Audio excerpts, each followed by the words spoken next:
Invitational side. Trying to move it inside the circle, they do so. Trying to find a player on the inside, but Holly Pearson just ran over it slightly. But a good start from New Zealand. Yep, they got possession and they went direct. Moved the ball around, looking for space, and have already pushed for that long corner. Once more, they're in a very good position as this is number 12, the captain, Penny Stark. Moves it off to Jensen. They will get a free hit. The umpire makes the first decision of the morning. Quite warm out there on centre turf. It will be. It was a little bit chilly when I arrived this morning, but once the sun comes out, and no doubt during the day it'll heat up, heading for those finals at 1:40 and 3 o'clock this afternoon. Looking forward to that Trans-Tasman battle, aren't we? Yes, indeed. Did I hear a public address announcement say that they're playing this in halves rather than quarters? I see. Okay, so I didn't quite hear. I just heard it in the background. Get confirmation on that. Indeed. A pass from Samoa. Couldn't be controlled, so New Zealand get it right down in front of us with Staffy Cribb. Moves it back into her own half, where Crowley is there. Moves the ball over to Jensen again. She's been involved so far in this game. Poor old Samoans can't get possession of the ball at the moment, can they? Well, oh goodness, just went away from the face of the goal. It will be a long corner. Samoa played New Zealand this time yesterday. It was a pretty one-sided affair though. So Samoa, a developing nation, but an opportunity here to get some games under their belt and play some class act players. And we've seen already in this New Zealand Invitational side that there have been some good players. This is Jensen again. She's all over the park in the early stages. The umpire will make another decision. New Zealand will get it back. Carnival atmosphere building up behind us as well. A good run here from Pearson. It's a 2-on-1, but Kolosar gets away with it nicely, the local girl. She carries on with it over the 22. Can Samoa string a couple of passes together? On that occasion, intercepted by Staffy Cribb. Moving the ball off is Pearson rather. And once more it's Jensen. Couldn't quite get the pass away, so Samoa come away with it. And there was a goal on there. But New Zealand will just chase it down into their own half. And it will be Anna Crowley who will take the shot. Desperate whack. Of course, the Samoan side will struggle with the pace of the game too, haven't they? We've seen that with their men's side, that they have to up the tempo of their game. Trying to link up with a couple of players, nicely controlled at the top of the circle there by the New Zealand Invitational 11. And going around a couple of players is Waddell. Strikes beautifully, and it's in. There's the first goal of the morning. Moved around a couple of defenders, reverse stick. Bob's your uncle, it's in, 1-0. That's quality stuff, individual skill. Bearing in mind, of course, that the defence was just a little bit loose and didn't put enough pressure on her. But it's a wonderful piece of individual skill by Casey Waddell. Samoa are down by 1 in their last game of the tournament. Effectively, this is a 3rd and 4th playoff match. The game coming up next is the 3rd and 4th playoff match in the men's division, Samoa and Fiji. Cribb can't control a pass as it bobbles along the ground. He's coming away with it with Samoa is Tuili. But again, New Zealand pounce on that ball. Good tackle there by Samoa. Has he got some space here on that right-hand side? Move it inside the 22, going around a couple of players is Lara Williams. Feeds the ball back to Waddell, the goal scorer. Williams gets it back, looks for a couple of options.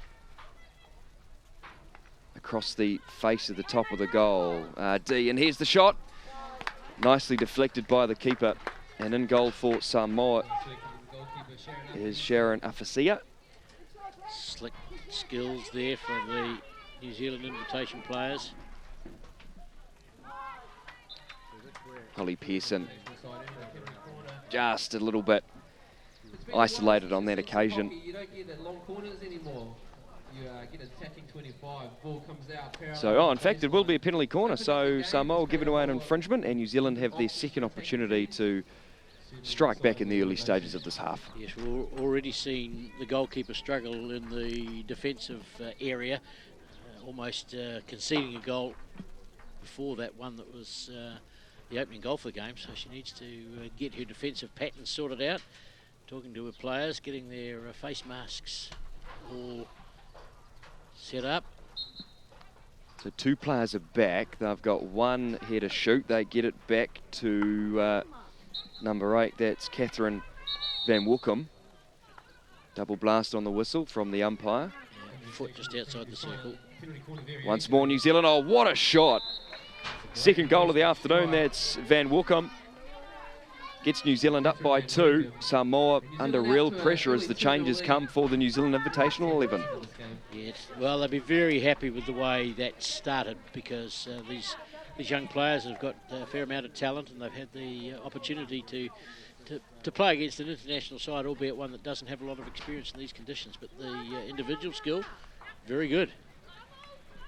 Colisea has a bit of a look up and goes herself, gets the ball away nicely, but unfortunately for Samoa, a New Zealand player is there, and this is Joanna Avery. Comes away with it. She's in some space. Samoa applying pressure on New Zealand. Can't quite get away with it. They get the free hit though, New Zealand.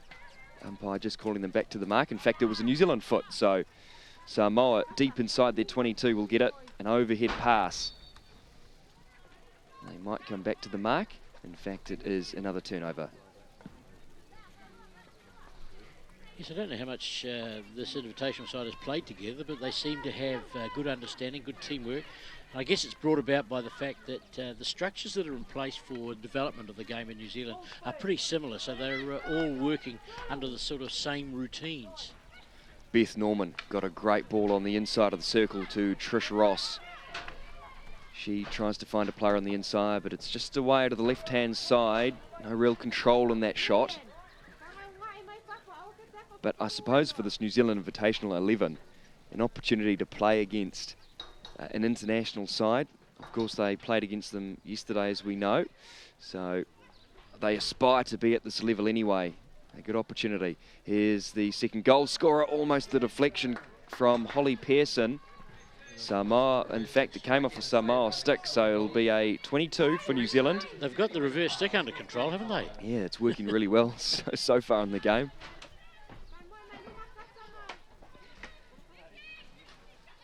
So Samoa with Pauline Pulu, one of the experienced players in the Samoan side, but the pass has been, well, a little uncontrolled, and it will go deep down into New Zealand's half. New Zealand goalkeeper being pretty much unemployed at the moment. As Samoa tried to defend New Zealand once more, coming away with it is number 30, Lara Williams. Gets the ball back.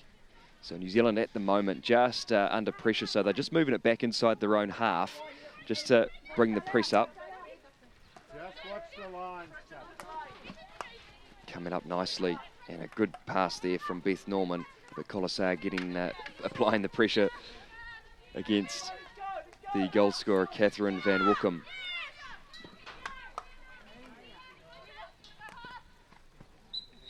Free hit against New Zealand.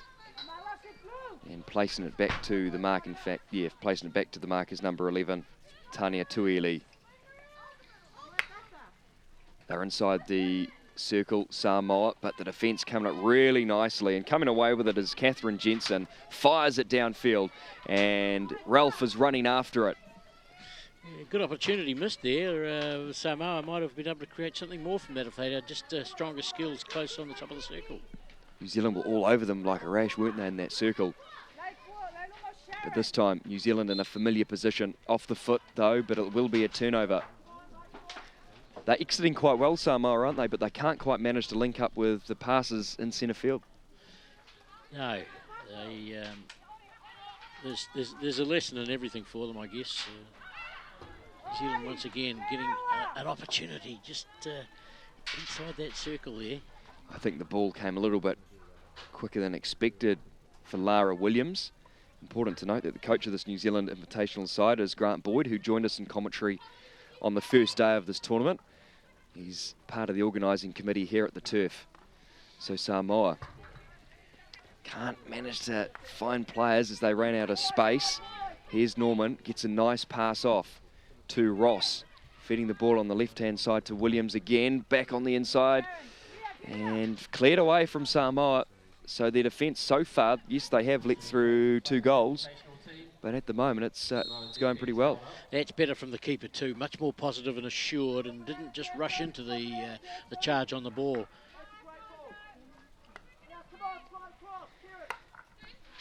Swipe onto this right-hand side. Williams gets it back, looks up, goes around a couple of defenders. Williams moving it inside the circle, and Pulu will swing it away to Kose, who is just flirting with this right-hand touchline. Oh, she's still got it. That's beautiful work there by Samoa. And it will be a free hit to them. Yeah, strong stick challenge there, so they've got a chance to try and build something. The problem is that they're forced to carry too many people back in defence. They don't get any halves and players forward enough. Nice pass off from Ross, but unfortunately, Catherine Jensen couldn't quite control that. And Samoa will push it in field, and that's Pulu.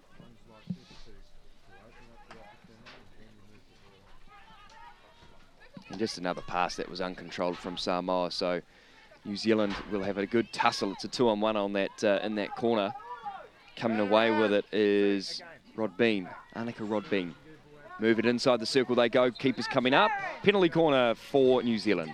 Yeah, so I'm not sure whether that was the initial tackle or whether or not it was pushing the ball intentionally over the back line, the defender trying to just clear it away from there. But whatever, it was a penalty corner call, and once again, the pressure just a little bit too much on what is a flimsy defence at the moment.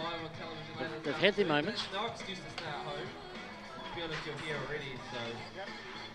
Important too that the finals this afternoon will be live on Sky. And if you are watching from overseas, we will still be streaming the final matches on our website. Here's the shot from New Zealand, their third goal scoring point coming, is it? No. Good defence coming from Samoa. Beth Norman will tidy up. Feeds it back outside the 22 to Staffy Cribb. On the inside of the circle they go. Here's the shot. Good defence coming. The shot again. Third time lucky. In we go. Lara Williams. Beautiful shot. Looked up. Saw no one there.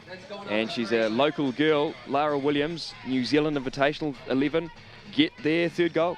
Yes, good advantage too, allowed by the umpire, because there was an infringement inside the circle on the foot, and the ball came to a New Zealand stick, and she just played the advantage, and the shot came in, and the score added to by that very powerful stroke. The goalkeeper taking a bit of a crack too, so I'm sure she'll feel a little bit nervous about things at the moment. She's had a moment. That's what we like to see. Done a couple of good things, but she's also found the pressure a bit intense at times. I suppose given that Samoa have had 3 heavy defeats before this, Sharon Afa-Esefatu, only 18 years of age, so under real pressure in this international arena, but good experience nonetheless. She can walk away with it. She's probably bounced ideas off a couple of other goalkeepers in the process as well, so... Well, if she spends time around the men's team goalkeeper, of course, she'll learn a fair bit, because he's shown some real skill in terms of goalkeeping. Even though he's let in a lot of goals, he's saved a lot as well. Number 20 for New Zealand is Beth Norman, getting the pass away to Crowley. And now moving in some space. This is great work from the number 17, Cribb. She's another player who we've read out her name on a number of occasions. But New Zealand will get it again just outside the circle. So a number of these New Zealand players, there's a handful of them here who are playing influential roles so far. Good hustle coming away there from Gillian Tuileta-Whanga. Yeah, well, I guess they play a good high level of hockey, so they're going to be the pick of developing players. There's a few older ones as well that have a bit of experience and time on the field. Running out of some space on that far side of the turf, but Fiji will get it back. Samoa will get it back again. Fiji playing in the next game, of course.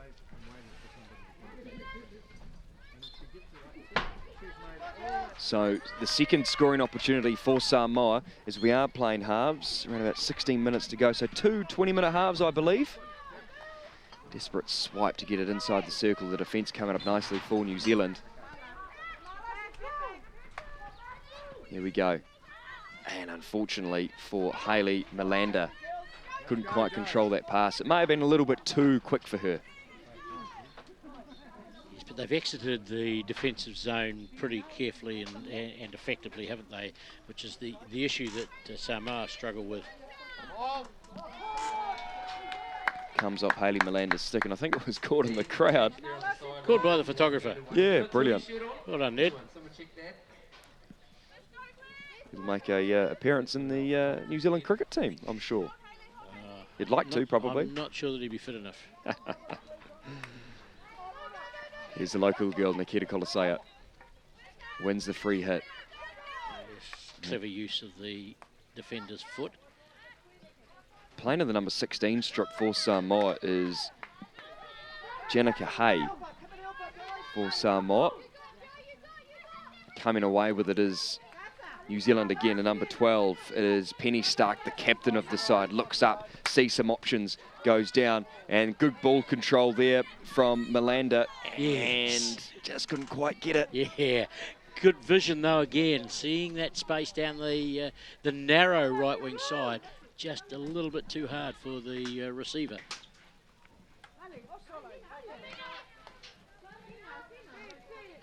One of the goal scorers, Catherine Von Wickham, moving it to Pearson on the 22.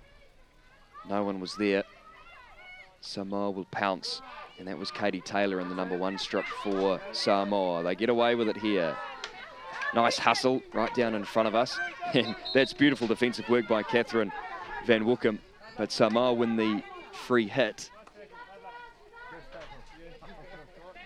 It will be Hay to take it for Samoa. She looks up, smacks it deep inside New Zealand's half. No one is there to meet it.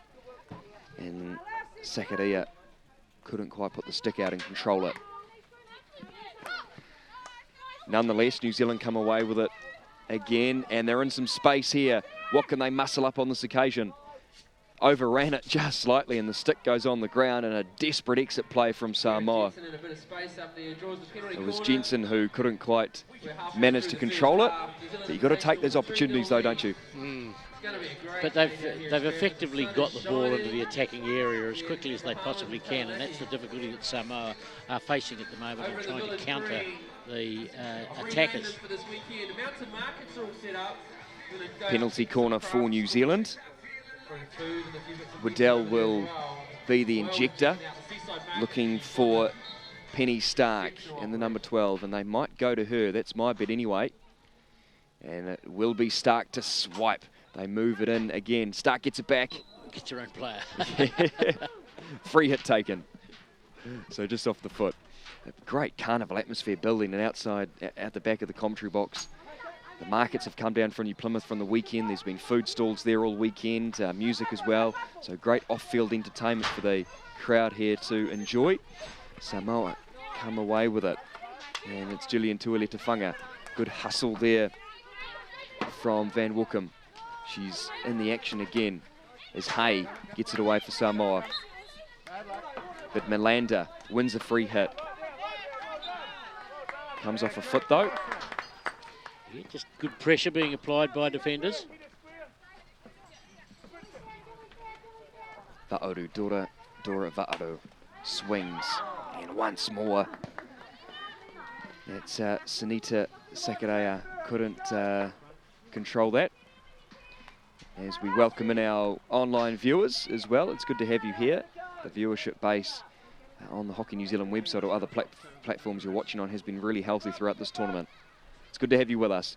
New Zealand now inside the D, inside the circle, but they win the free hit Samoa, and coming away with it was Tuileta-Funga. Really nice conditions here, still morning, setting the scene for what should be a great final day of the Oceania Cup.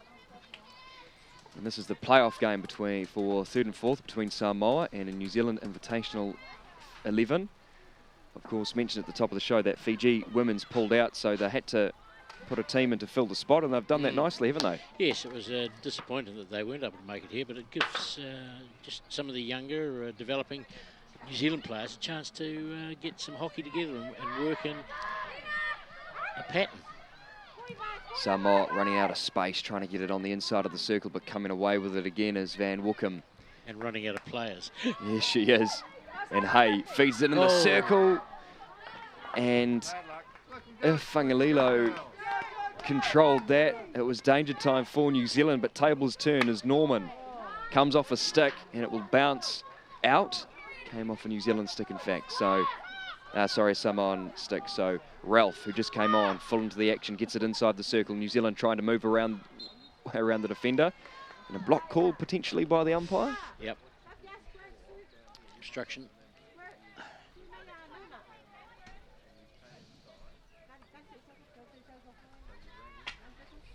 Pulu nicely finds Tuile Tefanga. And here we go. Samoa in some real space with VAR. Just couldn't control it. And she falls on the deck, gets back up on her feet into defence. Yeah, there it's again the pace of the game and the speed of the ball. They're just not adjusting well enough to that at the moment.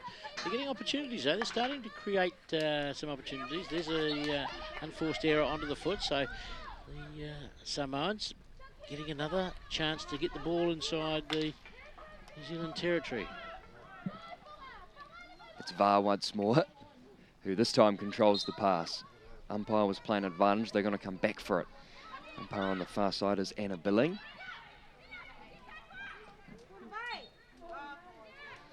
Well, they're consistent at least, though, and it's fair to say the umpires have had a great tournament so far. New Zealand are in some space. Holly Pearson trying to link up with Ralph. She finds her. In the circle they go. Ralph, it's a one-on-one with the goalkeeper. Goalkeeper coming up really flat.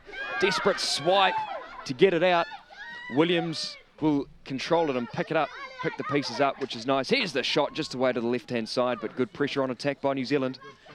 Yes, and they had numbers again. That's the problem, the Samoa are not being able to pick up the numbers. They've always got somebody extra there, and the clearances are not being made effectively, which is going to prove costly. Trish Ross will get it back. Oh, nice trap there. Keeper coming up really well. Hope Ralph couldn't quite get the shot in.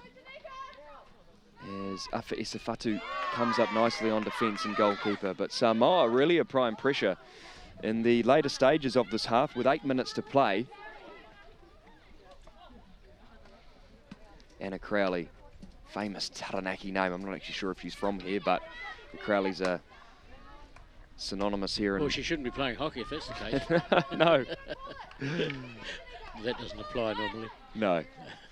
There's a lot of sports where families have developed a reputation, but their children and sisters and brothers choose a different code.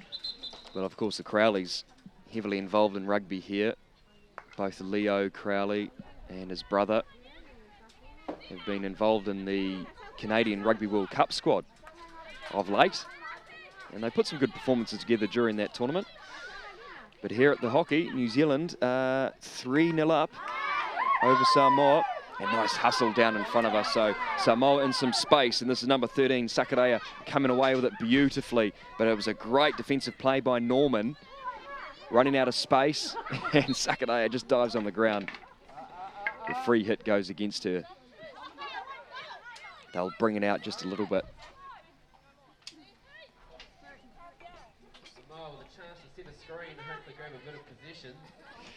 They haven't got many people back on defence. They've got to be cautious there, but they've decided to put players forward, and that's the issue that they face if they don't keep possession of the ball. And well, bit of a scrambly effort made there. Taken off with pace is Waddell. Gets a lovely pass on the left-hand side, nicely controlled by Ross. She looks up, sees a few players on in front of her, moves it to the left-hand side, but Samoa player again is there to meet her, meet the ball. Free hit taken against Samoa. Desperate swipe. Picks out a New Zealand stick. It must hurt, eh? The ball in the leg. Didn't come off the foot though. Norman in some space. Can she open up on the inside? She goes. Keeper on the ground. Umpire says play on. So good defensive work again for Samoa. Got New Zealand under real pressure. Beautiful play. And coming away with it was Raji. Poor old keeper's getting called upon to do everything. Because she gets the ball on the pads, but there's no one there to clear it away once she's been able to bring it under control. So she's having to clear it herself quite often. Fair to say that the other defenders have probably got to start stepping up in that area because she will get tired. For Esafatu in the goalkeeper jersey. Nicely worked by Norman. Free hit goes against her though, so May came off her foot as a stick goes flying in the air in that previous play. Ball over the top. Nicely controlled there by Vaoso. But the control wasn't that good, so New Zealand apply the pressure again. And they just seem to be everywhere, these New Zealanders. Developing players, both out of Taranaki and other places around the country. But an opportunity to show a small crowd here which is building what they are capable of. And no doubt some coaches as well of these international sides will be watching to see what the crop is like here in New Zealand. Yes, although to a certain extent I think most of them are pretty well identified now, and they do know what's available, and that's probably part of the reason why some of them are here, but also you know, it gives them a chance just to see how they perform in a match scenario, isn't it? Yeah, definitely. Intercepted by Ralph. She's in some space. Nice control around her defender. Inside the 22 she moves. Passes back to safety, and she'll almost get it back, and that's number 18, Catherine Jensen, one of the previous goal scorers. Penalty corner though against Samoa. Almost costing them. Another foot. So the defenders will get their protection. New Zealand will convene at the top of the circle.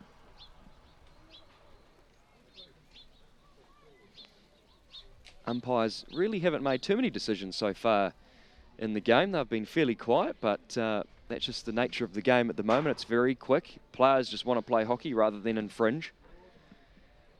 Unlike the All Blacks this morning. Yes, well, they were the only team playing rugby, so they're more likely to infringe, Yeah, aren't that's they? true. Here's the hit coming from the captain, and it isn't. The captain, Penny Stark, gets New Zealand's fourth. Scoring the fourth goal for the New Zealand Invitational Deflecting side. off a defender's stick, so... These players have come from all over New Zealand. I know I'm shouting out Taranaki at this weekend, but... Very difficult. This ground announcer, he's been outstanding throughout the whole day, whole tournament. A local guy, but he's doing a great job. I don't even think he's from, you know, a broadcasting background or what have you, but MC background. But he's doing a great job, and great hospitality here in Stratford. We've been talking about that all week. And as we see, New Zealand have full control of this match against Samoa.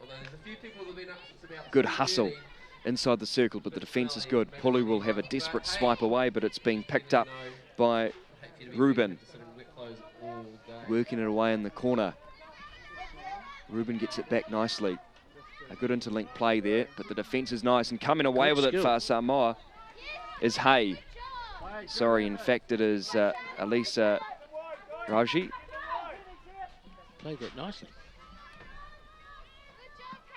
So again, New Zealand in the right side of the turf, trying to link up with players on the inside of the circle. They're in, yes, another goal for New Zealand, Invitational 11. Not sure who it came from, but it was well played. The defence was all over the place, and it was number 5, Joanna Scott. So he was the scorer on that occasion. Again, it's just good backing up play, good support play, and that's the difference. Samoa had a good let out down the left wing side by Ravji, but she had no support and lost possession, the 2-on-1 scenario. 5-0 with 1 minute 40 to play.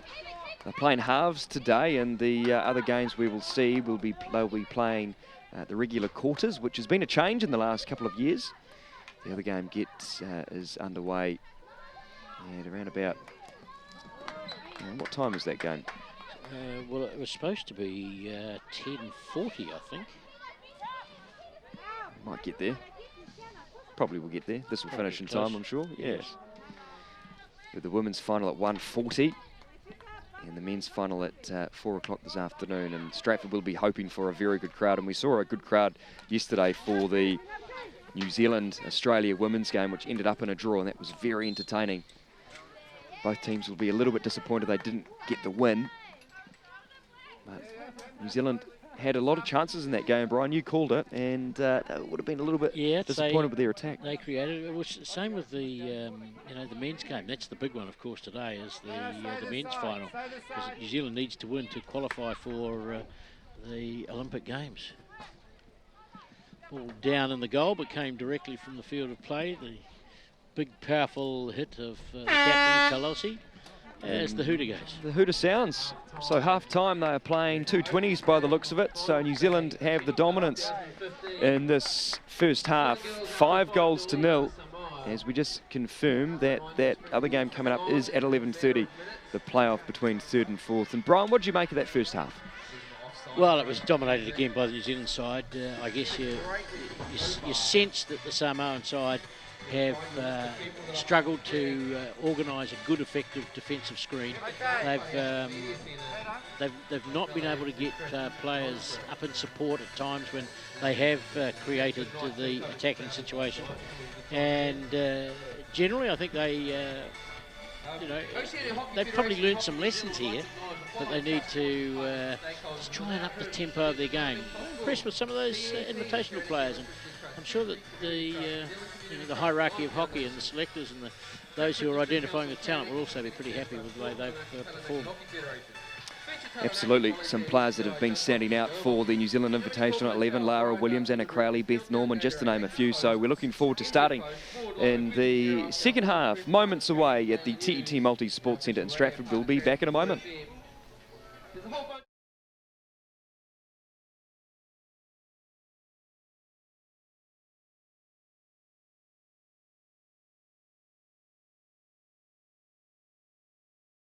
You there, you with the face. What do you want to do today? What do you want to be? Think quick. Do you want to look the business? Do you want a business-looking suit? Do you want to buy it online for the big board meeting tonight? Or are you the trade me type? Do you want to turn selling things into a profession? Find new customers? Are you a butcher, cookie baker, scented candle maker? Do you want to sell thermal underwear to the Brits, to the Yanks, to the Jamaicans? Do you want to shift more product, warehouse it in Shanghai? Or are you the warehouse where everyone gets a bargain? If so, there's a company you should talk to. They're already talking. Do you want to make someone's day today? You want to send them a treat or treasure? Fine chocolates, fresh oysters, or perhaps post a letter. They still do that, you know. But enough about them. What do you want to do today?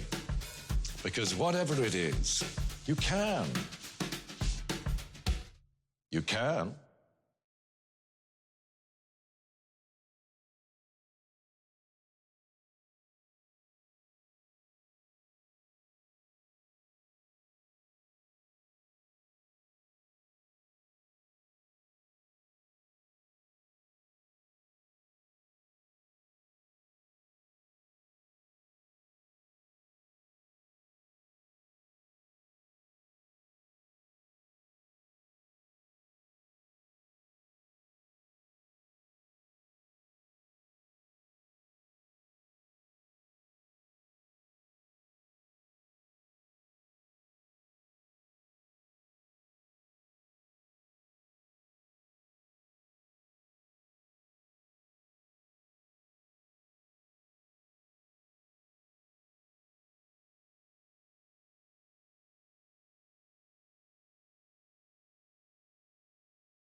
Are you a player, a buyer, a hard-to-get finder?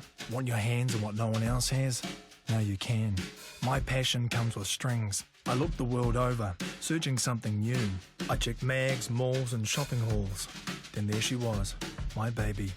Problem, no US address. Solution, you shop. Thanks to NZ Post, I can now buy in the US, China, the UK and Europe. If I can, you can too. You can. What's my favourite Go Hockey product? Favourite Go Hockey product? What's my favourite Go Hockey product? Must have Go Hockey product for me is the Maison 360. The Maison Sunshot? Premier. Dita Myth. Toa. The Spider Azure. My favourite tile stick is the Legend. My All-Star backpack. The Spider Hockey Sticks. The Gravity. I love my Mizuno cases. Gray's Micro. Go Hockey is an awesome place to come to. As you can see, they've got a wide range of products. They've got a great range here, so all the sticks they've got from all their brands that they hold. Great service. They've got all the gear, everything.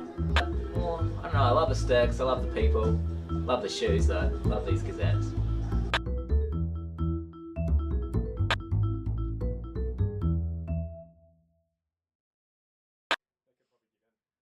When we're in action, it's your support that gives us the edge. Get social and follow the Black Sticks, both on and off the turf. Follow us through all our social media channels to be part of the team. Visit hockeynz.co.nz now to find out how you can follow us. Always bet on black.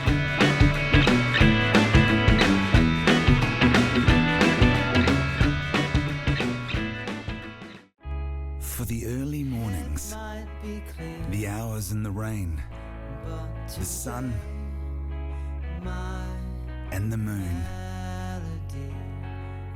and letting me shine, for letting me be brave and making me smile, for finding the fields, then losing your voice, for getting us here and here and all the way to here, and for letting us play for you. Thank you.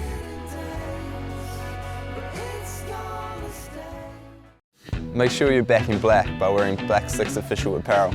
Shop now from your PC or smartphone and join Team Black Sticks. Go to hockeynz.co.nz and click on Online Shop to get shopping now.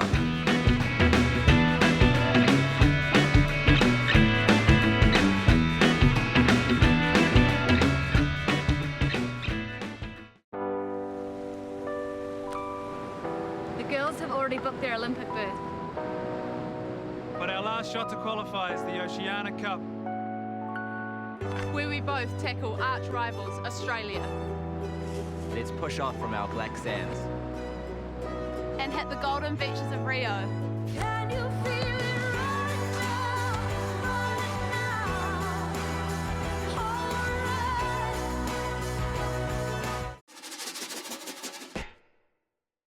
You there? You with the face. What do you want to do today? What do you want to be? Think quick. Do you want to look the business? Do you want a business-looking suit? Do you want to buy it online for the big board meeting tonight? Or are you the trade me type? Do you want to turn selling things into a profession? Find new customers? Are you a butcher, cookie baker, scented candle maker? Do you want to sell thermal underwear to the Brits, to the Yanks, to the Jamaicans? Do you want to shift more product, warehouse it in Shanghai? Or are you the warehouse where everyone gets a bargain? If so, there's a company you should talk to. They're already talking. Do you want to make someone's day today? Do you want to send them a treat or treasure? Fine chocolates, fresh oysters, or perhaps post a letter. They still do that, you know. But enough about them. What do you want to do today? Because whatever it is, you can. You can.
Are you a player, a buyer, a hard-to-get finder?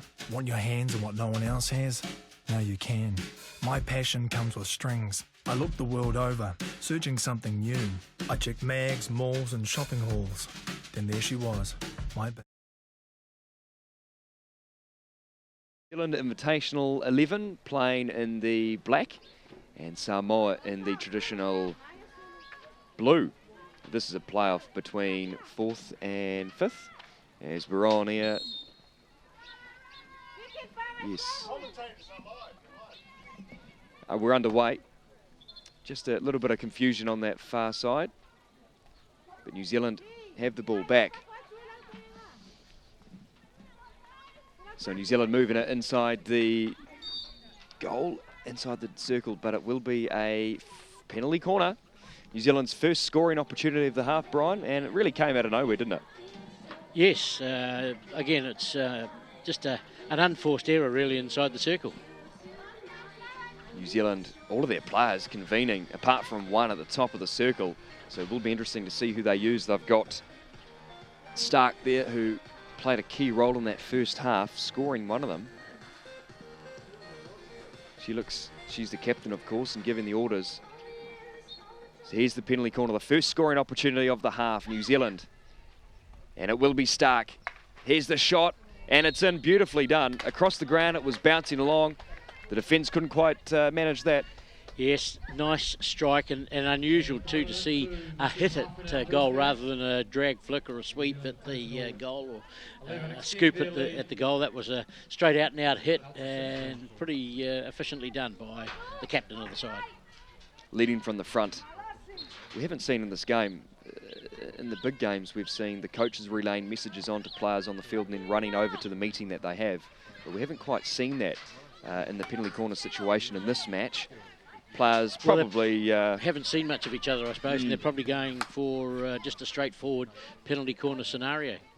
Pretty generic situations, I'd imagine. On that far side is Catherine Van Woekom, moving the ball inside the 22. New Zealand will get the ball back as it comes off a Samoan stick. Looking for some space. Nice pass there on the edge of the circle. What can New Zealand do here? The defence comes up and in the goal nicely. And all Holly Pearson needed to do was control it. The goalkeeper was up and was in no place to stop that. Yes, it came rather more slowly than she expected, I think, and that was the problem. She was down a little bit too early, and consequently on her knees, she wasn't able to prevent the ball going past her, and it was an open goal for the goal scorer. Taking it fast for Samoa is Fangalilo.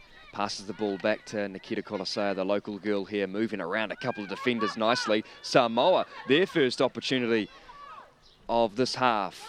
But again, a New Zealand sticker's there, and coming away with it is Joanna Scott. Samoan player is there. It's it.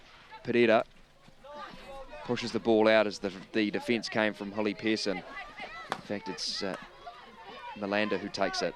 Gives it off to Ross. No one chasing as the ball drifts across the baseline. So 7-0 is the score. 2 back-to-back goals, and it's a good start in the second half, isn't it, from the Invitational 11? Yeah, it just completes the efficiency with which they've been doing everything. Very impressive. And some space as the captain Stark as she moves inside the circle. Defence coming from Katie Taylor for Samoa. Earn a free hit. Once more, Stark is there to meet it at the 22. She gives the ball off nicely. In fact, this is Stark. It was number 10, Trish Ross, who... oh, it was a goal. Where did that come from? Just a little scoop up towards the goal, flicked over the keeper, and the direction was perfect. So back-to-back goals for New Zealand. That's their third in this half. They move the score out to 8-0.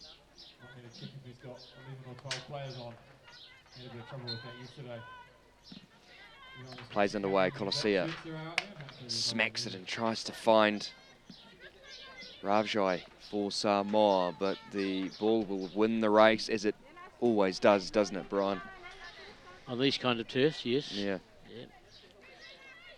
There are some fast enough to keep up with it, but if you haven't got pace, you'll be outdone most occasions.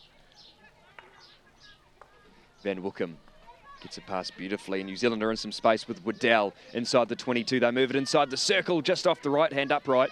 Samoa desperate in defence. Nice exit play, but a Samoan player wasn't there to greet it. New Zealand will get it back. The ball kid was quick on that occasion and put the ball back on the sideline. Yes, the desperation of the defence is not being matched by the support play, sadly. There's very hard for one person to clear the ball in those situations. Crowley got the pass away initially, and a free hit coming against Lara Williams. So Crowley linking up really nicely with Melander. New Zealand get it back though, and this is Ross. Looks at a few options. A Samoan stick is there, coming away with it. Almost though, free hit taken. Obstruction.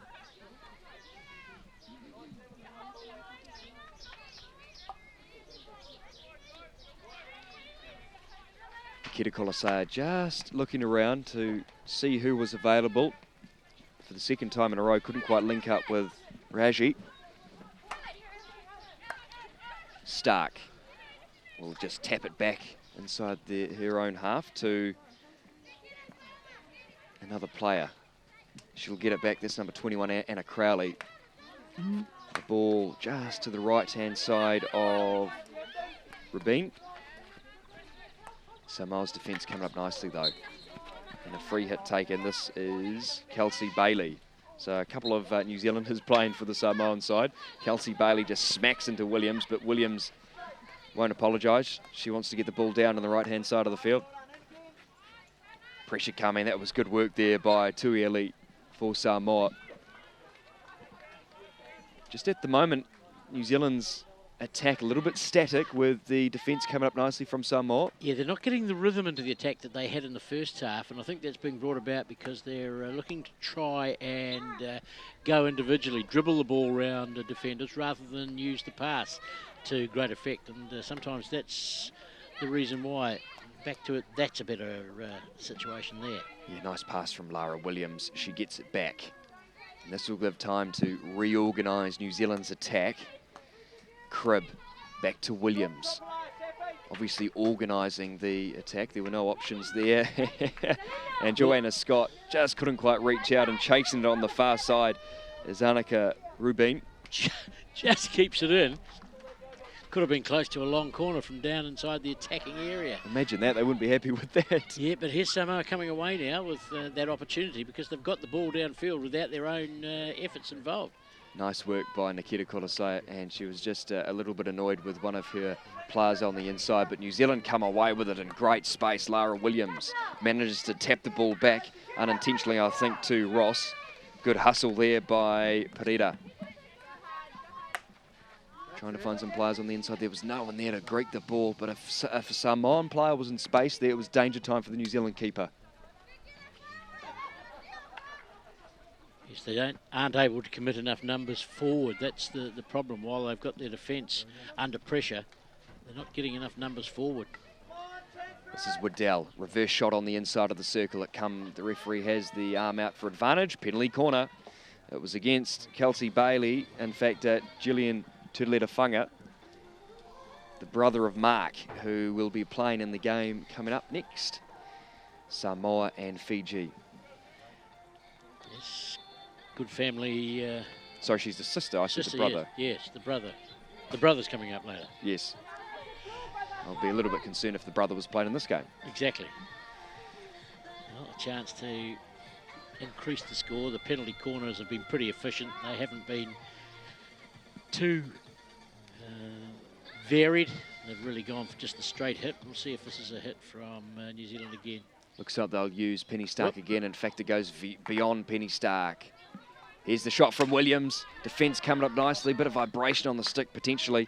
And that was good pressure by Pereira from Samoa. But immediately New Zealand pounce on that with Van Vukum. Great option on the edge of the circle on that far side. Reverse shot coming. Penalty against New Zealand. Yes. Good Again, pressure. Good defensive work. So the keeper's done some good work at times, but often under the least pressure, she's found herself in strife. On that occasion, there was a scoring opportunity on the reverse, and she managed to bring it under control and handle it very well. Samoa will get it because it came off the stick of Staffy Cribb. So they're in a position of the turf where they haven't really been. And here's a chance for Samoa. Good defence coming from number 16, Ruben again. Yeah, well, she didn't have any support round, did she? No, that's just been the story for Samoa today, unfortunately. Good pass off. Oh, great pass off if it managed to come to hand, if you like. But free hit taken. And an applause from the Samoan dugout. This is Pereira over the ball, just moving it back to the mark, and she'll take a swipe. Inside the circle she goes. Ball being deflected away, but Tuiali will tidy up. Oh, nice little pass around the defender. That's better play. See if they can build that up with a few passes. Can they score, though? No, they can't. New Zealand's defence excellent. Once more, it's been the tale of the match today. Oh, that's a beautiful pass. Unfortunately, though, came off a Samoan stick. But New Zealand will get it back, though, in a good spot. It's Beth Norman. Takes it quickly. She's not going to stuff around. Passes it back to Cribb. Over into centre field it goes. Good pass back to Cribb. That was from Staffy. On the inside of the circle they go. Samoa doing really well, and that's another good exit play as the small crowd here, find their voice. Good desperation stuff once more. All great goalkeeping by Samoan keeper there.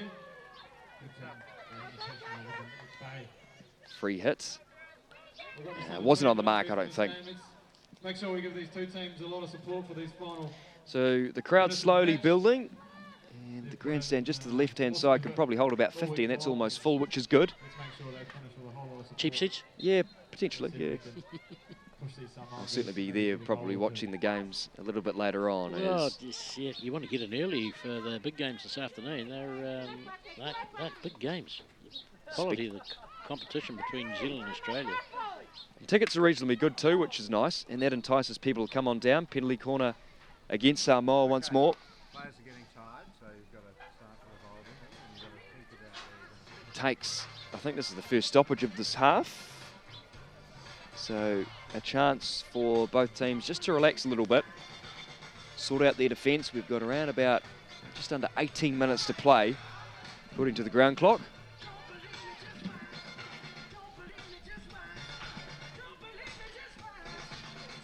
Injury, and now penalty corner being completed.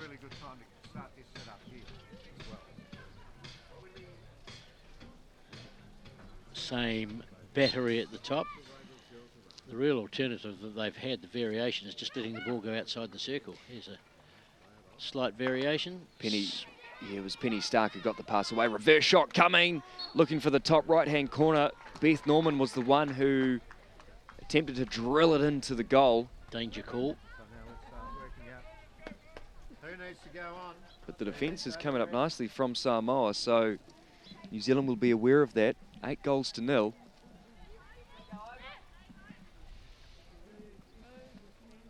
Colossae meets Stark, but it's a opposition stick. Through the legs they go. Here's Stark again, looking up, moving inside the circle. Obstruction taken. Ooh, there's going to be a card here, I It fear. will be. That's a green one. Yeah. And it looks like it will be Nikita Colossae. He goes down. Who's injured? Who's injured, yeah. The other umpire coming over just to make sure she's okay. Maybe she got a... No, it's not Colossae, it's someone else. It's not, yeah. No, I'm not sure. So now's a good time. She's the captain of the side, if it is her. The umpire rushed over to make sure she was okay, though, as the umpires will have a bit of a chat. Must be some other player. I didn't see what happened there, but Colossae is just feeling... She was holding the back of her head, yes, yeah. and neck. So she must have copped a stick. She doesn't look very good. She probably shouldn't be out there. Have they got enough numbers? Yeah, well, that's the thing. They haven't been moving the substitutions around because they haven't got numbers, but she looks very ginger. She'll carry on, though. She must be tough, and she's right into the defence once more. Yes, the back of the head is still causing her a little bit of concern. 2 balls on the field again. But one comes off as Norman tries to go around her defenders. got the pass off to Melanda, but a free hit taken. And again, just not linking up well, are they? Yeah. And unfortunately, the coach will be a little bit disappointed about that. Some attempted control coming from number 10, Raji. Free hit taken for Samoa. This is Janica Hay over the ball. She might tap it back to another team player, and she does. Trying to go over halfway, appealing for a penalty was Gillian Tuiletafunga. The umpire agrees with her on that occasion. She takes off once more for the second time, met in the tackle by Beth Norman. Samoa, and again, the pass not controlled on that occasion. Which is a shame, because it'll be great to see Samoa score. They haven't actually scored in this tournament. Well, they've had a couple of close calls, but nothing very serious. Short blast on the whistle from umpire Jackman, who's on this near side. Samoa will come back. Will be Hay over the ball. Taking the free hit for the second time in a row, attempting to move inside the circle. The pressure coming. Penalty corner for Samoa. And the small crowd again find their voice, obviously going for the underdogs. Looks like Colossi's recovered enough to come up. She's the big hitter, one would imagine. So it would probably be a big moment for them, having entered the penalty corner, to see if they can convert it. This will be a test for the goalkeeper, because the New Zealand goalkeeper hasn't had any real pressure applied at any stage. You're right, Brian. It's either Dana King or Amelia Stanley in goalkeep. Haven't quite seen the number yet, because she hasn't really been in the action, as you say. So who are they going to use here? Colossae is there. Another trapper is Pereira. Back in the pocket a little bit is Tuiali. They will use Colossae. Point scoring opportunity. The goalkeeper straight into the action, and it is number 2, Amelia Stanley. So New Zealand come away with it again. That was nice work. They've got Samoa immediately on the back foot, and they've got numbers, if you like, as well. This is Norman controlling it. What can they muscle up? And it is in. Goal scored for New Zealand. Well, there was a goal on at the other end. And unfortunately for Samoa, New Zealand capitalised on a loose ball, got it back into their own turf. They were worried down the other end for one of their players copping an injury during the exit from that penalty corner, but very, very efficiently done again by the New Zealand players, getting out of the defensive situation and getting the score. 9-0 is the score at the TT Multi-Sports Centre in Stratford. A stick goes flying, double blast on the whistle. It will be Samoa ball again. So that penalty corner for Samoa was, I think, their second point scoring opportunity of the game. Sadly for them, couldn't quite get any points, but it would be nice for them to get 1 or 2 on the board, as Colossae comes with it nicely. A strong runner she is. And it looks like Melanda got a smack on the hand. She will carry on, though, looking at the dugout, wanting a substitution to come on. Play carries on, though. Ball linking again. And it's Ross. Gets the ball off nicely. Number 17 is Steffi Cribb. Beautifully worked around her opposite. Steffi Cribb still has it. Moved it inside the circle, or attempted to move it inside the circle. They go. Penny is there, moving the ball off to Pearson. Pearson with a reverse. The deflection almost came from Beth Norman, but the ball just went away to the left-hand side. Samoa, again, breathe a sigh of relief.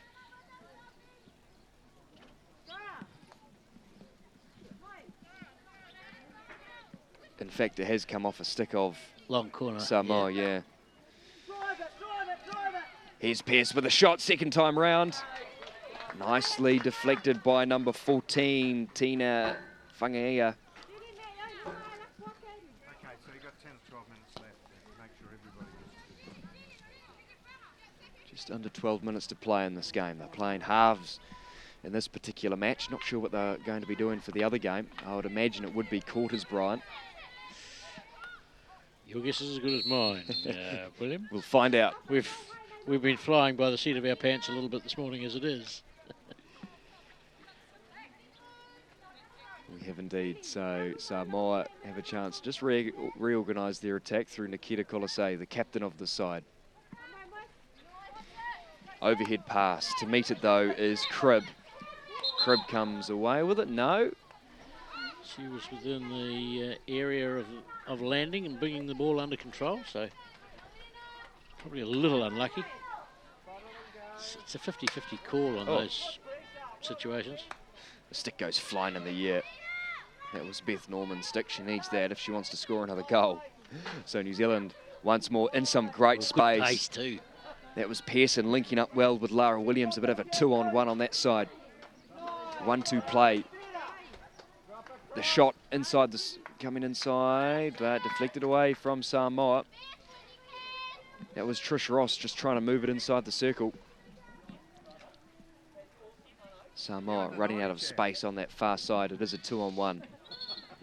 Double blast on the whistle. Samoa will get it back. Nikita Kolosei being a big figurehead in this side, trying to organise the attack. But so far hasn't quite paid off. She fires it, or attempts to fire it down into her own half. New Zealand come away with it. This is Waddell. She earns a free hit. She goes quickly, fires inside the circle, comes off the left-hand foot of the goalkeeper. Avery gets it back, finds Ross. Ross looks up, inside the circle she goes. Nicely worked. Samoa are there in numbers though. Flicked away by Figure. Yes, they have their moments in defence, Samoa, but they're forever putting themselves under pressure as well. There's New Zealand putting herself under pressure by taking it on the foot and quickly taken by Ravchi. But again though, a New Zealand foot is there through Crowley, working really hard on defence. Away it goes to the left-hand side. Turnovers. Something that Samoa are not coming out on the positive side for. Once again, the ball pushed just a little bit too far away from the front runner. Well, if Raji got in, it would have been danger time for New Zealand, as there was no one back apart from the players she attempted to go through. The defence too good though. Here's New Zealand inside the 22. Nice hustle by Katie Taylor for Samoa. I think what the Samoans have done over the last couple of days is wrangle in a couple of locals just to give the other players a bit of a rest. Yes, well, just to add to their substitution list. It's a learning experience. You hope they are learning something from hefty defeats. You wonder at times. Waddell got the pass off to Stark. A nice inside play to Avery. Moving it inside the circle. New Zealand will get it back though. Not a penalty corner because it was outside the circle, so they'll move it back towards the mark. Second time round on this occasion. Nikita Kolosei will just bang it over the baseline. Well, it gives them a chance to play down the far end for a while as well. Not that it's worked for them so far. Not yet. They're not really in a position to put a press on to try and get some concerted possession time. Anna Crowley is in some space. She works it over to centre field and controlling it well as Penny Stark, the captain. She links up with Van Vukum. Nice pass in some space at the top of the circle. Here's the shot, beautifully done. And it was Casey May Waddell, looked up. The ball went onto her left and the reverse shot went in nicely. Pulled the trigger, she got it into position and very, very slick at doing that. That's about the third she scored, I think, and very good player at the top of the circle. Wasted no time, bang, scores.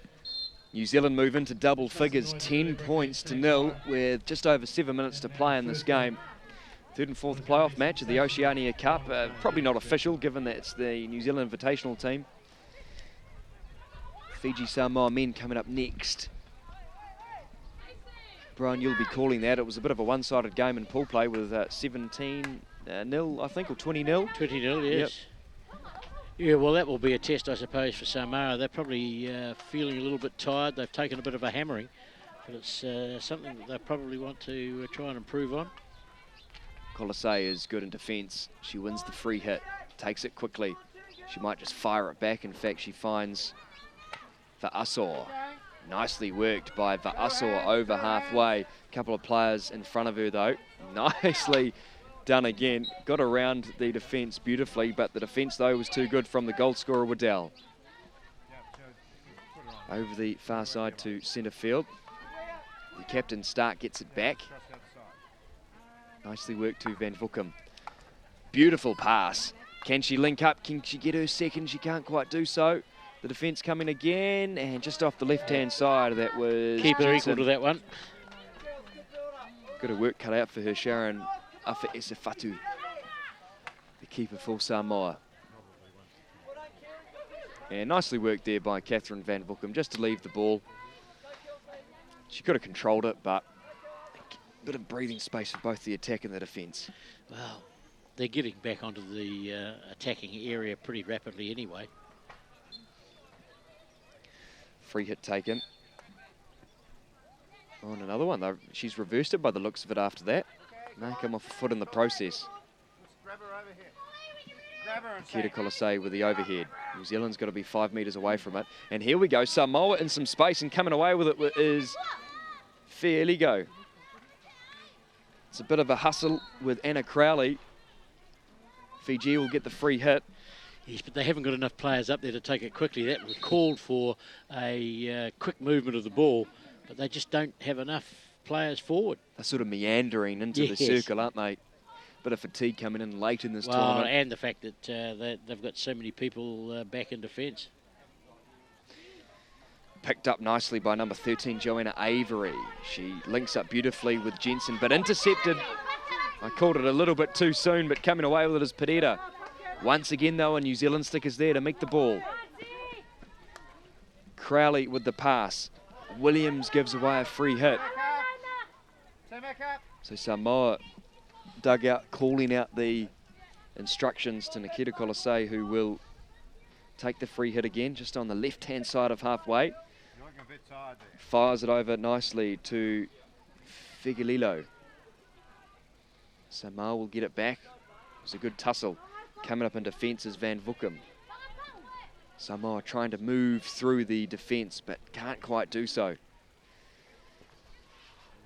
And they haven't managed to get inside the circle, apart from that penalty corner in this half. But here's some space. This is the captain. Stark moves it inside the circle. Stick just around to the left, and pretty hard to control on that occasion. Good clearance. Came off a Samoan stick, though. So Norman fires it across the face of the circle. The shot coming. Ooh. What a nice strike. Came from number 8, Catherine Van Vukum. Beautiful goal. Gets New Zealand out to 11 goals nil with around about 3.5 minutes to play. Yes, they're just being allowed too much freedom, too much space. And she had plenty of time just to set that up at the top of the circle and score from it. Beautiful conditions here in Stratford. Not a breath of wind. If it is, it's albeit light. A few showers forecast a little bit later on, but hopefully that happens after the final. I'm sure it's warmer away from where we are too. Yes. Out in the sun. We're a little bit enclosed in our platform on halfway. And that's a nice pass over to the left-hand side for Samoa. But Stark comes away with it nicely, really leading from the front in both attack and defence. New Zealand in some space. That was lovely work from Jensen. Around a couple of defenders. Inside the circle she goes. What can she muscle up on this occasion? Here's the shot coming from New Zealand. Away to the right-hand side. Again, a player just nicely positioned, free of any defenders around her, had plenty of time. And somebody in that situation probably would feel a little bit disappointed that she didn't score because she had a free shot, really.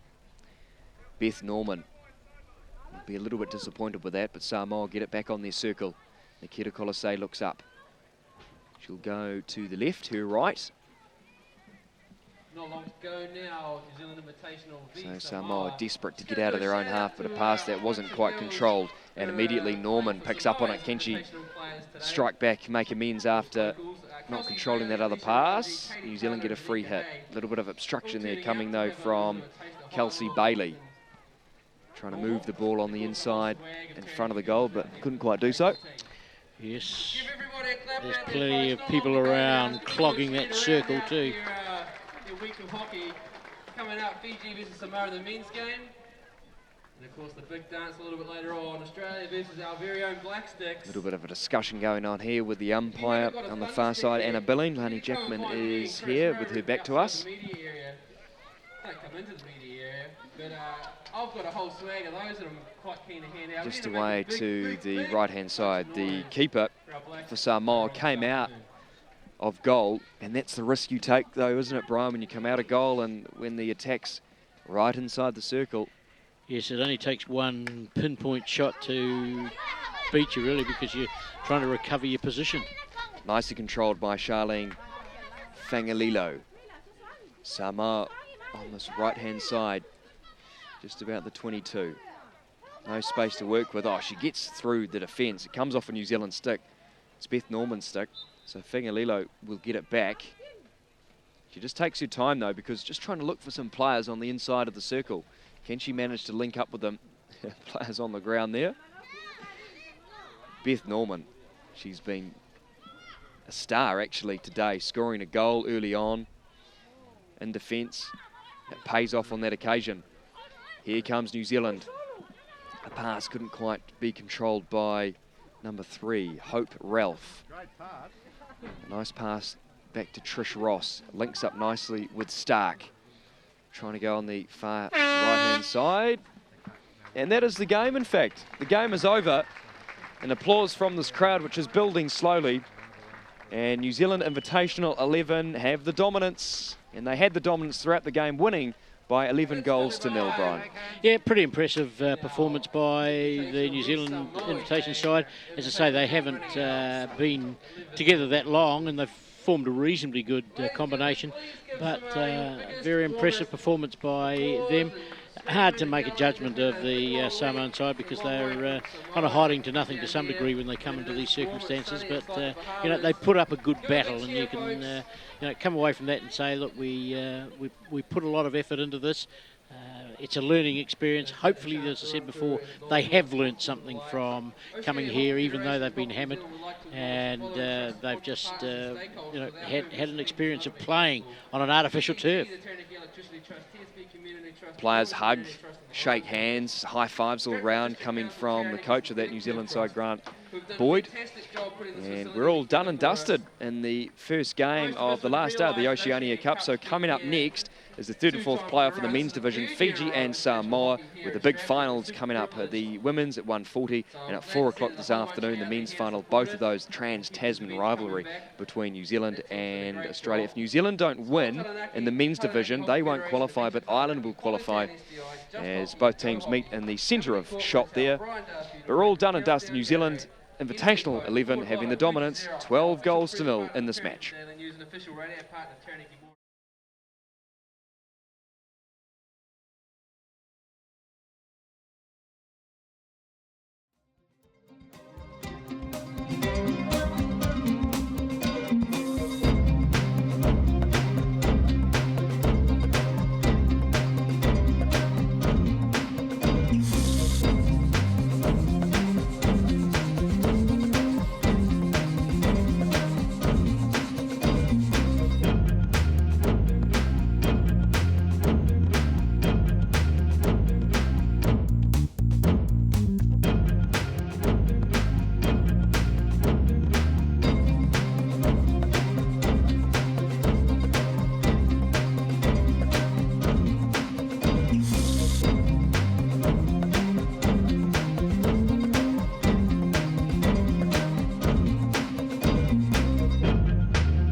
Continuous glorious conditions for this finals day at Stratford for the Oceania Cup 2015. Very important day for the New Zealand men's team later on this afternoon. But today, the game that we are about to watch is the third and fourth playoff for the men's, Fiji versus Samoa.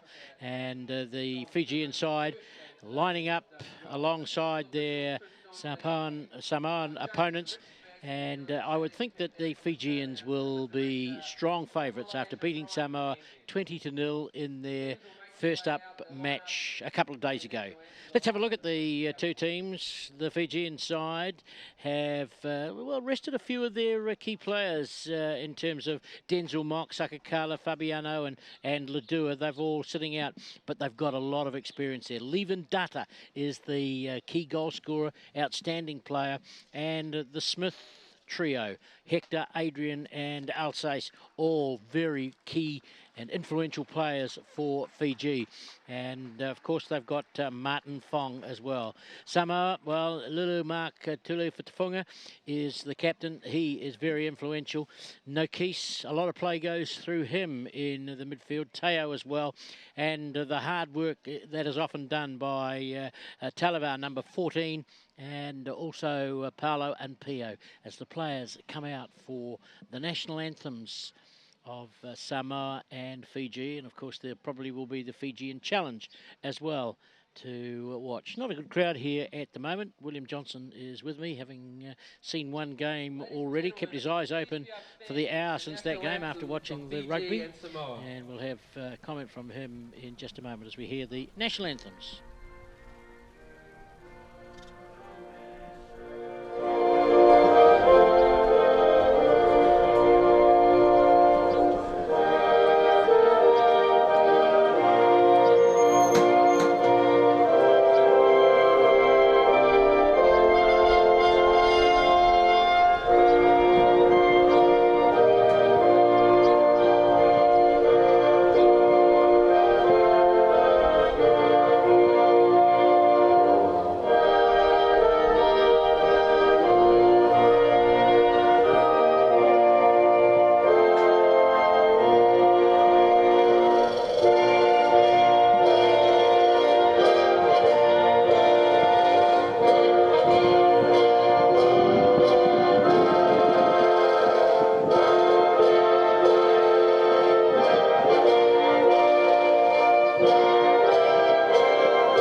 tribute to the the ball people. I see, 7 boys, and looks like one young lady out there who, during the watering of the pitch, stood in the middle on the centre line and got drenched.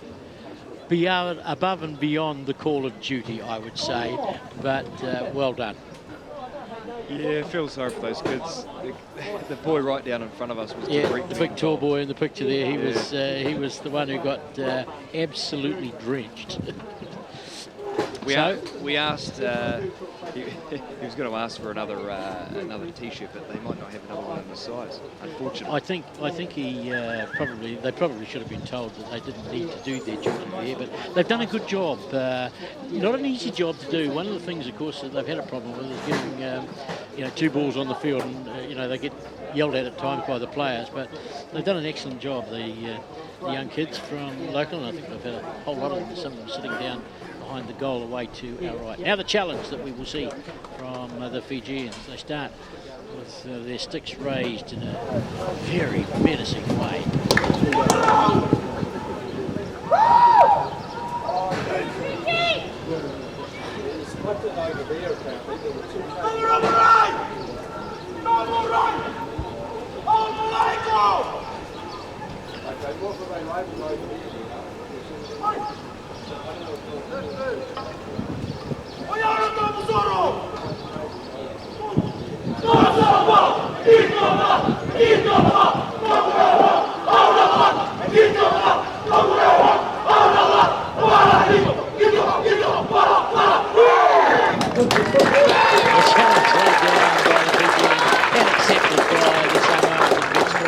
Lovely to see that, and it will be interesting to see whether the Samoans are able to pick up their game from the 20-0 loss that they had to the Fijians. The Fijians, a pretty efficient side. They showed against New Zealand yesterday, William, that they can be competitive. Yeah, absolutely, and it's a game here today that teams don't really want to play in because they want to be in the final, of course, but an opportunity for Samoa to show us what they're capable of on attack.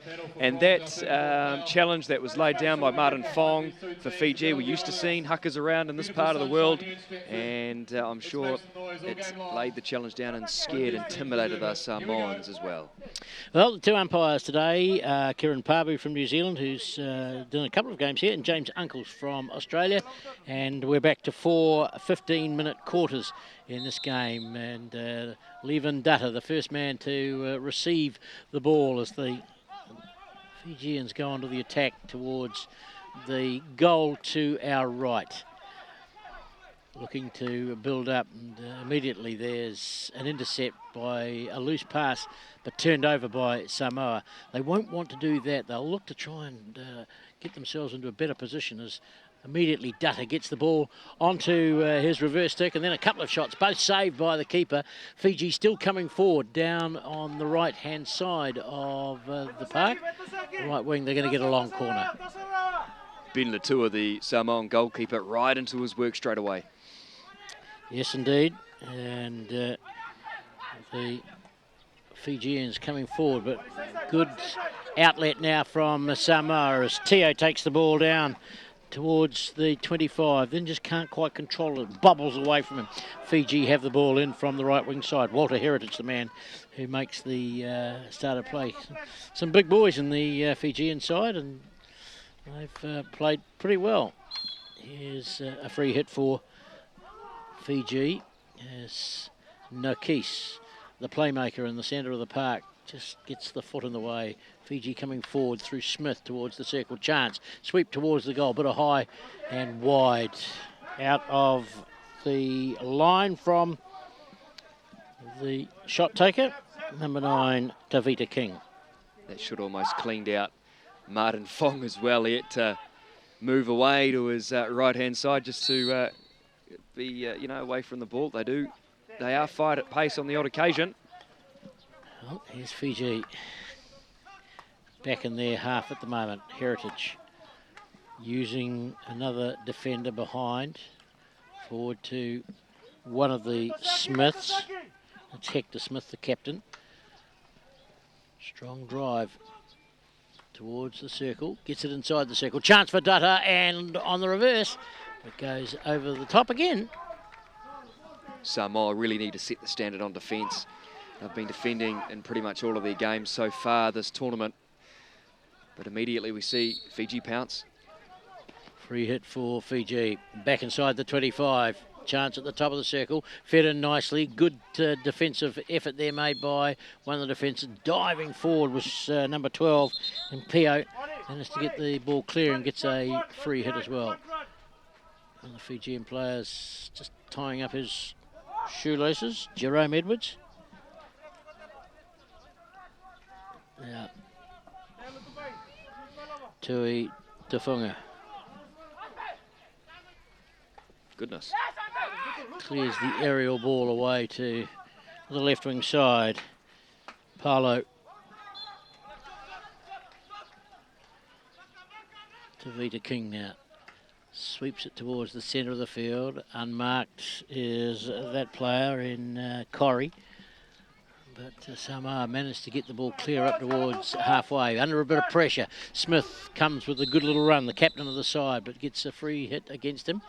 And a strong blast on the whistle from Kieran Pabu. Ball played forward, but Samoa managed to get a touch of the ball and then played onto the foot. And Samoa come away with a free hit. Nakis calls up one of his teammates, Paolo, to feed the ball forward. He wants to get forward, but then it's just a very limp release. Data towards the left, plays it into the circle. Penalty corner. Straight onto the foot. Yeah, Fiji's first dominant point scoring opportunity of the game.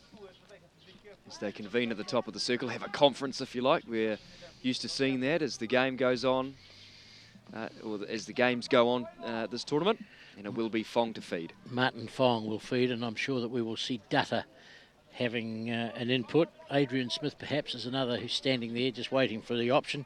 Corrie is the backup. Let's see if it's going to be an orthodox move. Probably just a sweep at goal, waiting for the clock to count down and get the time for the take. Here it is now. No, Data was a little bit slow with that one, so he offloaded, and then the keeper saved it. Good save. Another chance. Free hit. Too high from the first shot. They're banging their sticks together, the Samoans. The crowd find their voice, cheering for the underdogs, and certainly Samoa are the underdogs in this game. Yeah, well, for those people who know the rules, of course, that don't need to have it explained, but the first strike from a penalty corner must be below backboard height, and that one was the first strike too high. Here's Teo taking the ball deep. Chance getting inside the circle, but he's challenged and will get a free hit. So they're just outside the circle, deep on the right wing side. What are they having? Are they having a free? Yes, a free hit. It looked as though outside the circle, I think. Yes, it looks like they were shaping up for a long corner, but it was definitely a hit. Not enough Samoans up there. Plenty of Fijians back there, and Samoa come forward. Player on his own, getting a little bit isolated at the moment is Talavau. He's an industrious player, gets another free hit. So they will look to try and capitalise. This is where they've got to limit their errors. Too often they've been guilty of giving away easy possession. They've got to try and make something out of this one. Smacked straight into Data. No, Smith. Have another go, Brian. Vitamana. Here's a sweep into the circle. Chance. No, cleared away by Heritage. Good defensive work. Taking it out towards the left, but Fiji can't quite get it clear. Nakis gets it towards the circle. Takes a leg, and ultimately it is a free hit to Fiji. Nice work there by Samoa. Yeah. Getting stuck into their attack, which is nice to see. Oh. Here comes Corrie. Forward to Edwards. Edwards inside the circle. Smith. Ball raised a little, but Samoa come away with the ball through Tapasoa. Excellent work on defence once more by Samoa, denying Fiji any opportunity to get close to that goal. Well, they've got a long penalty corner. I didn't see what happened there. Was it a foot inside the circle again? May well have been. May have been, yes. So Fiji's second penalty corner. Well, they haven't been successful yet, and we're 8 minutes into the game.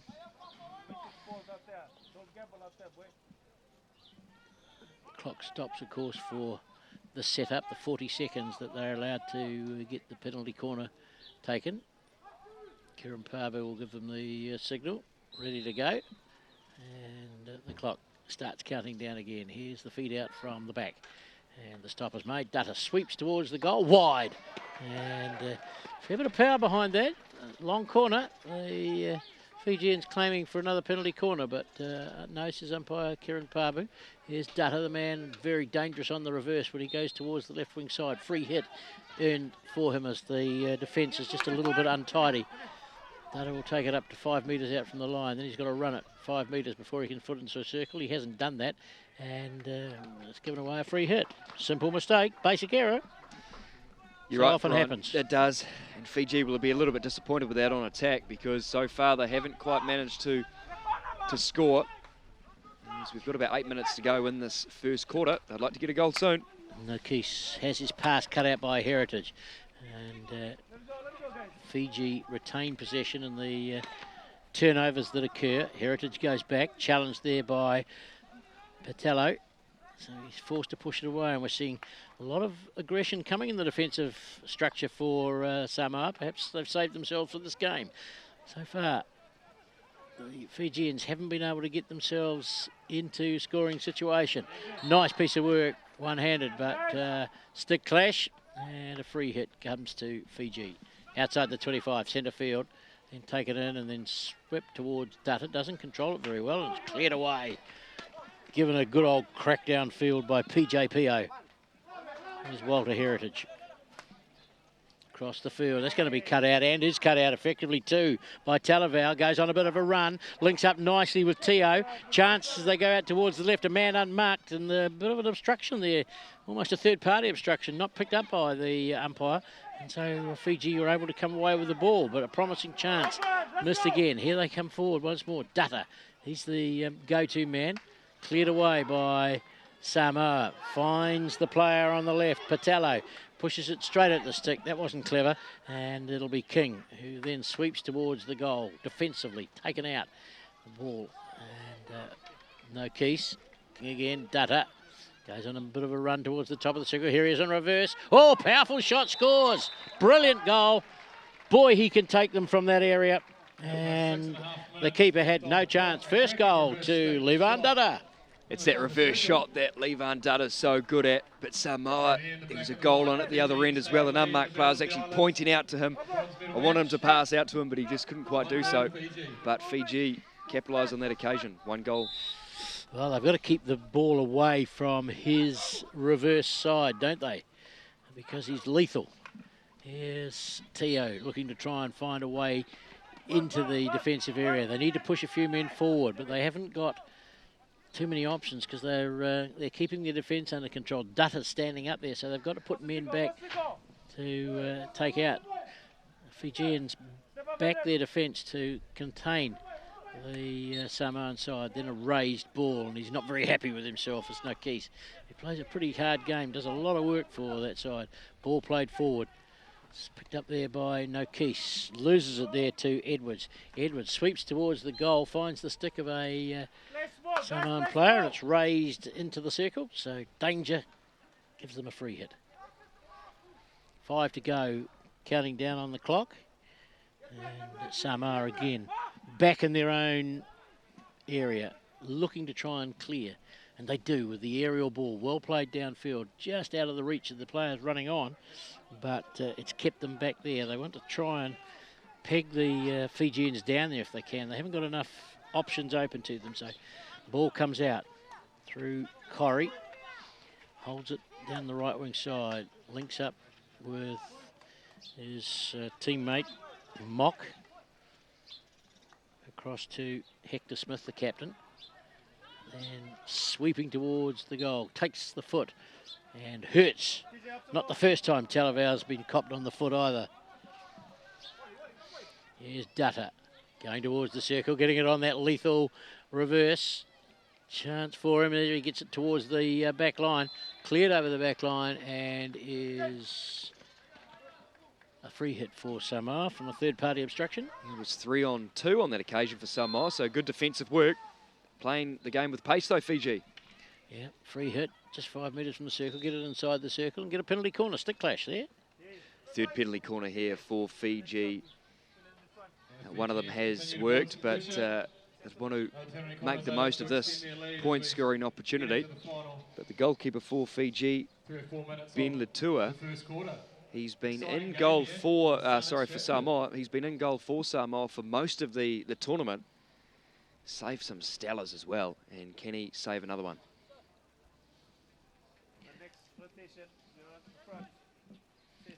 Here's the sweep out from the back, and an offload straight towards the goal. Cleared by the keeper. Out towards the right wing side for Fiji. Swept inside the circle again. Good defensive work. Cleared out. Teo chasing across, but won't be able to stop it going over the sideline. Yeah, in fact, it's Tuili in goal for Samoa. Ben Ladua's down the other side for Fiji, unemployed so far. He's taken occupation too early. It's the ball played forward. Once again, Data gets it on his reverse and then goes onto the forehand, unloads it, shot towards goal, cleared away, chance again. Once more, a little bit of penalty corner as it comes off a foot. So they've managed to resist the penalty corners taken so far, but we haven't quite seen the same efficiency about the Fijian penalty corner setup. Data's taken his leave. He's moved away towards the left and will leave Adrian Smith, perhaps, to take the option. Samoa would be a little bit disappointed with that. They did everything right on defence apart from the foot, but Fiji have another chance. Fourth penalty corner. Here it is, Adrian Smith. Flicks it off for Data, who holds it and then swings towards the goal, but it's gone over the back line. Defended again. Long corner. Save by the Samoa keeper.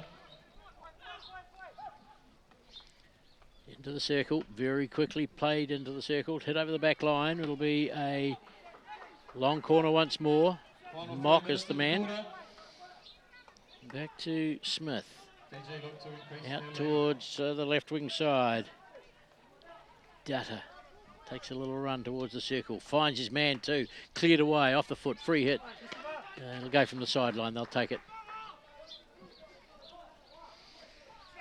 It's obvious that Samoa have up their defence, which is great, but it's the attack that counts. No Keys, good little run from him. He's got some space too, looking for an option, gets it off a foot. We'll get a free hit for that one. Advantage being played at the top of the circle, no advantage coming.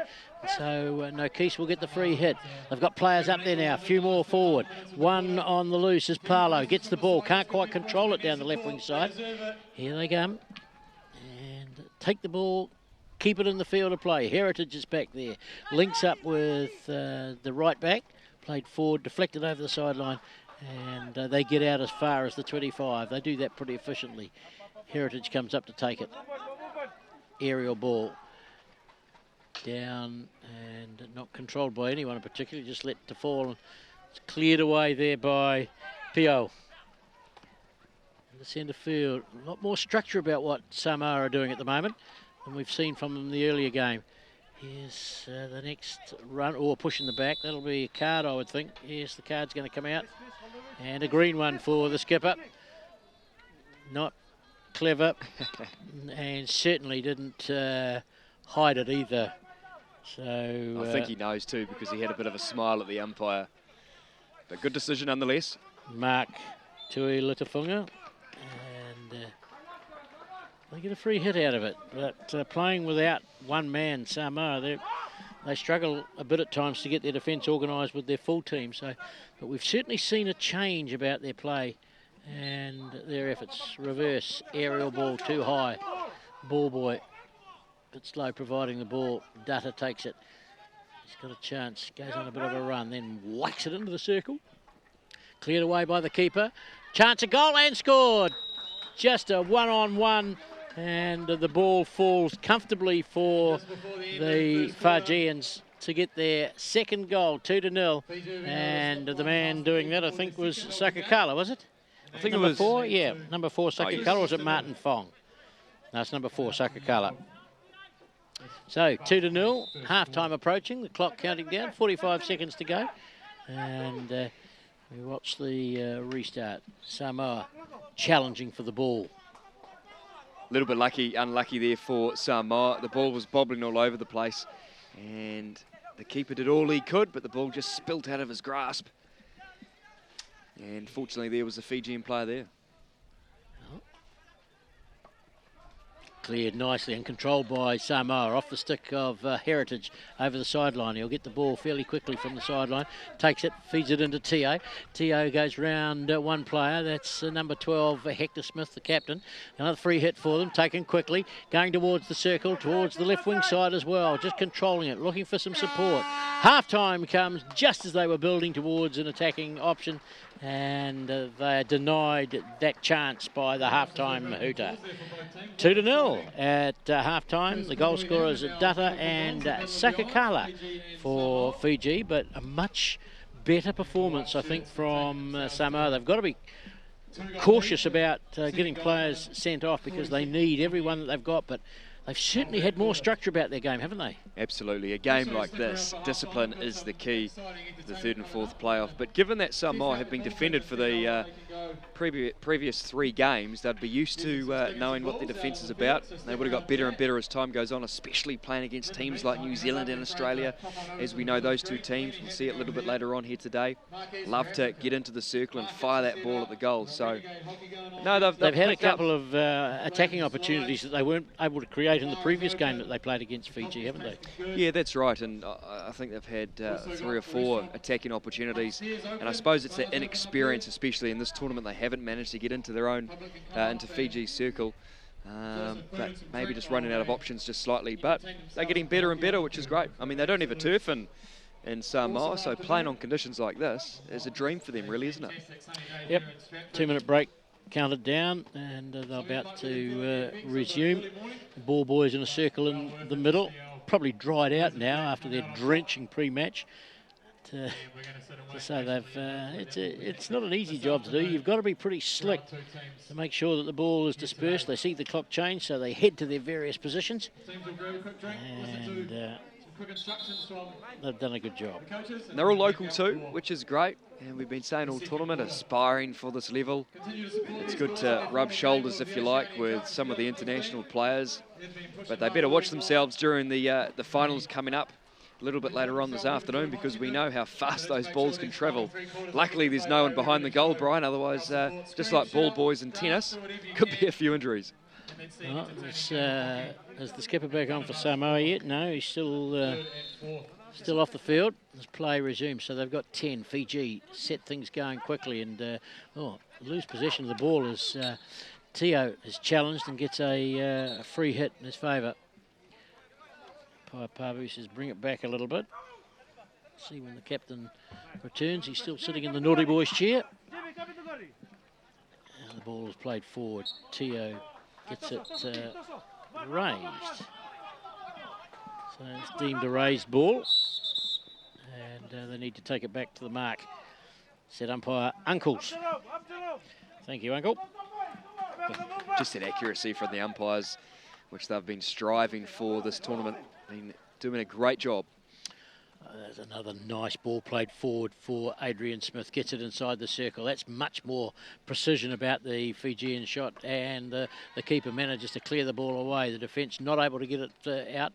The skipper's back, so they've got full complement, and he comes away with the ball too. Just shows that extra number, then gives it away. Here's another chance. Reverse stick, but it's dangerous, and something else cause for a penalty corner. Umpire Pabu says that's another one for you, Fiji. Fiji hot on attack in the early moments of the second quarter. 2-0 they lead at the moment. Looking to convert another penalty corner that they've earned themselves. Just getting their defensive screen set up again. The attackers at the top of the circle discussing their option. Dutta's back in the frame, I would imagine. Will it be direct or will it be a variation layoff? Will be nice for Fiji to capitalise here. Here it is, and straight at goal. Kept out by the keeper, by one of the defenders actually, and it goes over for a long corner. They get it out towards the 25, taken quickly there by Mock. Gets the ball towards the circle. Dutta's looking for that option, gets a penalty corner, straight onto a foot again. He loves to get the ball on that reverse, doesn't he? He does. And working really hard on defence for Samoa is Mark Tapusoa, 15 years of age, the youngest player on the Samoan side. But he was sort of protecting the ball as it went over the baseline before. Well, who have we got there lined up this time? Adrian Smith is there. Data there as ever. And a break, is it? No. Oh, one of the Fijians breaks. Yeah. So he has to go back to halfway. Can be replaced, of course. He's just not allowed to take the place up there. So sent back to halfway. Fabiano, I think. Tavita King. Here it goes. And Adrian Smith sweeps towards the goal, taken by a defender. Out very quickly was Pio, and they earn a free hit with a stick clash. Again, we see the Samoan defence really picking up. They're getting better and better, as it seems, and they have denied the opportunity once more. Have they been foxing in the earlier games? Well, they've certainly... yes, they probably have been. They're certainly a lot better organised. They've got some structure. I know their coach was looking for a video of their previous game that they played to just see how things are going, and it may well have worked for them as they come out of defence. Can't quite hold it, but they do through initially Talavao, but once more the defence is there, and Jody Seeger able to clear the ball away. Data quickly into the circle with the ball from the free hit and goes over the back line. Peels for a penalty corner, but it's a 16. So they've got to take it back from the right area. 2-0. Fiji ahead as the overhead ball is played down inside Fijian territory. Taken down the left wing side. Nice movement of the ball. We've got players waiting in centre field. Finally uses them. Adrian Smith. Data. Back to Adrian Smith. Shot at goal and deflected in. Goal scored. Very cleverly done. Number 4 or 24, I think, Jerome Edwards was the man who got the final touch on. But that's once more players in the right position looking for options, and the deflection goes in. Third goal for Fiji, 3-0. You could see that coming, just the movement from the Fijians. Worked off really well. Probably the best goal they've scored so far in the tournament. Teo takes off Nakis out towards the left wing side. Paulo challenged by a couple of players. Smith taps it over the sideline, so Paulo will have another chance. Plenty of players there within the 5 trying to make the interception. Nakis gives it a bit of a whack. Finds Talavao. He's got a bit of space to run too. Links up nicely with the skipper who comes towards the circle. Takes it to the top of the D. Then reverses but lifts it into the circle. It's dangerous. And it loses the momentum again. 3-0. It's just been the tale of the story, hasn't it, Brian? Samoa, they get in a really good position, but spoilt because they give away an infringement. And that's unfortunate because they could have been up a little more than what they are if things have worked out. Well, down the left wing side. Linking up again. Good movement of the ball. Oh, Smith can't bring it under control, and Fiji give it away to Samoa. I think they were looking for a free hit there, but they come forward at pace too. Just loses it, does the player Talalili. And Fiji once more very quickly into action. Right across the field. Cut out by Talavao. Takes the ball on the foot, does the Fijians, so they get another free hit. Tuila Tafunga is there to take it. Uses no Keese, his key supporter. And then gets the ball back. Brings it under control on halfway. Goes to plenty of space. Good strong run down towards the circle. Looking for a chance. Gets it. Can't link up nicely. There was a gap there and a player unmarked, but he just couldn't quite get it to him. And Fiji will come away with the ball. Here again is the Fijians very quickly out through King. Linking up with Corrie. 3 or 4 defenders. They're really working on that defence, aren't they? They've put a lot of pressure on in trying to break down the attack. It was Norkis who couldn't quite get the ball on the inside of the circle, but if it did, it would have been danger time for Fiji. Smith gets it inside the circle, and again, the ball almost deflected in by number 25, Terence Corrie, as he went running across the face of the goalkeeper. They've certainly used that effectively. It's come off the goalkeeper and gone for a long corner. Back to Dutta. Looking for an option, brings it under control, good skill. Then inside the circle, deflected and cleared away, penalty corner. Dangerous up off a defender's stick, and the danger was quite clear because the stick came in to whack it away at head height.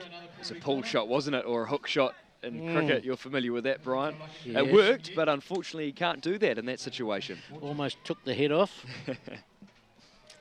So once more, the battery is set up, waiting for the countdown. And Dutta's there this time. Adrian Smith just having a chat to the skipper, Hector on his right. Now they're ready to go. Here's Dutta with the ball, and just a little layoff. Flickered goal, keeper saves, and another penalty corner. So they're generating those chances more now, Fiji. There won't be quite the time taken over this one. I'll just have a little chat at the top of the circle. And then get ready to go. Dutta once more, the man at the top. And this time he just controls it, sweeps it low and over the back line for a long corner. Well, he moved around the defender quite nicely, but couldn't quite link up with the deflector. So, long corner. What's happened? The ball's been tapped away. They've got another one brought on. Harry Heritage has come on to join, I presume, his brother, Walter Heritage. Ladua makes it a... Oh, it must have been a 16 that they took.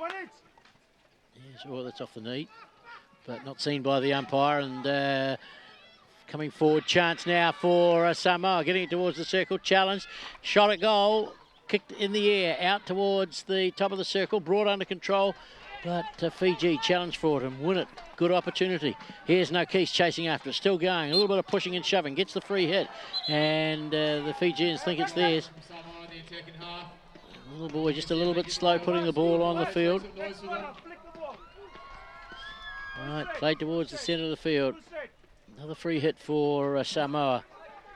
Crowd showing that they're supporting the Samoans at the moment. Nokis takes it on the run. Top of the circle, works it inside the circle. Can't quite get it past the defenders. They've marshalled themselves pretty well, and it's played out there to Corrie.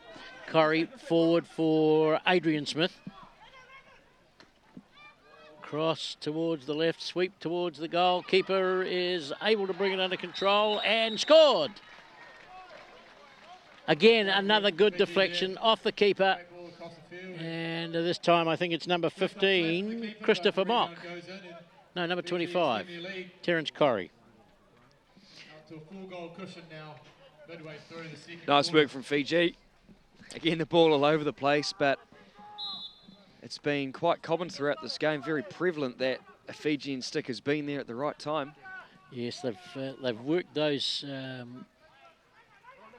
attacks pretty well. They've always got somebody there waiting for the deflection, and they do it pretty efficiently. Here's ball with Fiji. Corrie to Dutta. Dutta just holds it, goes on a run. He's got a couple of players around him. They're trying to keep him off the reverse, and they do. Just push the ball away, but give away a free hit in so doing. They'll be on the left wing side. He'll take it. Runs with it for a couple of metres, then goes the mandatory 5. It's intercepted, though, by the captain, who goes for a bit of a run. He hasn't got much support, so he has to hold on to the ball himself. Tries to get it round Heritage. Can't do so. Has to chase him down. Inside Samoa's half. Cross to Walter Heritage. Harry's the other Heritage. Smith. That's played forward. In fact, that's, yes, it's Elsay Smith. There's 3 of them there. If you say Smith, you probably get some success from it. Here's the ball reversed. About a free hit for Fiji. Yeah, if you keep saying Smith, you're bound to get one right, aren't you? You are. 3 of them. There's a couple of Fongs. Couple of Fongs. Heritage in there as well. Couple of Heritages, yeah. 2 Heritages. 2 Mocks. So you're bound to get it right somewhere along the line. Samoa clearing the ball. 6 minutes to go until half time. Turned out Turned out to be a beautiful afternoon. Now, I'm not sure if our excellent camera people can pick up, but you can see Mount Ruapehu just to the left of the turf, over towards the east. Yeah, and Mount Egmont to our right. Beautiful part of the country. Might have a look at that again later on. Here's the ball played into the circle. Shot it, oh, and Dutta was there, couldn't get the deflection, and it's over the back line. Putting his body on the line, Tuioli, the Samoan goalkeeper, doing a great job. And when things pay off, you can see the emotion. He's smacking his stick on his pads, gearing up his boys. That one's gone out on the full on that occasion. Two balls on the field now. Scrum back. Yeah. Heritage 1 to Heritage 2. And back across to Smith. Sweeping it out towards Adrian Smith, towards the goal. Somebody running in there, just waiting for it, holding on to it for a moment. It'll be a long corner.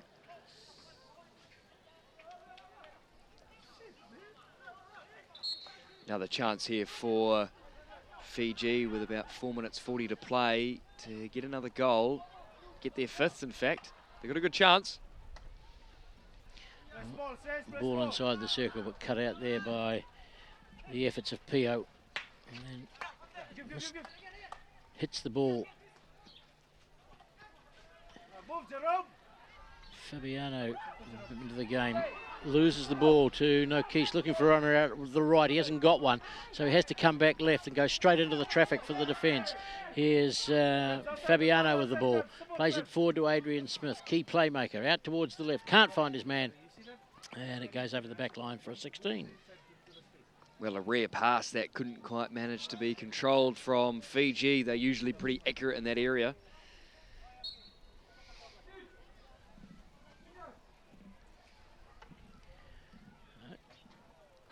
Take a 16. Right wing defensive. Inside at own 25. Played up towards halfway. Tio will latch onto the ball, but gives away a free hit. In fact, it went over the sideline. He couldn't control it. Fabiano giving the call out, but they go more direct down the left wing side. Pass cut out momentarily, but then picked up very quickly by Smith, who gets a stick clash, caught with Samoan and earns a penalty corner for it as well. So the pressure again mounting on the defence. Umpire was playing a little bit of advantage there just to see what Fiji could make of it. Knew that there was an infringement there, but blew it up eventually. Too early in goal. There's the battery at the top of the D. Once more Dutta and Adrian Smith there, the major options. Will they go for a variation or a direct shot at goal? Might well go for a deflection if they can. Here's the injection into the play. Dutta straight towards the goal. Off the keeper's pad, can't quite clear it, but the defence is there and managed to get it away. Good work. And another penalty corner. Well, that's come from the disengaged umpire, who's basically told him that it's come off a foot, perhaps. Yeah, he's in a position where he can see a wider view back in that spot, whereas Pabu, who's up to the left-hand side, a shot there, maybe couldn't see it, a little bit blocked, possibly. But they got the call right in the end, I think. Right, here's the injection. Adrian Smith this time, sweeps towards the goal. Keeper saves, another good save made by Tui early. Only out towards the sideline. They'll have another injection from there. But, well, he's made some good saves at times. Kept his side in with a chance. Hard to see them winning, but he's been kept in there. Here's Dutta with the ball and a free hit. Not taken 5 metres before it was taken into the circle or played by another player. And so the 5 metre turnover for the captain. Ball play. Oh, nice link up there with Nokis, looking for support. Tries to get it through a leg, hits the leg, gets a free hit. Tuilatufunga is again in a position to take the free hit very quickly. Ball raised from a Fijian stick, so it'll be another chance for Samoa. They've got about 2 minutes to go to half-time. They've got to try and make something from this if they can. Here's the ball, played towards the circle. It's inside the circle. Heritage is back to defend. Slips over. Chance for Samoa. Teo with a shot at goal. Misses. Just wide. Long corner saved by the keeper. Good chance. Just missed. Where they had a chance before that, but unfortunately the pass couldn't be quite controlled. But the ball bounced back in the direction of, I think it was it Teo? He's in the circle again, takes the body, penalty corner. Oh, and they're doing a dance for joy. Teo, the high fives. They haven't seen too much penalty corner action, and we don't know what their battery's like, but they've got an opportunity to try and get something just before half-time. 20 odd seconds to go, or 1:50, sorry, that's the countdown on the clock that we're seeing at the moment, but on our clock it's about 1:50. It stops during the penalty corner. So, the Fijian keeper, who you've already given a rave to. Yeah, I have. Latua. Benjamino Latua. No, it's number 27, Richard Eyre in goal, is Richard it? Eyre, yeah. Oh, they must have changed at half-time, at quarter-time. So, they're in behind their goal. What sort of option have they got? Looks like Teo is up there. He's a solid-looking man. He may well have a good whack at goal. Here's the ball out to him. Played for the captain. Oh, they messed it up. They haven't had enough practice, obviously. And Fiji come away with the ball down the left-wing side. Oh, they find a man who's so dangerous. Ditter goes towards the back line, holds it there, challenges, gets a free hit away. Taken very quickly out by Samoa. They're still looking for that opportunity.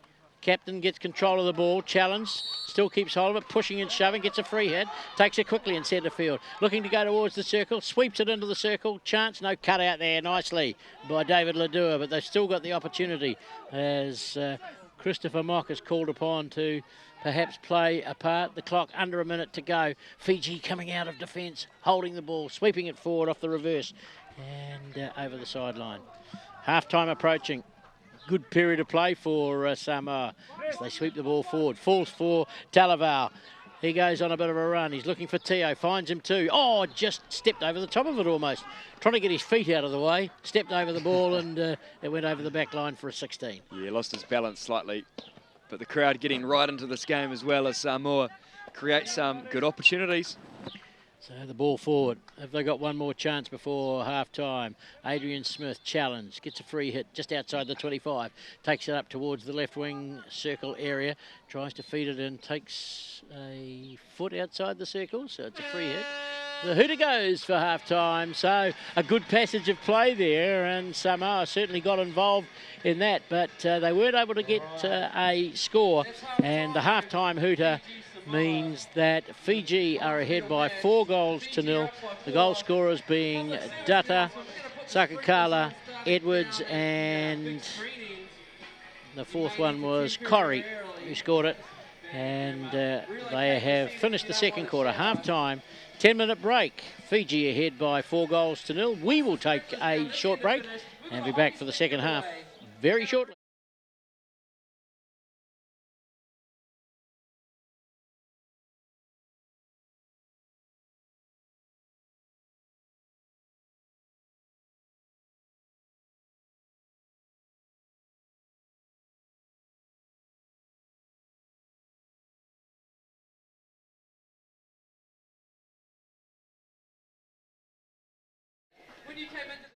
They booked their Olympic berth.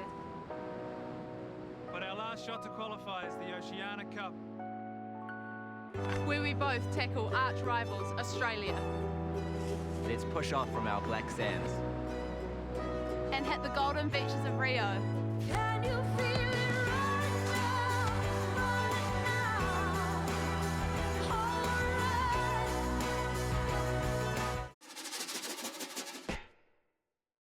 You there, you with the face. What do you want to do today? What do you want to be?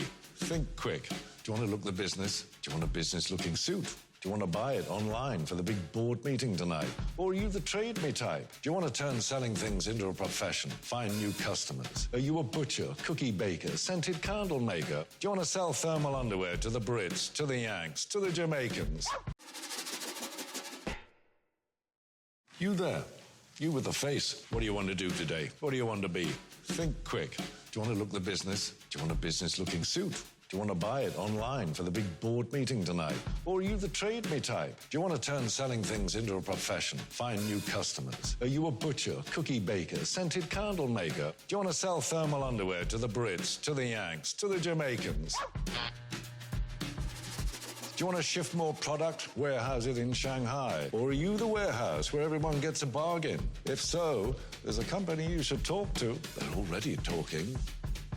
Do you want to make someone's day today? You want to send them a treat or treasure? Fine chocolates, fresh oysters, or perhaps post a letter. They still do that, you know.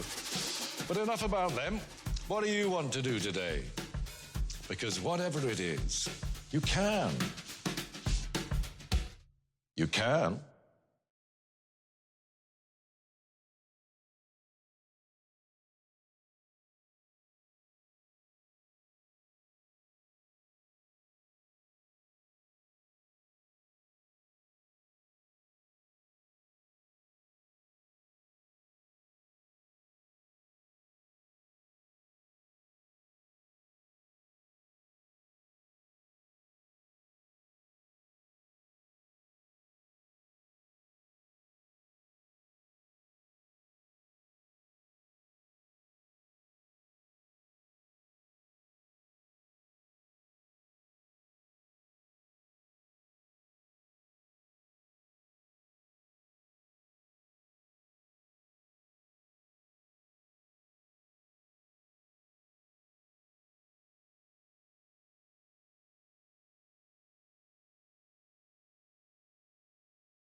Are you a player, a buyer, a hard-to-get finder?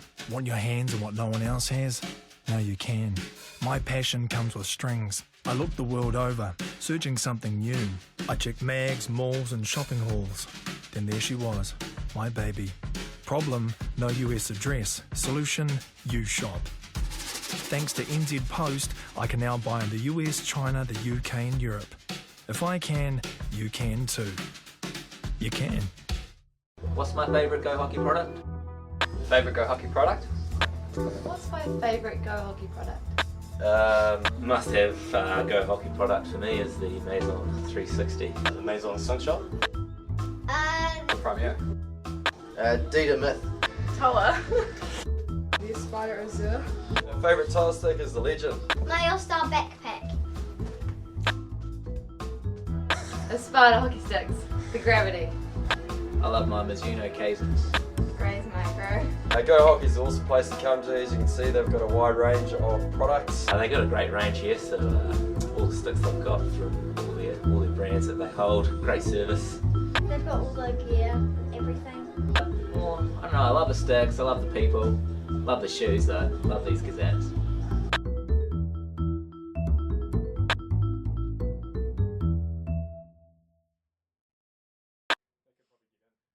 When we're in action, it's your support that gives us the edge. Get social and follow the Black Sticks, both on and off the turf. Follow us through all our social media channels to be part of the team.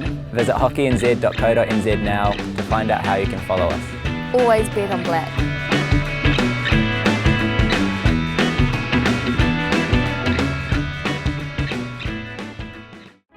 For the early mornings, the hours in the rain, the sun and the moon,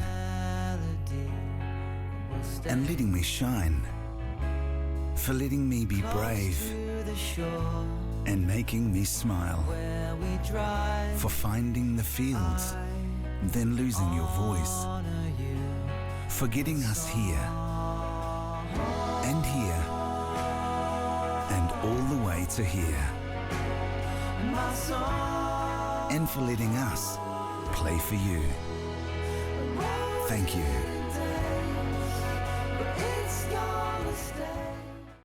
Make sure you're back in black by wearing Black Six official apparel. Shop now from your PC or smartphone and join Team Black Sticks. Go to hockeynz.co.nz And click on Online Shop to get shopping now.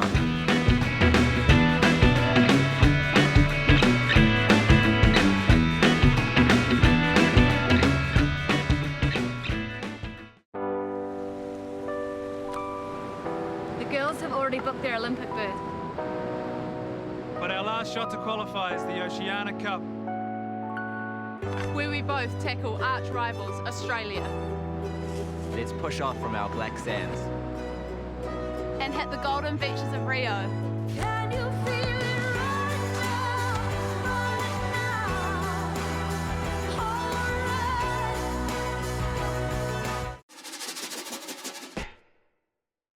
You there.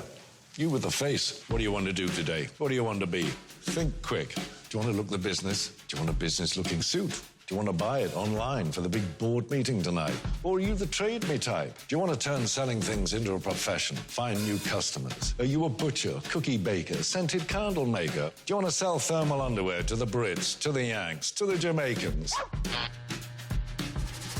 Do you want to shift more product, warehouse it in Shanghai? Or are you the warehouse where everyone gets a bargain? If so, there's a company you should talk to.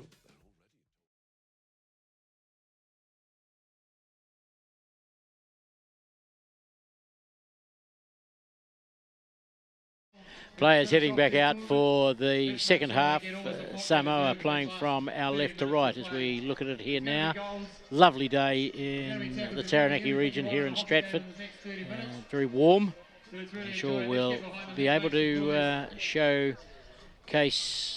the area this afternoon when we have the two big games. The women's international between New Zealand and Australia and the men's international.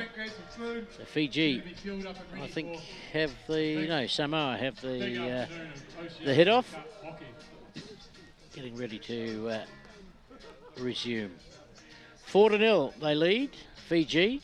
Much better performance from Samoa. I think they would come away happier with their performance in this game, William, in terms of they've been more competitive. They've created a few opportunities. Haven't quite been able to take them. Well, I guess that's because they've had very limited practice at being able to take those opportunities. Absolutely, but we've seen it's only 4-0. The defence has really picked up from the Samoans. I suppose during the week they've had a lot of practice at defence, but they haven't leaked as many goals as they did against Fiji previously, as well as Australia and New Zealand when they played them as well. But yeah, good first two quarters from them, and they'll look to build on that. And as you said, they've provided some good opportunities. But let's hope to see some goal-scoring points. Yes, watered turf, so there's still some lying on the surface as Samoa begin proceedings and hit down towards some of that water that's still lying there from the watering. Walter Heritage is going to get the put in from the right wing side, not controlled there by the Fijians, and immediately Keys comes away looking for a player, goes forward to him, raises it in towards the circle, danger, although the only player in danger was his own man, Matthew Teo, and immediately Fiji come back on attack. There's Dutta getting the ball forward. Good defensive work there from Tapasoa, getting across and forcing for a long corner. Dutta's the playmaker. Finds Smith, gets it inside. Oh, lovely deflection again.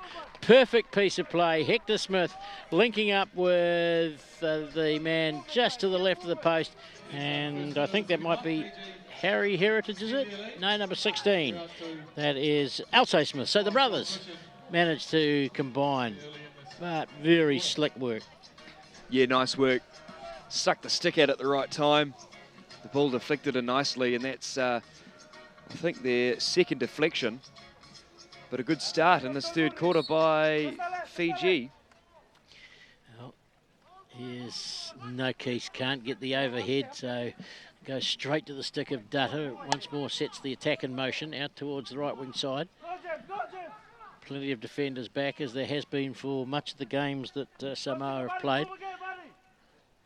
Through the water, that'll slow things down for a while until that's dispersed.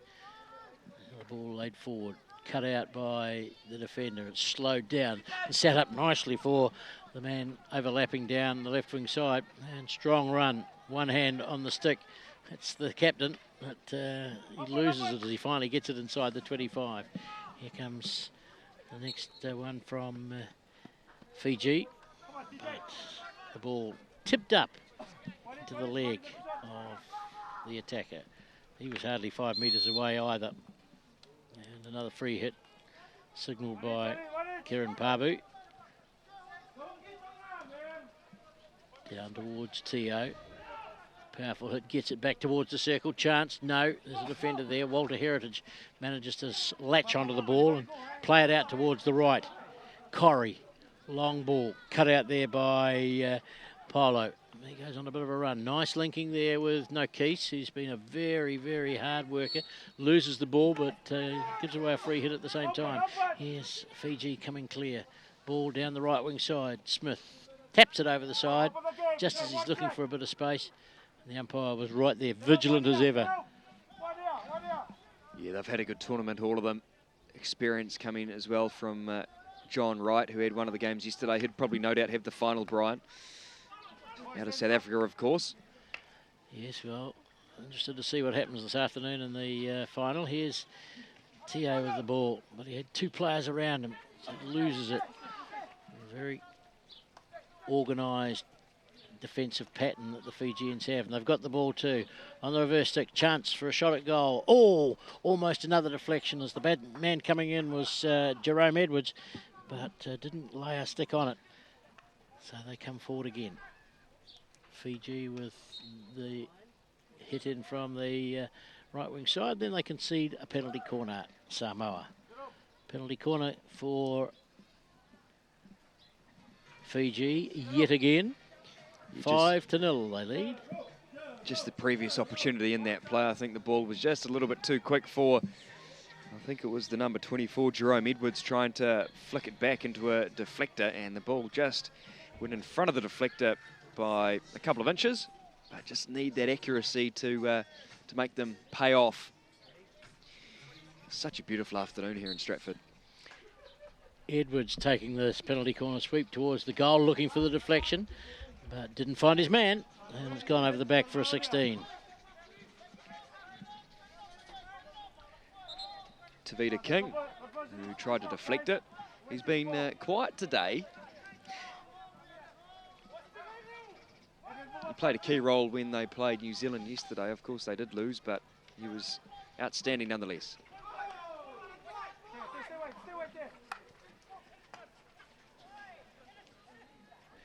Well, a bit of a collision there. Free hit for the Fijians. Whacked into the circle. Here's a stop by the umpire. Is he going to give a? Is he going to give a?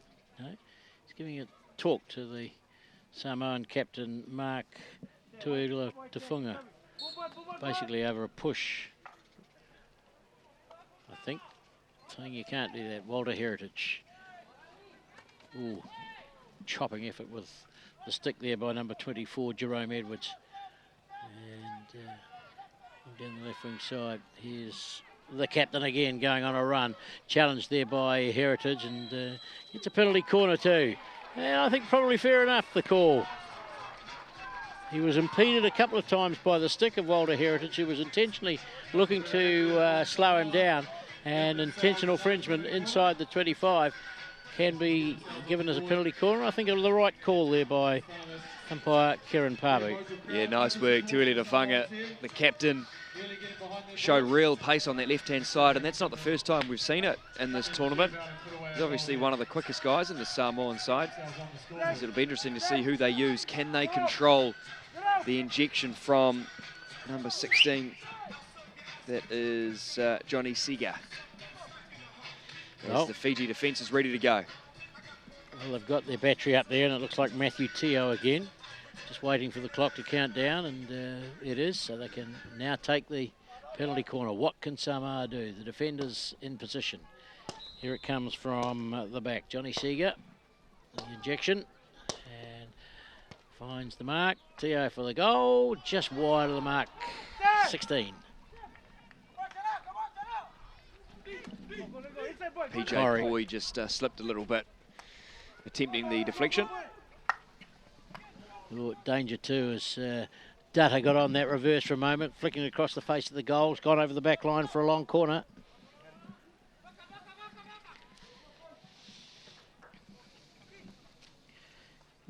Corey. Dutta gets it inside the circle. Penalty corner too. Just lays it onto a foot very easily and creates the penalty corner situation. Number 10 for Fiji, Harry Heritage comes on, moves back into defence. Will be needed shortly, I'm sure. So Fiji have a chance now to go 6-0 up. Just on the last couple of occasions, their penalty corners haven't quite managed to be successful. So it will be interesting. It looks like they're going to use Dutta again in this play. But I might be wrong. Well, he's the first option, I think. They do, and it's not stuck cleanly, so a free hit for Samoa to get away from their defensive area. I'd be disappointed about that, I think.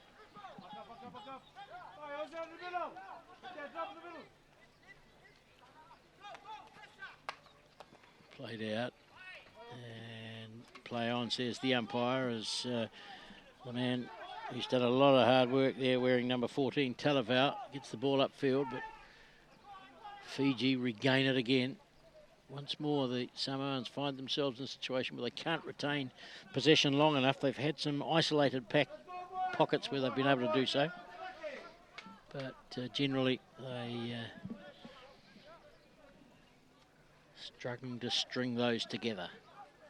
Coming out of defence, Tio's running high, looking for a ball, but he's got a marker on him.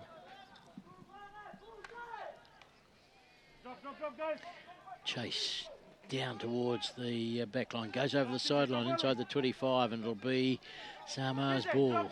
The skipper gets up there very quickly, takes it on the run, gets it in towards Tio, drags it round, pushes towards the circle, chance for Talavau, shot it, go wide! Whoa, nearly. Great piece of work. They linked that one up pretty well. Here's Fiji coming out of defence. Fong gets the ball forward. Stopped there by number 16. And free hit awarded. Dutta takes it. Here he gets it onto that reverse. Powerful across the face of the goal, but can't find the mark. Another great opportunity just before from Samoa, but unfortunately, Torpita was just behind the ball a little bit. Couldn't quite reach out and grab it, but that would have been excellent for Samoa if they could have scored that one. Good for the crowd too. Dutta's got a bit of space. Finds Corey, top of the circle, Smith inside the circle, cleared away with power, but straight onto Corey's stick. Here comes Dutta again, looking to try and get a shot on goal. Powerful player, but it's cleared over the back line by the keeper. Again, Tui Early's done an excellent job. They've got a second keeper whose name is in the book, but we haven't seen much of him, have we? No, we haven't. Perhaps they've only got one set of pads. Torpita, he's the vice captain as well. Another brother in this side.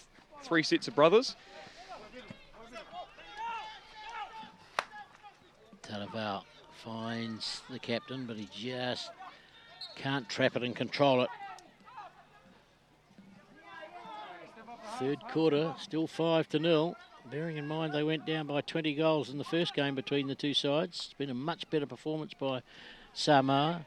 Get the ball inside the circle and then get it clear, but he slips over as he does so. And once more is called upon to try and do some defensive work. But Edwards is there and he gets challenged. The ball goes over the back line for 16. He goes down too. There's number 3, Nokis. No wonder he's in the wars, because he's in the middle of all the play most of the time, isn't he? He's the central playmaker. He and the captain, Mark Tuilutafunga, have been the hard workers, and Tio as well, who's standing high down here in front of us now. In centre field. Now the clearance finds that man. Oh, no, it doesn't. He mistrapped the ball completely. And it was picked up there by Vaitamana. Links with Corey.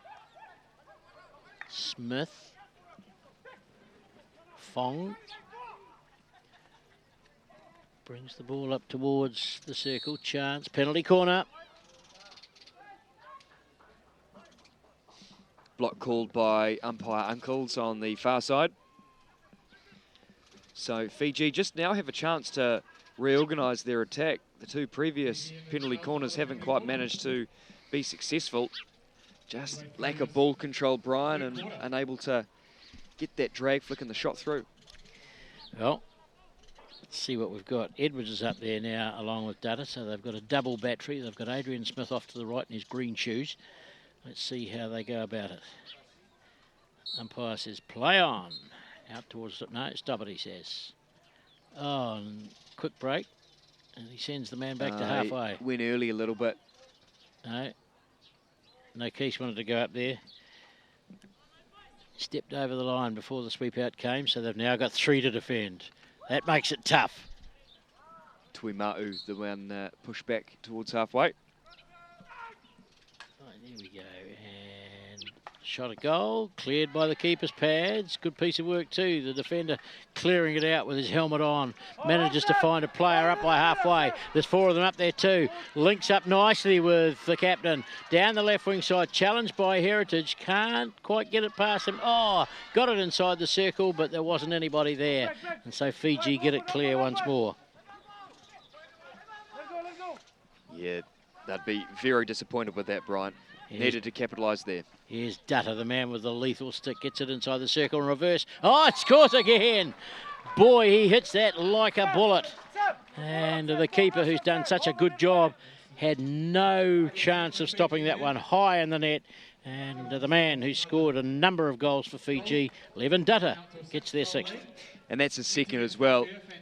Fiji showed some great defensive play, able to move it down to Samoa's 22 and capitalise on that opportunity. That's excellent play. It's like they've learnt from New Zealand or Australia on that occasion. Yeah, here they come again.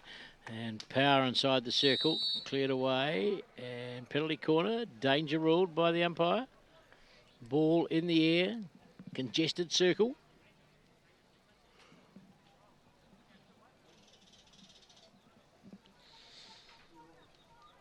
So they've just had 1 goal and they're back now with a penalty corner. Defenders back in position, getting all their protective equipment on. They need it too with Dutta, but it looks like it is number 13, Adrian Smith, who will line up for the shot. They might share it around a little bit, potentially. Here's the injection, straight towards goal. Wide though from Smith. People starting to arrive for this afternoon's major fixtures. The Black Caps, Black Sticks, women first against Australia. And then, of course, the big one, which is the men qualification match for Rio Olympics. Well, a lot on the line there, and I'm sure that the crowd will get right behind them. So if New Zealand don't qualify, Ireland will bump up ahead of them. Here's Samoa with players up there, Burn, chance to get them inside the circle. And a reverse coming into the circle. It's raised into his own player. Ouch.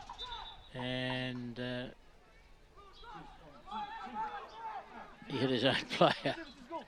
So they get a chance to clear the ball. Tuili was the man cleaned out, but he's okay. Mustn't have been hit that hard. Here's Dutta, challenged by the stick of a Samoan player. The card being called by the umpire.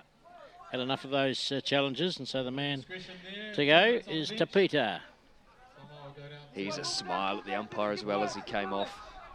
Obviously knew what he did, thought he would get away with it. Well, not on Pabu's watch. Well, it wasn't as severe as Jerome Kano's, was it? Whoop.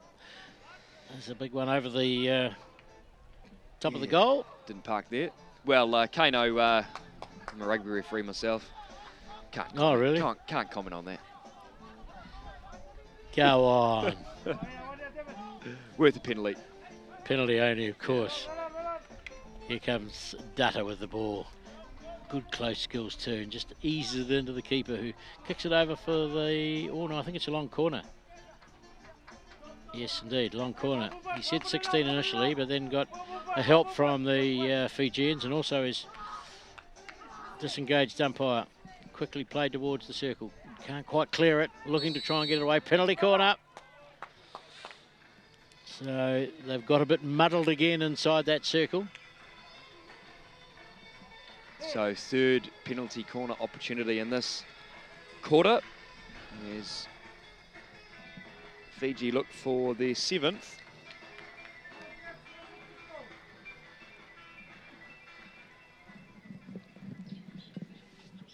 They've got Dutta lined up there as well. They're going to use Dutta. And that scores. Nicely worked by Dutta. That's his 3rd in the day, pushing the score out to 7-0. Yes, well, he's very effective there, and it's interesting that, you know, some of the more difficult shots the keeper saves, that one was a straightforward one, but the power of the shot just didn't have him in a position to move. 7-0 it is. 2.5 minutes to go, and this is the 3rd quarter. As Samoa look to try and get the ball out of their territory, and they do. Find Teo, who loses the ball, gets a free hit. No, Fijians get the free hit. Dutta out towards Corrie. Corrie's challenged by Talavar. Boy, he's a hard worker, that Talavar.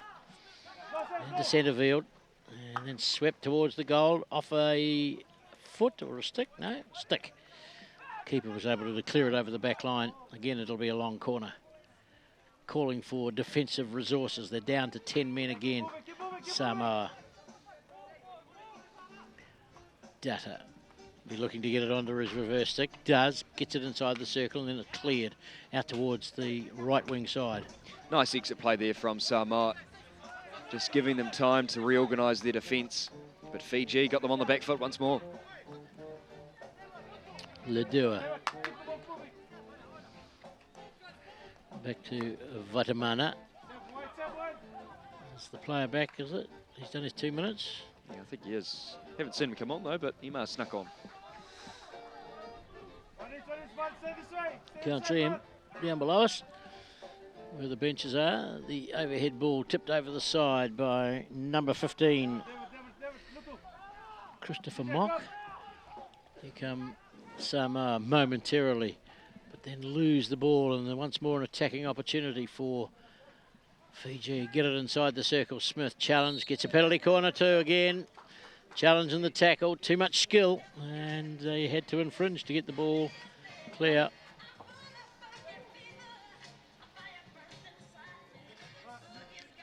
Another penalty corner.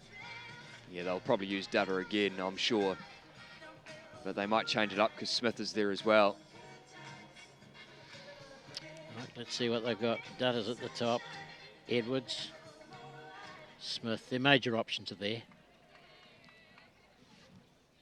Whistle goes. Sweep out from the back, and then Dutta towards the goal. Deflected off the keeper, scores. Yet another one for Levan Dutta. Gives the Fijian score a boost up to 9-0, 8-0. Just over a minute remaining in the 3rd quarter. 8-0. And that's Dutta's 4th goal today. He's been a class act today. 23 years of age, 14 caps heading into this tournament. Chance for a long corner here. It's deflected off a Fijian stick, and it's gone over the back line. How long have we got to go? 1 minute in this half, and they've got a long corner. So can they build something up in the minute that they've got left? Nokis is the man with the ball, and he looks to take it back 5 metres and then whacks it towards the circle. Captain Louis Tafunga is there. Chance now. Reverse shot. Goal! Saved by the keeper. Excellent piece of work by, there he is again, Talaval. What a game he's had, but just not rewarded. Looked like he's been doing a little bit of work with Brendan McCullum, the way that he dived to the right-hand side. Nice save. Well, long corner, and Fiji get possession of the ball. I'll bring it forward. Corrie. Dutta always finding space, takes it towards the circle, gets it inside the circle. Deflection, saved by the keeper, kicked over the back line for a long corner. Good defensive work. He had 2 or 3 players around him. Most of his defence had been beaten. Tuiali on. As the ball bounces away. And the hooter goes for a 3-quarter time. 8-0 is the score.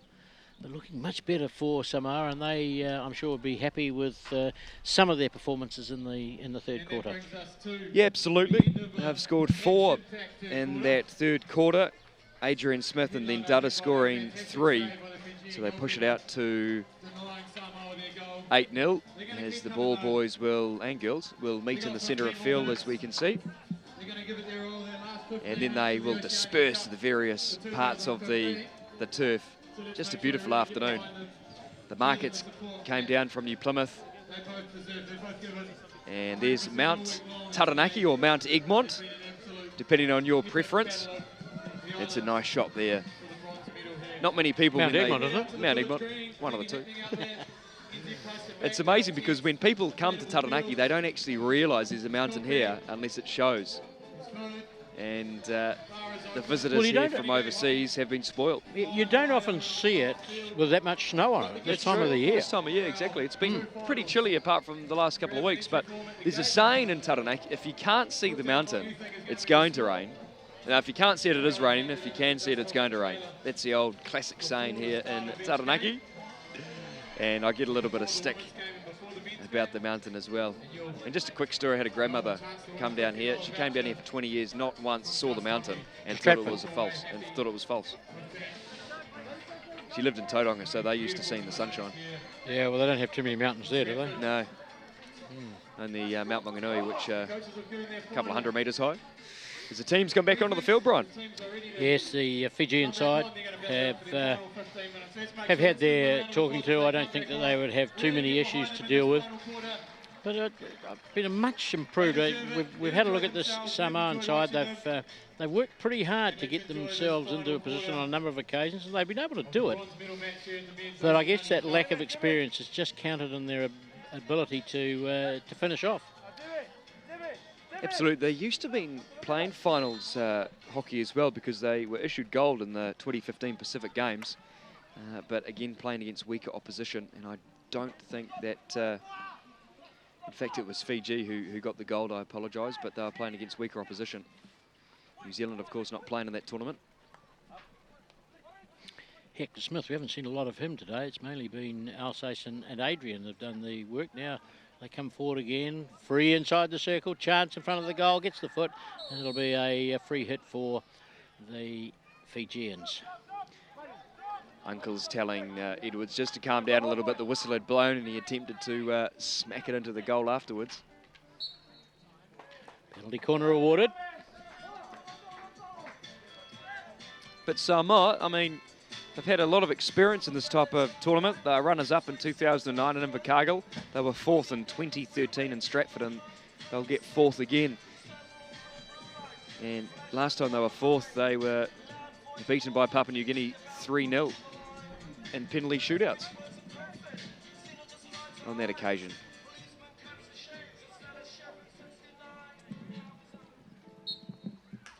Penalty corner option. Oh, missed. Get it back inside the circle. Here's Dutta again. Oh, he's very too high. Yep, first strike from the penalty corner is too high. The penalty corner hadn't been over because it hadn't gone more than 5 metres outside the circle. And good call by the umpire. A little bit of a protest from Dutta, aiming up for his 5th goal of the afternoon. But no cigar on that occasion. Here he is again, looking to have another crack. Takes it inside the circle, brings it round, finds a player unmarked, but can't get the ball as the keeper heads forward, loses his helmet. He doesn't want it. Oh, no, he does. He does. I bet he does. He's in the wars as the Samoan keeper too early. There's the ball played out, not controlled by Fiji for a moment, but then Smith manages to get the ball into centre field. To Sakakala. Free hit called for Samoa.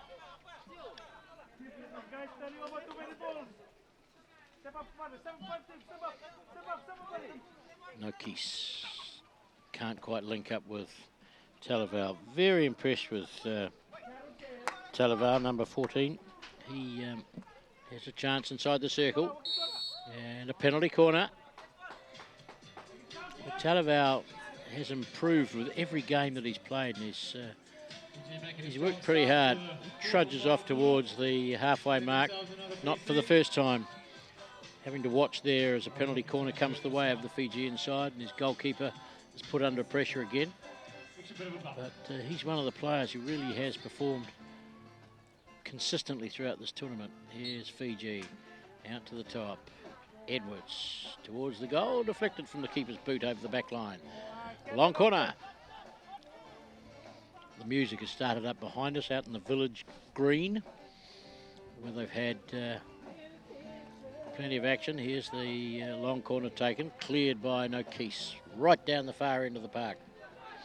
And the little ball kid will run after it too. Will they have dried off after the sprain at half-time and before the game? Yeah, I think they probably have. The sun's been shining on them. Yeah, it's pretty warm. They've had a rough deal. Yes, ball Dutta again. Brings it back under control, but he's under no pressure. Overlapping is number 12, Hector Smith, the captain, Dutta. Controls it towards the 25, challenged by Nokis, gives away a free hit. Dutta takes it, Auto then sweeps towards the circle, cleared by the keeper, straight onto one of his own players. Penalty corner. Player went down, and he was trying to clear the ball. I don't know whether he's been injured as he went down, but whatever's happened, it's a penalty corner. Poor old Johnny Seeger, doing his best to clear the ball, the keeper too, getting the stick onto it, straight into his back. But once again, a little bit of discipline costing Samoa here. Will it be Dutta to get his 5th of the afternoon? Well, he's marauding there at the top of the circle. He's ready to go. There you go, says the umpire, and he does. Sweeps towards the goal, and it's a long corner. Just away to the right-hand side.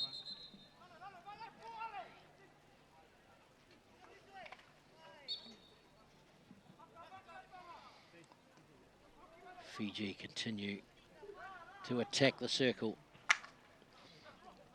Possession of the ball, laid off there, but defence is in there only just to push it over the back line. Johnny Seeger, another man who's worked pretty hard in the defence.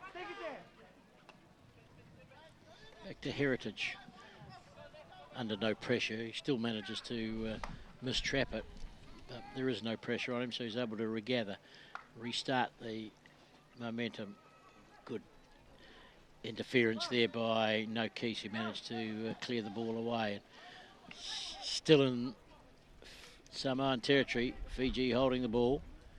Edwards goes round one defender, still keeps the ball, looking to get it on the reverse, then lays it out to Sakakala, goes left, finds it to Edwards in the circle, cleared away by Samoa, up towards halfway. Heritage uses the support out on the right wing side. Number 7 is Ladua.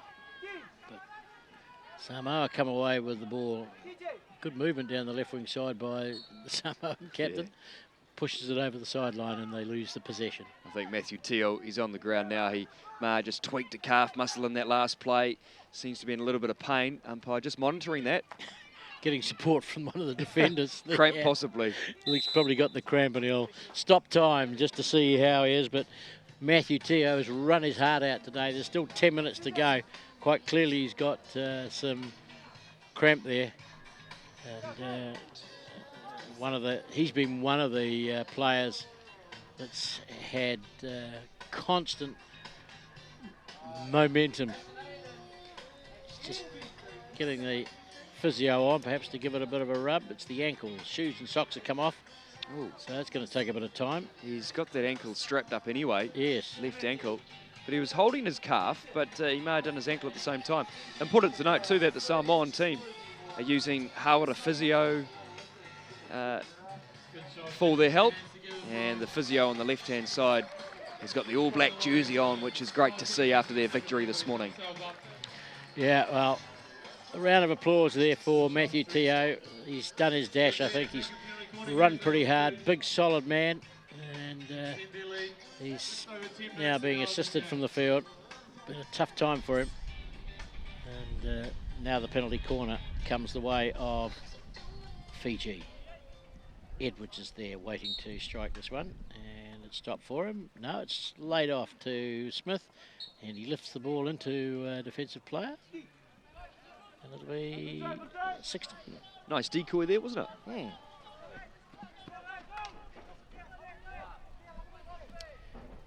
Yes, that little subtle variation. Dummy.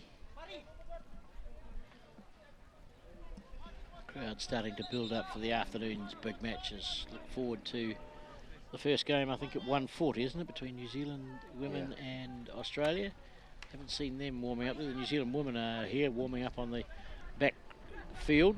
Yeah, their vans came in probably about half an hour ago, I suppose, and not watching this game, but focusing on what they have to do. Of course, global rankings on the line in this tournament, given they've already qualified for Rio. Yes, the two goalkeepers out doing their stretches, Sally Rutherford and Amelia Gibson. Well, they'll have their work cut out for them, no doubt. A little Sure bit they later. will. Here's Fiji with a chance towards the circle again. They lead by 8-0, and they played across towards the centre of the field. And towards the circle, the ball is defended there very expertly by Tapusoa. Cleared up towards halfway, but Fiji get possession of it again.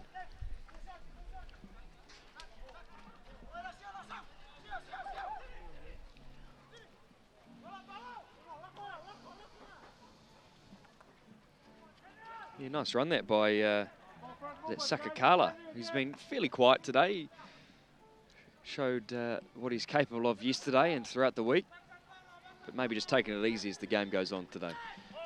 Well, just over 8 minutes to go. Heritage unloads to Fong. King, in fact. Adrian Smith does a nice little link up with the man with the vicious reverse stick shot, Dutta, and he earns another penalty corner. Adrian Smith also stretching the calf muscles as well. He's been busy all week, so I'm sure after this game, jump in the ice baths, get the recovery going. Well, from the Samoans' point of view, of course, running on these surfaces is a new experience for some of them, and that's probably what counted against Matthew Teo.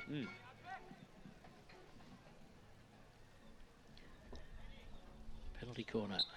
Dutta's there again. And just lays it off to Adrian Smith, gets it back, sweeps towards the goal. The keeper's there, cleared away, and advantage being allowed by the umpire, and gets a penalty corner. Nothing made from it.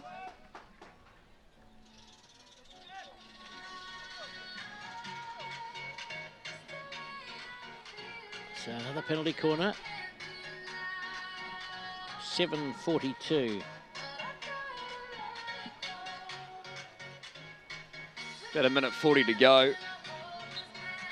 Have they haven't, sorry, 7 minutes 42 to go. Here's a shot at goal and not scored. 16. I thought for a moment there that Edwards had probably got the ball through, but not able to. Here's the 16, taken by Johnny Seeger. Oh, gives it straight away to Fiji, who come forward once more, and then it's a penalty corner as it's flicked up at the back line by Nokis. All he could do to slow the momentum of the movement was to flick it over the back line. Yeah, otherwise running the risk of scoring yet another goal. They haven't scored, though, yet in this quarter. 8-0 still. Well, the old protective equipment's getting a fair old workout.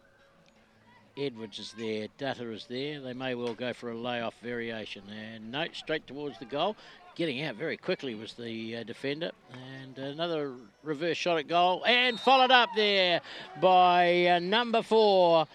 James Sakakala gets another goal as the defender, who worked so hard to try and protect the ball in Taumui, has not been able to do so. Checks his hands to see that his fingers are still attached. And another goal for Fiji, 9-0. Well, given the defence came up really high to the Fijian attack, it just opened up a little bit of space around the back of the circle. But it worked well for Fiji, taking full advantage of that. Edwards loses the ball and then chops away at it. Gets a free hit against him too, as the ball is hit away by King. Yes, right call there made by umpire Pabu.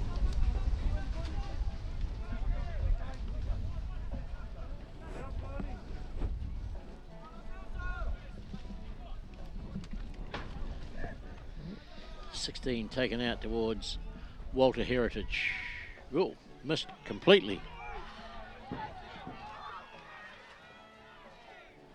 Yosefa, no, Ledua.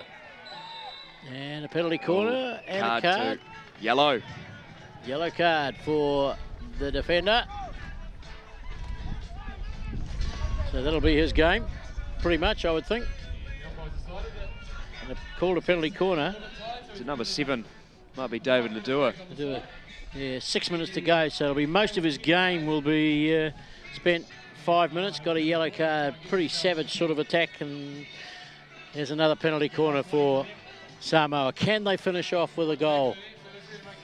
Yeah, they fell on the ground in the top right-hand corner, so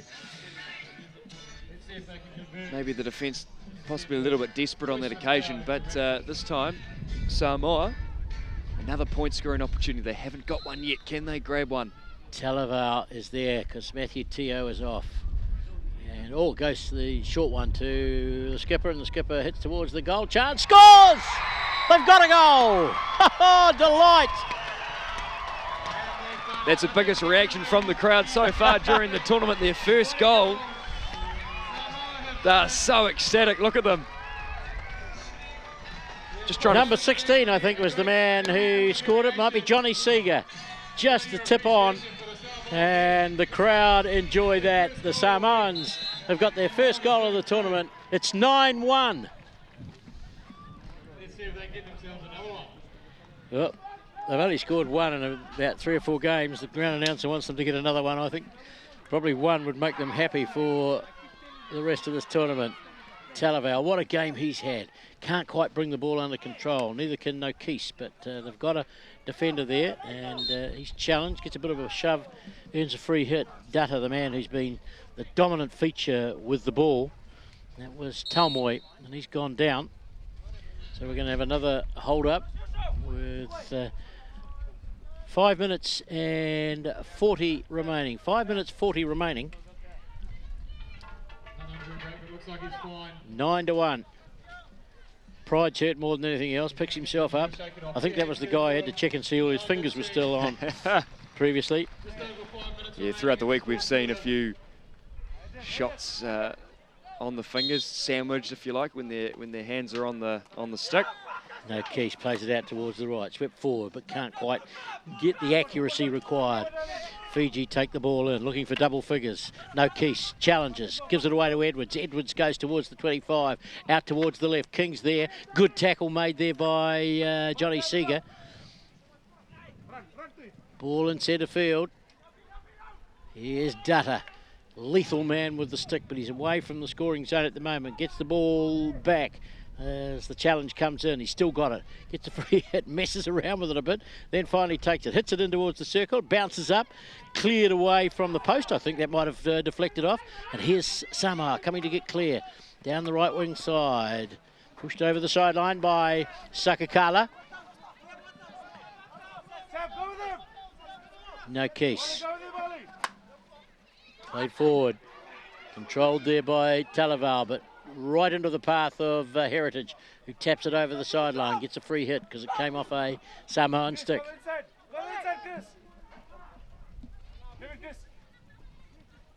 Nice aerial pass there to Smith. That worked out really well. There's Mock with the ball. Down on the left wing side to Edwards. Holds the ball and then sweeps it back across to the support. Sakakala sweeps towards the circle. Deflection comes and over the back line for a 16.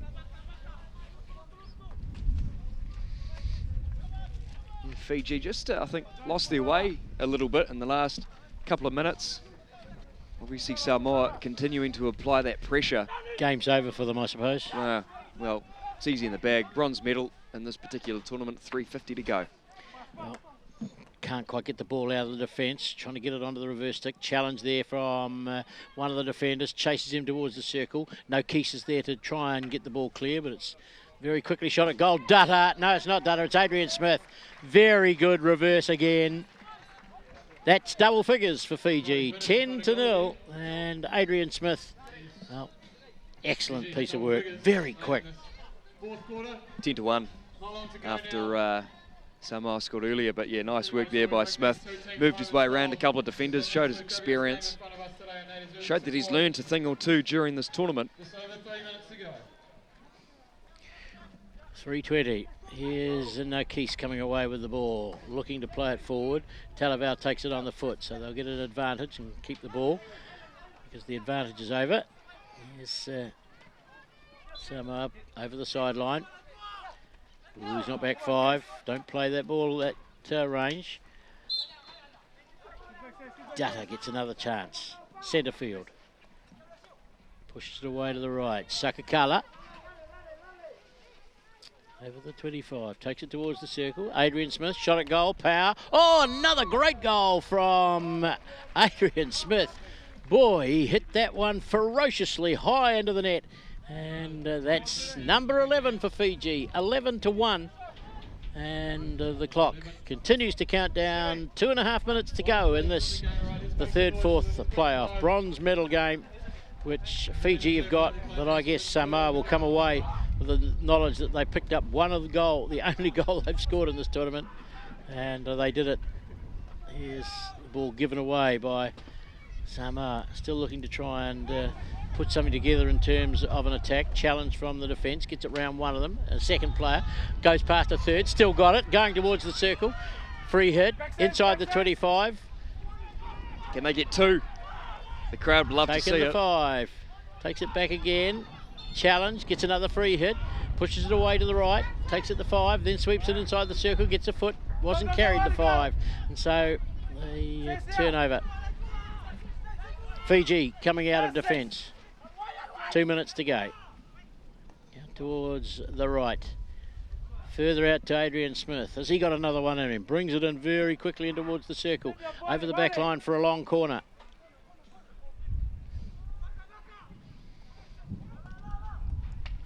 Dutta gets it on the reverse, but then tries to work it round his defence. Once more he's lined up, then chops into the stick of a defender and gives away a free hit. Tupple saw it. Thankfully he's got shin pads on because that would have hurt. Time almost up, 1:43 as the clock counts down, and the clearance is made down, and it'll go all the way for a 16 ball in play. Just counting down the clock. Ladua goes back into the game. He had the 5-minute period off, so they're back to their full 11, but time's pretty much up. Gets the ball, gets another opportunity to redeem himself. Dutta challenged. Oh, takes the body of number 5 to Peter Parlow. Then whacks the ball towards the goal. Adrian Smith, chance on the reverse. No, he holds it. Looks for another shot at goal. Goes back into the defence. Then the keeper comes out and challenges him. Penalty corner. So there'll be one more penalty corner before this game is completed. Yeah, and Fiji in this instance will have a lot of confidence moving forward. So they'll probably utilise Dutta or Smith. They've got very powerful shots. On the reverse, it's very quick too, so they'll back themselves here. One last shot. What have we got? 53 seconds of time. The penalty corner clock counting down. And the umpire's just checking that everybody's set and ready. Here we go. Dutta's there. Wants to finish off with a blast. Out towards the top of the circle and sweeps towards the goal. Oh, it comes off a defender. Ouch, that hurt. There's another one down, so the clock stops once more for injury. Boy, he copped a fair old whack there. Tamatui may have got him in the shin or the knee, but is he holding his head? No, it's the leg. It may have come up into his head, I'm not sure, but boy, he was out pretty quick. That was point blank range. Another removal of shoes and shin pads and socks. Well, that's their second injury back to back, and it looks like just on the left-hand side there's somebody else. Johnny Seeger? Who's down, yeah. He may have copped something there as well. Oh no, Johnny Seeger's standing up, so it's another one. Number 4, is it? They're just finding quite clearly the turf and the running on the turf is not that easy for them. Takes its toll on the calf muscles. There's just 46 to go. Oh, stretcher this time. Stretcher's coming out. He's to his feet though. The coach has got the stretcher, so he's asking whether or not it's needed. No, he's going to walk off, but boy, he took that at point blank range. Number 9, Talmoy. He wants to tie his shoes up. I've got to do some interviews at the end of the game. Yeah. Will there be anybody left to interview the way they're going? No interviews, so I don't have to do any interviews at the end of the game. That's even better. Yeah, no, it's been a privilege. Talmoy coming off. It's been a privilege bringing you the coverage, involved in all the days, and we get to have a bit of a breather during the finals, which is great. Yeah, we can watch the game. Yeah, it'll be good. Nice applause as well as the Australians warm up just to our right-hand side on the tennis courts. Well, Tasman battle in both finals. Talmoy is off. Here's the penalty corner, probably the last one. Oh, he hasn't been taken very well. The sweep out was required for somebody to come and greet it. It's gone outside the circle, shot at goal, wide.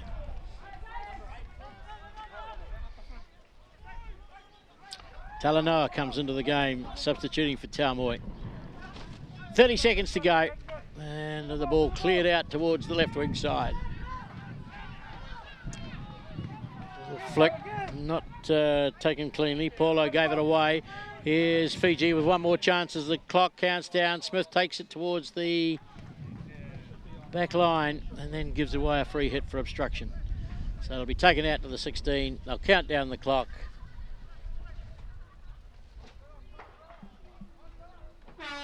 And there goes the hooter as they were about to play the ball. The final score, 11 goals to 1. Fiji winners over Samoa here. So just 2 more games remaining on this finals day at Stratford Multi-Sports Centre. Australia versus New Zealand in both the women's next and then the men's. They're looking to qualify for the Olympic Games in Rio. William, that's it for us. We can go away and enjoy ourselves. Absolutely. Pleasure to bring you the coverage on the hockey website, and pleasure to work with you as well, Brian. It's been a great week. So, win for Fiji.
Concluding for this women's final. Weather conditions very, very nice indeed. The issue perhaps, if it is an issue, and I'm being very picky, is that the breeze is just coming off the mountain and off the sea, so there's just a light chill in the air, but really it is a lovely afternoon here. The flight into New Plymouth this morning afforded some wonderful views.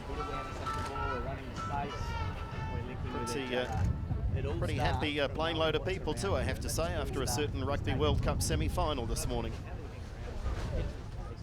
Excuse a few yawns of commentary later on. The final huddle there with the Australians. Fans huddling up under the flags.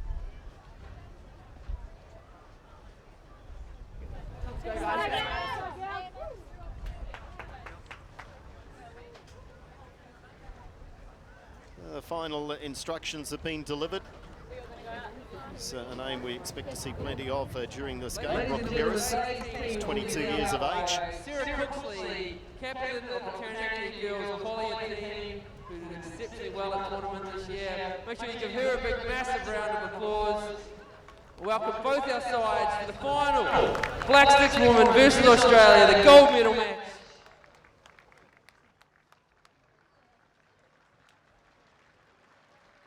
The ground announcer just confirming that young Sarah Cooksley has the honour of delivering the match ball, courtesy of New Zealand Post. It's a big day for young Sarah. She's the captain of the under-13 rep team, as the teams now make their way out onto the turf, and we await the national anthems. A real rivalry between these two teams in recent years, and they're so closely matched, aren't they, on the world rankings? Yes, it goes either way these days, and I think it's a big rivalry, but a very healthy one. The teams always play the game in great spirit, and I think full respect for each other.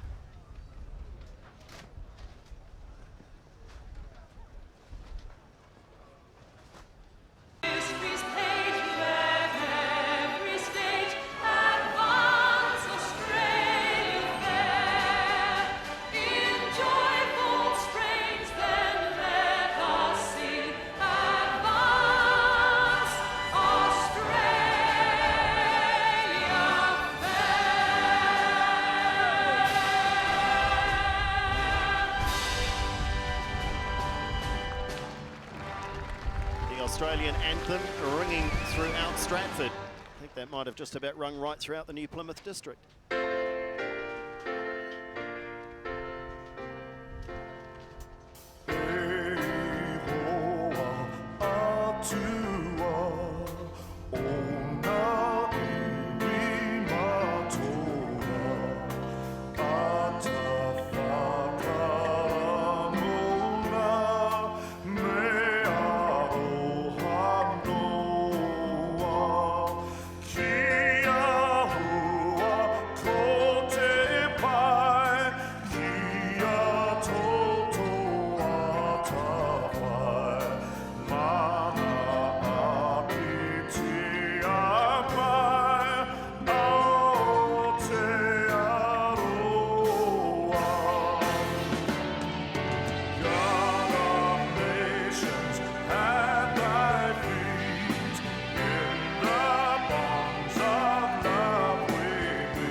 Rendition there of the New Zealand national anthem, and the players now will have final handshakes before they go to battle. So Sandy Hitchcock alongside, and also joining us for further expert analysis, is someone who would much rather be out there on the turf, I'm sure, but you have to make do with being up here with us, Katie Glynn. How are you? How's the rehab getting on with that back of yours? Yeah, good. It's great to be here. Obviously, like you said, would rather be out on the field, but it's a slow process coming back from injury and just taking it step by step at the moment. And step by step, but towards Rio, is that still the goal for you? Yeah, hopefully. So, you know, just got to work hard and see what happens. And your thoughts going into this match? Should be a lot of fun, this one. Yeah, I think after yesterday, it's going to be a really exciting game. I think, you know, both teams are probably holding back a little bit, saving for this game. So I'm expecting something really exciting today. So as mentioned, there is the title up for grabs, but both of these teams have qualified for Rio. Unlike the men, Australia have qualified, of course, but New Zealand must win that final. That's coming up later this afternoon. The umpires for you: Murray Rannan and Joe Cumming, one from Australia, one from New Zealand. And there is the delivery of that match ball for the game. Sarah Cooksley has done the honours.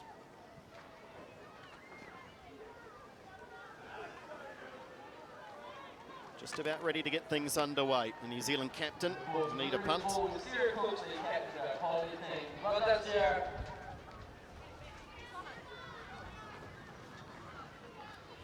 If you haven't had the chance to see too much international hockey in recent years, you're in for a treat. It is such a thrilling, fast-paced game. Of course, substitutions will be happening throughout the match, so the intensity is very, very high throughout. And of course, these days played in 4 quarters as well. Australia with an early opportunity. They're broken up now, though, by the Black Sticks.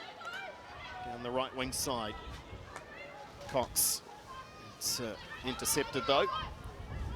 Jodie Kenny, who scored the late penalty corner to bring the score to 2-2 yesterday. Just seeing there, Andrew, I think another reason why the game is now more a speed and power game than endurance. The rule changes, the ball now played a lot in the air, off the turf. Another way of transferring that ball from side to side or up the field in less time. Early incursion into the but nothing coming of it for the New Zealanders.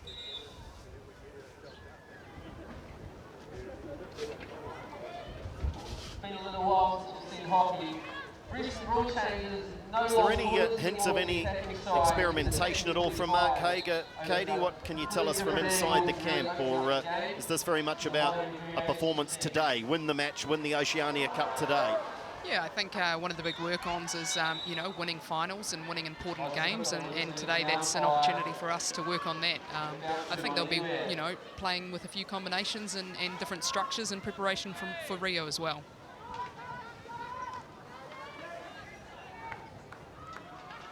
Here is Punt, yeah, a lot of pace. Losing out on that occasion, though. And Australia come away. Now a chance into the attacking third. Paris. It's, in the end, just ran out of ideas. I don't think Paris would be very happy how she finished off that little break. Didn't quite connect up with her other front runners. There's evidence again of the ball being played aerially, but not able to be controlled.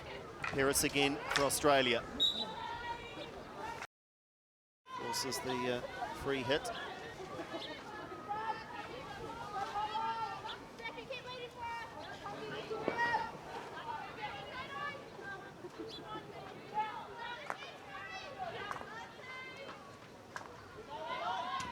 Australia building from the back.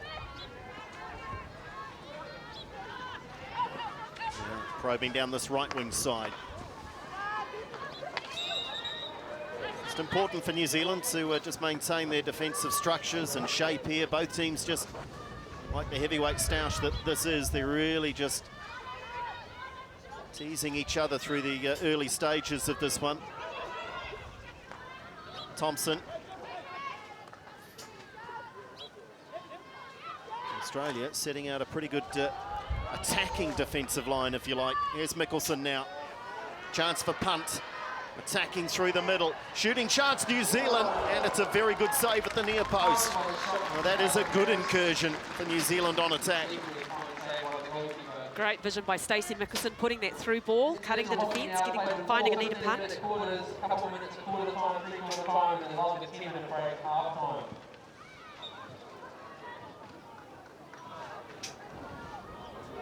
This time unable to get into that circle. Blythe it was with the interception. New Zealand now must turn and defend, and they've done well.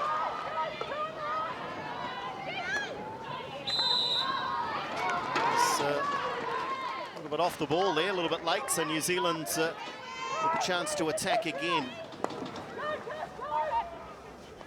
Able to control on that occasion was Harrison.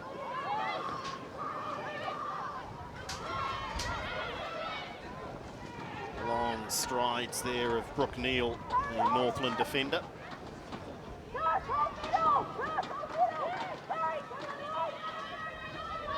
That is a loose pass. I was about to say that both teams seem a little bit nervy to me. A lot of passes not finding their targets. Oh, absolutely. There's an error rate already sneaking into this game. But I'm sure they'll settle down very, very quickly.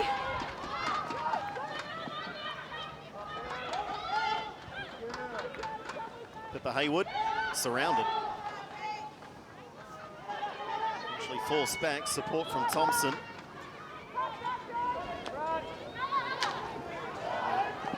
Sneaking in, pinching possession. That's great work from Pearce.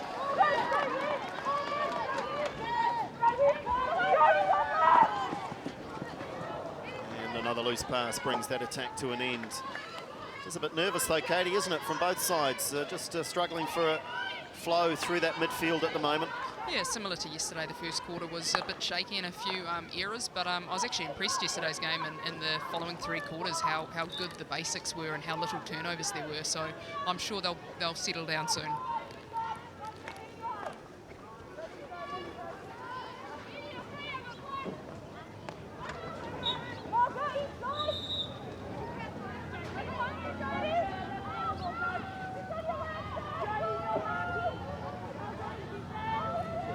Grants out of Canterbury, and again it's New Zealand's turn this time just to go backwards in order to go forwards, but the control was lacking and Australia can't capitalise. A lot of whistle early.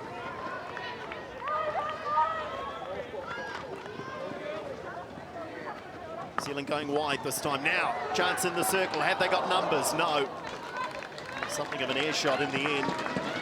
So promising again. There's two or three occasions now where New Zealand have pressed down that left wing side. They have. They've penetrated the circle. They are creating opportunities. The whistle had gone. I think Donna Blythe would rather have had the advantage there.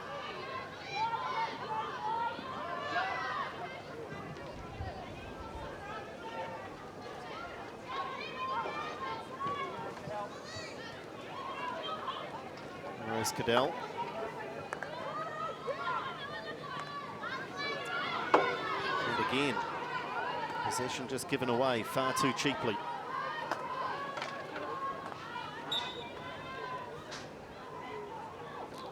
New Zealand now with the relieving hit out of defence.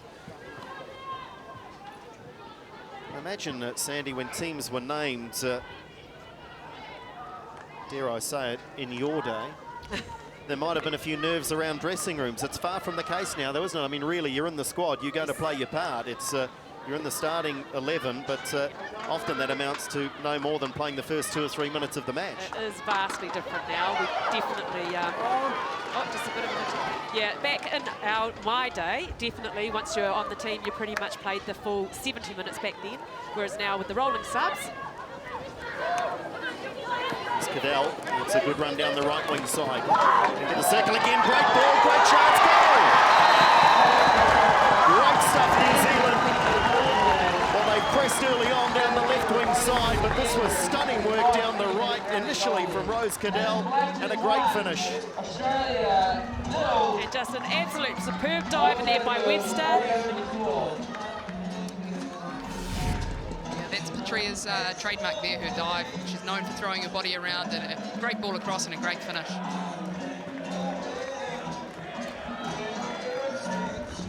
Well, Katie, you would know better than most, but that sort of a ball is just so inviting for a striker, isn't it, to lose a bit of skin and get in there and get the finish. Yeah, absolutely, and that's something that, you know, Mark, being a striker, gets us to work on a lot, is, you know, throwing that ball into space and allowing that space to dive onto, so he'll be pretty happy with that finish. Very hard to defend too if an attacker is flying around your legs with these singles. Great scoring opportunity. Very good, Chris. Number 3 for True also ran with that goal. They'll just switch straight back to attack to try and get the equaliser. Well, that's should certainly help settle New Zealand and perhaps spark the Aussies as well.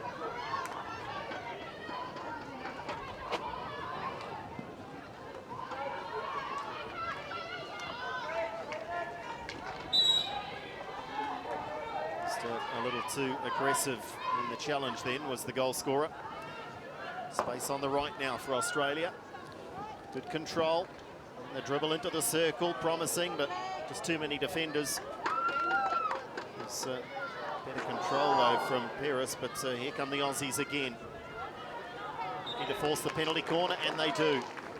So the response is immediate in terms of the intent from the Australians. Can they finish? Just off the foot of Sam Charlton there. Ideally, if you're attacking the circle, if you cannot get a clean shot, you want to work a penalty corner to give yourself another chance.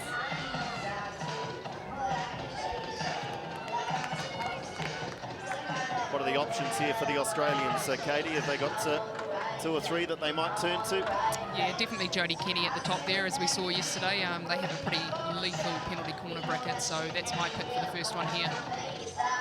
It was Kenny that scored the late equaliser yesterday.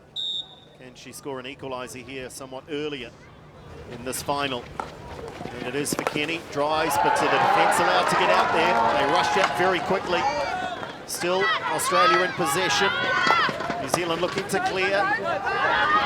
So they do, albeit at the expense of a long corner. Notice they've got Patria Webster doing the running out and defensive corners as well. Doesn't matter if you're an attacker defender, you put your quick players back there to fly out as fast as they can.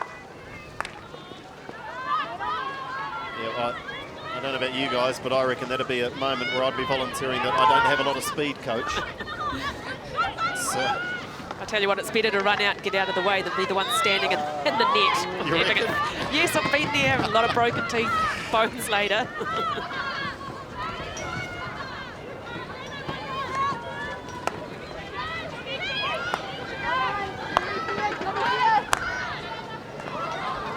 And again, I'm not sure whether they're struggling to come to terms with the turf at times, but there's a lot of passes missing targets, and even when they do, the traps are found a little wanting in the opening minutes of this one. I think both teams are just rushing things a little. That final pass that they're trying to connect to their own players, they're just throwing it too quickly. But it's an easy thing to tidy up.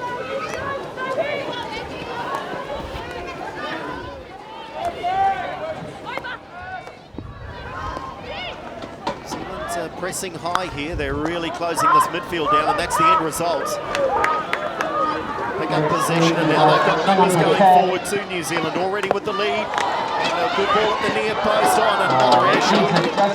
Initially the save was a very good one. They've really tested the Australians down both wings in the first half of this first quarter.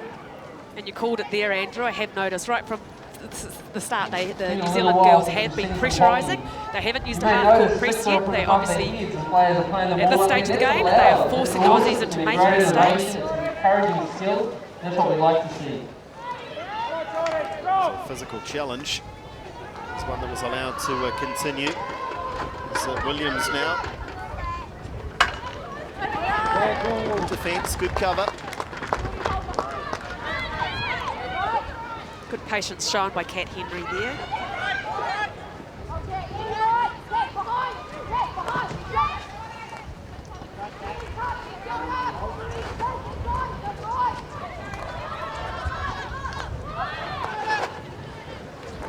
Now, we are seeing Australia just develop their possession game a little more.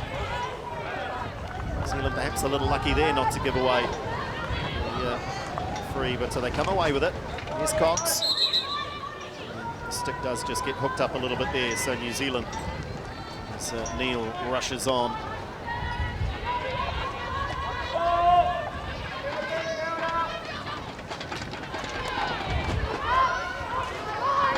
Williams now cuts infield and went straight into traffic. Here's Blythe.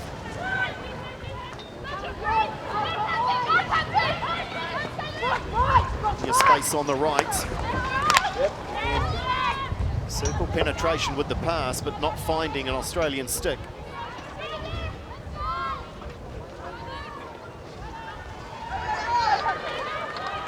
Oh, that is brilliant. Here come the New Zealanders, the Black Sticks. On the charge, Mickelson, edge of the circle, and then just loses control. Perhaps got a little bit betwixt and between to go on her own or play the pass, but Sandy, what an opportunity. Yeah, and a great break by punt there, but also Stacey Mickelson will not be happy with that. She's got such a great skill base. 2 minutes to go to the end of this quarter. Black Stick hold a nice really would have wanted to make more of that. A little breather, Katie, a word on that. It was almost as though Stacey had too much time as the Australians come straight back at them. Shot on goal, good save. So both keepers now called into action. Amelia Gibson will be pleased to have got well and behind that shot.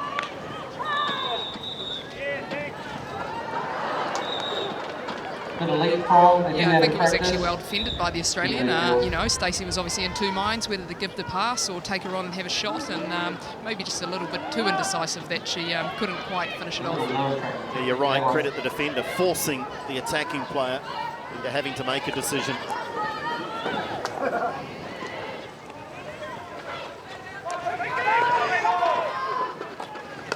Lifted into the circle, yeah, and then a wild swipe.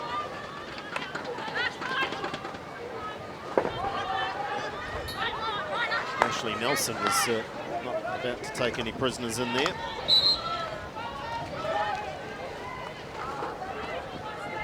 Mickelson's been good in the last 5 minutes or so.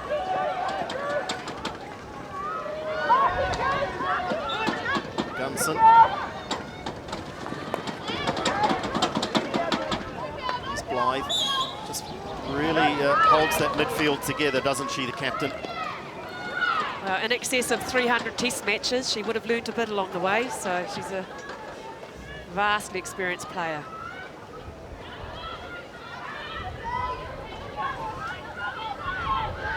Sam Charlton talking experience, 23 years of age, 46 caps.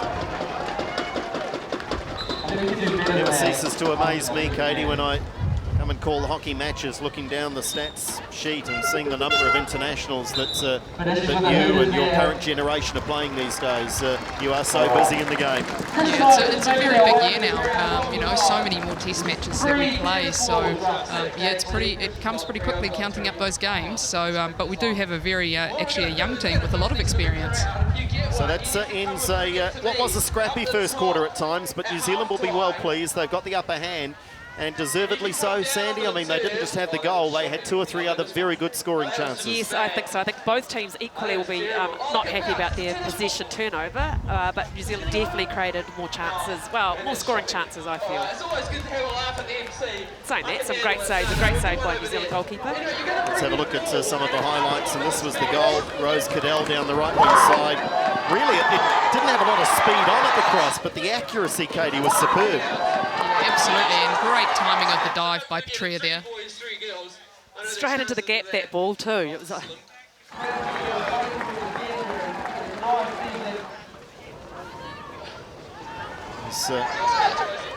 another great run to the spark coming from punt. And this was Mickelson. Katie, talk us through it here. Yeah, you can just see her here looking and trying to see what the defender's going to do, and it just didn't quite come off.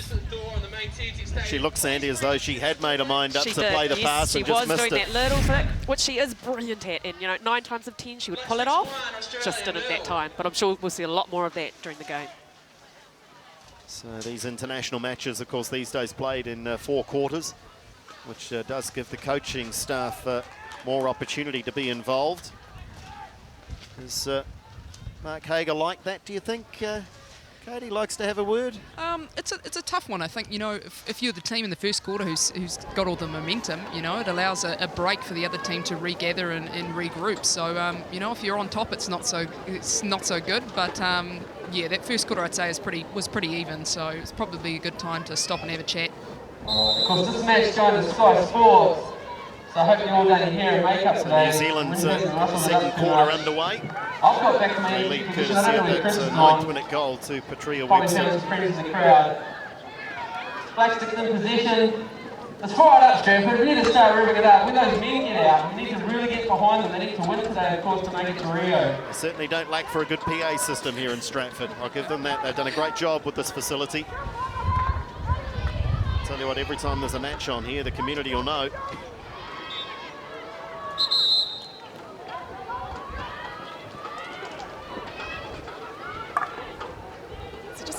Looking, having a scan of the field, how many players New Zealand have thrown quite high. 1, 2, 3, 4 over the 20-25 yard line.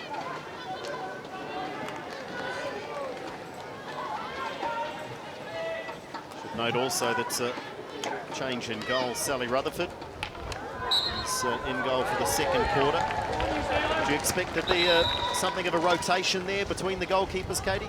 Yeah, we've seen that for the last couple of series, you know, rotating both goalkeepers now, having 18 on the bench. It, you know, it allows you to give both keepers experience, and both Sally and Amelia have had great years. There's one down the other entrance of TNT Stadium, and a few people starting to look a bit red. Could have been a big celebrating this morning.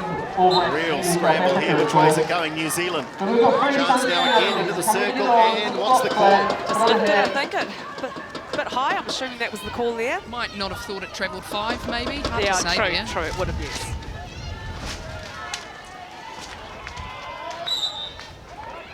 yes. Southwesterly breeze starting to pick up a little.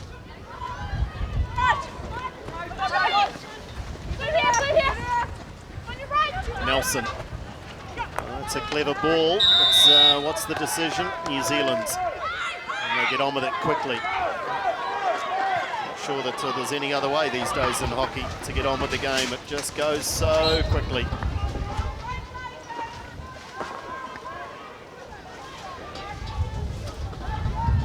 This is an incredibly fast New Zealand side too. There's brimming with speed out there. Space down this left wing side now. And they just overrun it. Thompson, I think it was.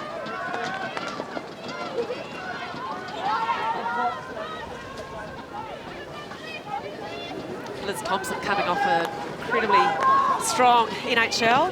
She very much impressed me, the games that I saw her play. Well, now's the time to start impressing Mark Hager. I believe, I don't know exactly the timing, but I believe a squad of 25 will be named later in the calendar year, I think, Katie, to essentially prepare for Rio, and then they'll reduce that down, of course, for the actual touring party to travel to the Olympic Games. But if you're not on the radar now of the head coach, you'd want to be doing something about it pretty quickly, wouldn't you? Yeah, absolutely, and it's a very, very competitive group at the moment, which is great for a coach to have. Well, they'll have to defend because penalty corner forced by the Australians. The second of the match. Australia with the penalty corner there, of course.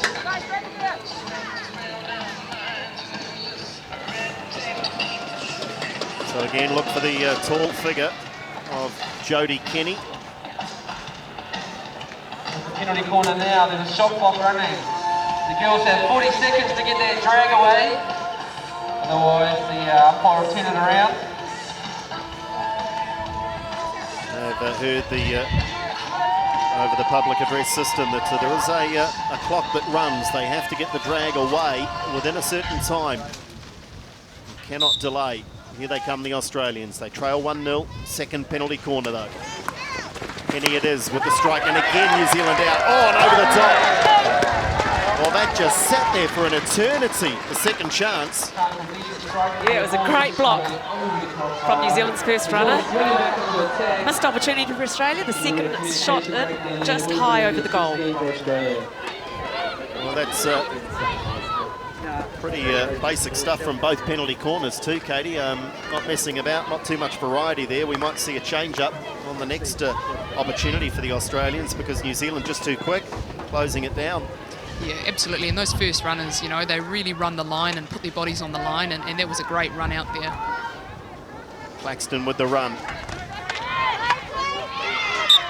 And again, penalty corner. We haven't had to wait long to see if they do bring some variety in. So they're starting to pressure the Australians. Just an unlucky foot by Grant then, so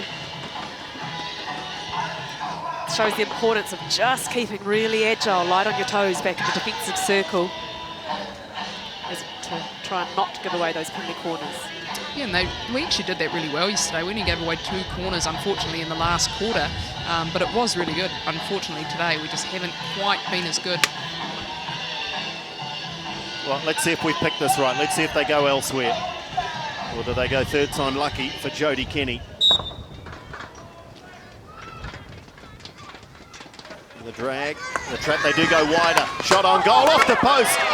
And eventually they get it clear. No, another penalty corner. It's off the foot again. Well, that time I think it was Georgina Morgan with a wonderful strike. Deflection hit the post. New Zealand are just hanging on here. Yeah, just a drag flick from the right here. And oh, the crossbar across the top. Good effort of picking it up too by Australia.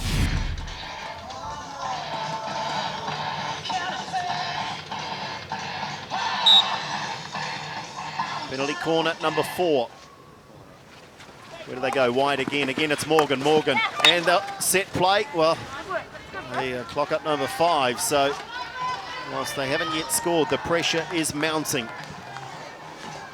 It's almost a numbers game, isn't it, Katie? You just force penalty corner after penalty corner, and eventually teams crack. Yeah, and I think Adam Cummins will be a little bit frustrated that they haven't quite converted one yet.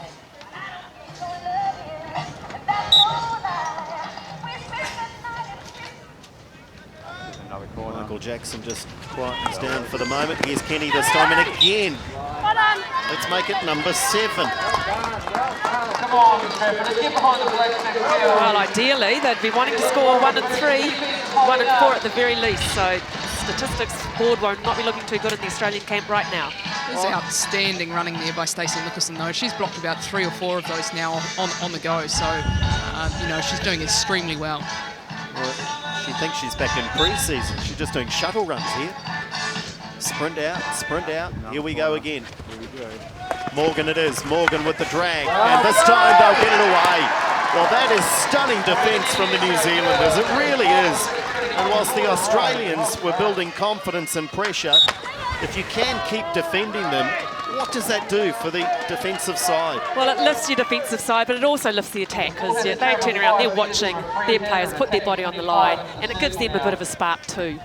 Dribble that to make a pass to another player. That's the reason for that turnover. Cadell loses possession. Here's Nelson for the Australians. Blythe tangled up. Nelson. Chance now into the circle, shooting chance wide. Well, I was just about to say too, Andrew, that when you've been defending like that, the last thing you want to do is give away easy possession, which is exactly what the New Zealand side did then. Claxton might have wished she'd done better there. Should at least have drawn the save, Katie. Yeah. Well, I mean, you'd think someone was on the far post. Normally you'd see that from Australia, so a little bit unlucky, but lucky for us. Now down the right wing side. Into the circle. New Zealand just outnumbered though. Australia enjoying by far the better of the game at this stage on the back of all of those penalty corners, but still New Zealand lead. Goal in the 9th minute to Webster. Mickelson. Go! Mickelson allowed to run. Early cross. Thought about taking it to the byline, but delivered early. Just love seeing the guts and hunger. As you mentioned before, Katie, Tria Webster not scared to get her body in the line, and probably why I've seen her come out with a few cuts and stitches lately. But yeah, she's probably had the most stitches out of anyone I've known. So no, they're really aggressive up front. It's good to see. There's Paris. Good pace. It's a good defence as well, though.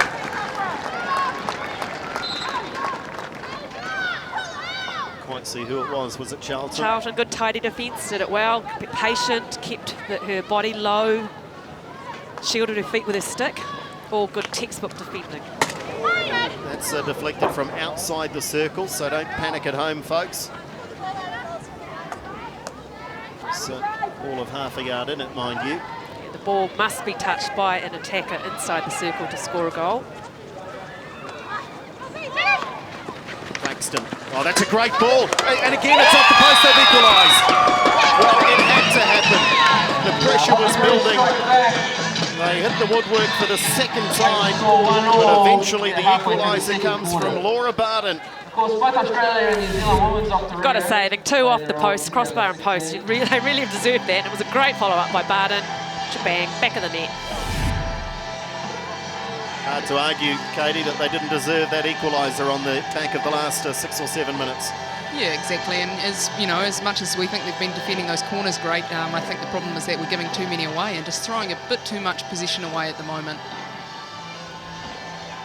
Well, we knew this would be close. We expected there would be goals. And on the run of play so far, it's probably a little surprising it is just 1-1.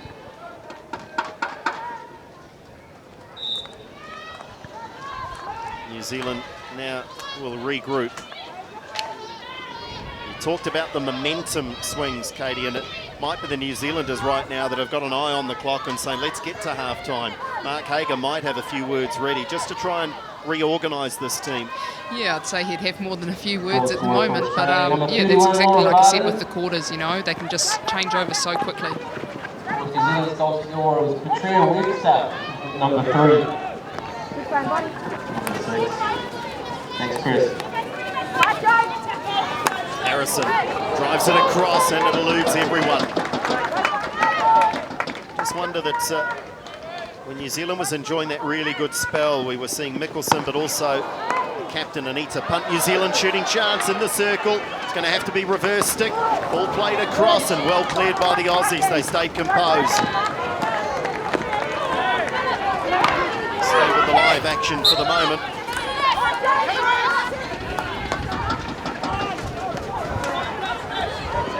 Over the byline in the circle. Just can't find a teammate at the right moment. I was about to say though, Sandy, that's a name that hasn't been on the ball a lot during this spell when New Zealand struggled is the captain. She was very much involved during that good period. Yes, so perhaps just need to get to some of those experienced players. Well, she is a key possession. component. She does spark this team alive. But I was just thinking how... Attacking opportunity now. New Zealand driven across. It's a very good chance. They responded really well. Well, that's what I was just about to say, that this Australian side here have defending so well. They've got so much composure, haven't given away a penalty corner. Come up to the top here, waving my hand, so we can get you all sorted out for our hockey stick challenge. Bell's moved across to the left wing side. Looks to be no less effective over there either. A number of marauding runs out wide from Cadell.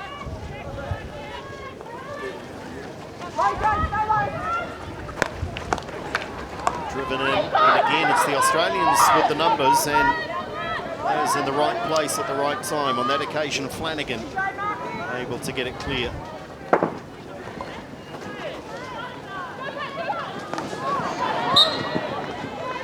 Asking the free, getting it. Back they go in order to go forward. Now chance on the turn. Well, just looking for the leverage on the shot. Just not able to find the space was Harrison. This is a much better spell now for the Black Sticks.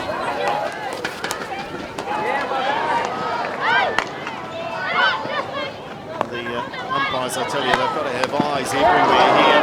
And again, so close on this occasion. It's Olivia Merry who's just lurking in front of that Australian goal.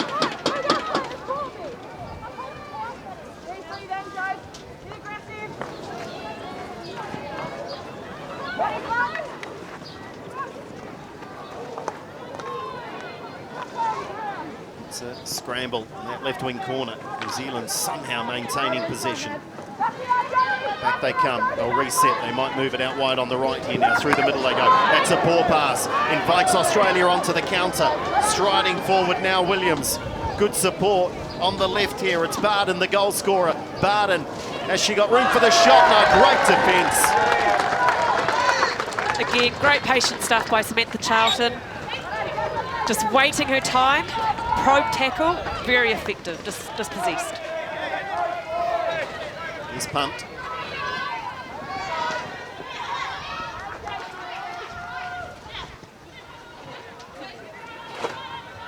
You alluded to it though, New Zealand have defended all of those. Oh, here's a slip. Oh!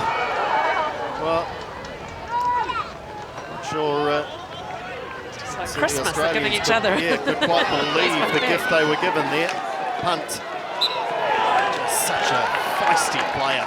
We know about her pace, but the determination and her strength at times is overlooked.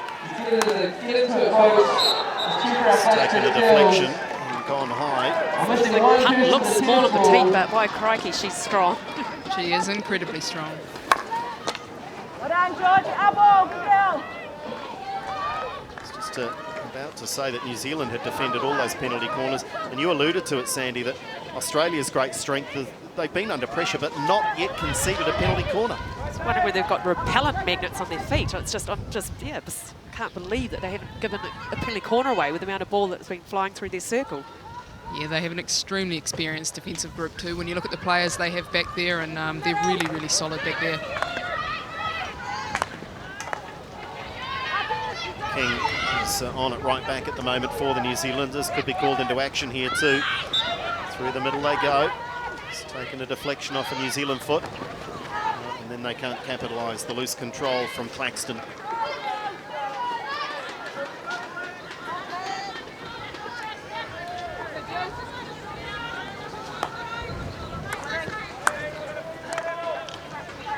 Nicholson, a little frustrated. 3 players on her tackling her. She felt a bit hard done by, but she won the hit, so. Give me a break, it's a holiday weekend. No holiday for these players, it's been a busy few days. Oceania Cup, of course, featuring Fiji and Samoa here as well, and that's been very much a case of gaining experience, and I'm sure they've been working very hard on improving their skill level and talking to other coaches and technical staff from Australia and New Zealand, the island nations, so it's great to see them here.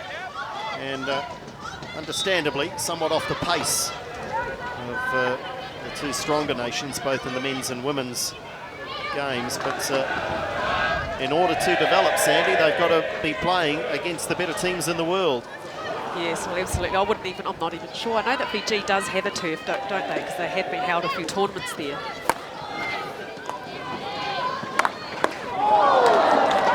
That was poaching of the highest order there.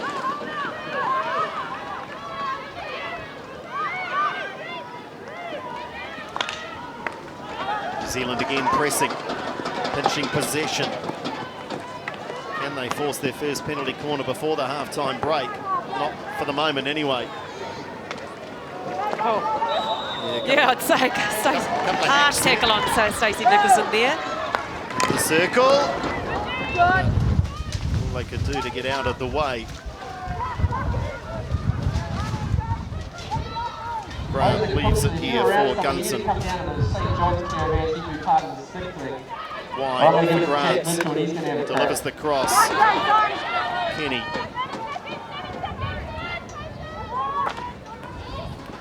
Possession away.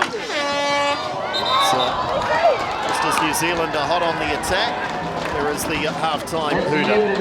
So a wry grin there on the face of a number of the New Zealand players, because they might feel like they're a little lucky to be in the game at 1-1. They had to defend 7 penalty corners before eventually the pressure told and Australia did equalise, but they bounced back and created a few more chances of their own, the New Zealanders.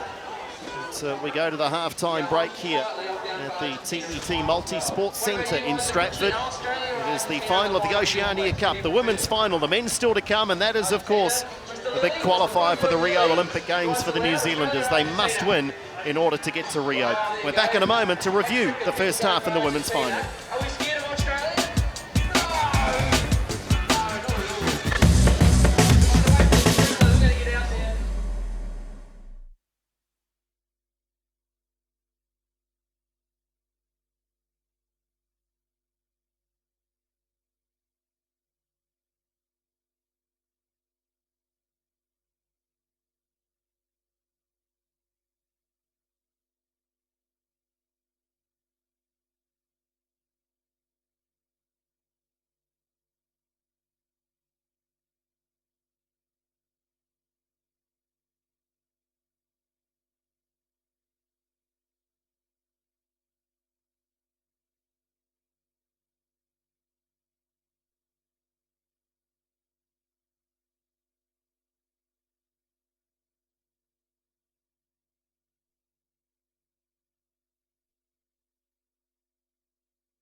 Oceania Cup finals action here at Stratford. I can tell you that the sprinklers are on. I know they're on because they're on us in our commentary position. There it is, a stunning sight, and we have just got absolutely soaked. Oh, this is fantastic if we were at the beach.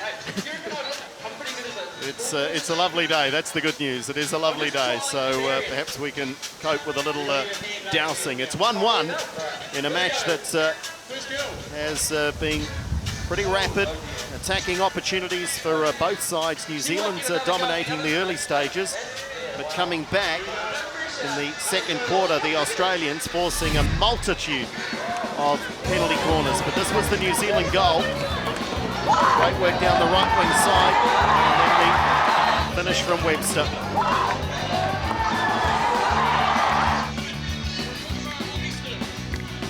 Losing a bit of skin for the cause. And I tell you, that delighted Katie Glynn, who's with us in commentary. This was a succession of the penalty corners, Sandy, and the New Zealand defensive effort was superb.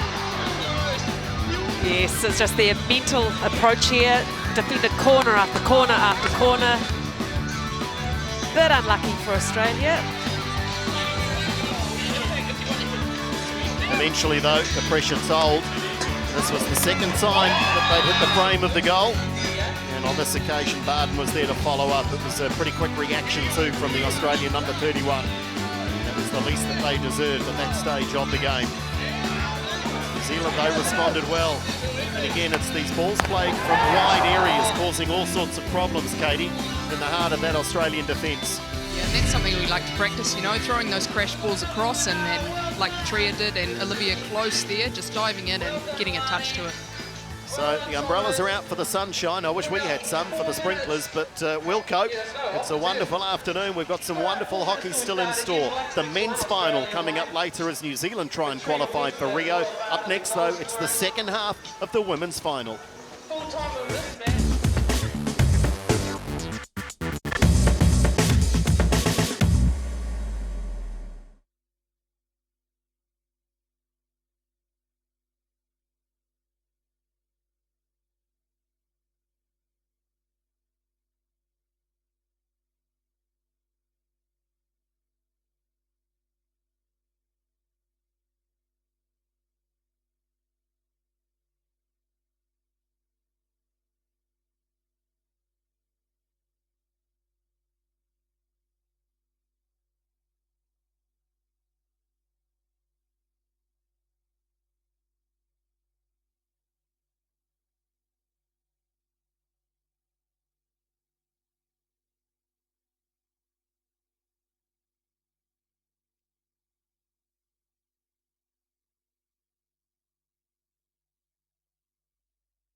We are all tied up at half-time, 1-1 in the Oceania Cup Women's Final, New Zealand and Australia here in Stratford.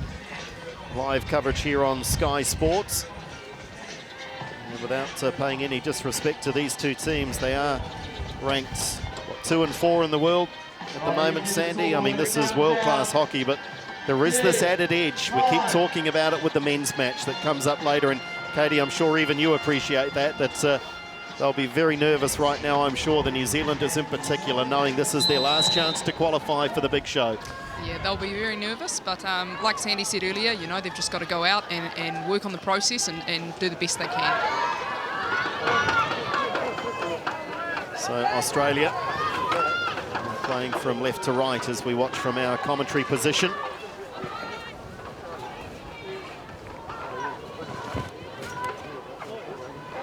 So you alluded to the fact, Katie, that Mark Hager would have more than a couple of words to say. Perhaps not being overly happy with the way the side just fell off the pace a little bit in the second quarter. What do you think he might have said? What do you think, what words will be ringing in the girls' ears at the moment coming out of the half-time break? I think some of our decisions coming out of defence, our midfield went a little bit into hiding in that last bit. Here's Mickelson and Punt on cue, getting very involved here at the start of the second half. Adele. She's been effective out wide, either on the right or the left, but not on that occasion. Haywood. Cadell chasing. Might be asking too much, it is. So just what, bossing that midfield again is the key? Yeah, I think we struggled to find them. Australia have a really aggressive press, so you know, a couple of things come into play. You need to have good movement. I think a few aerial balls out of the back will be what we'd want to start doing as well. Harris unable to control.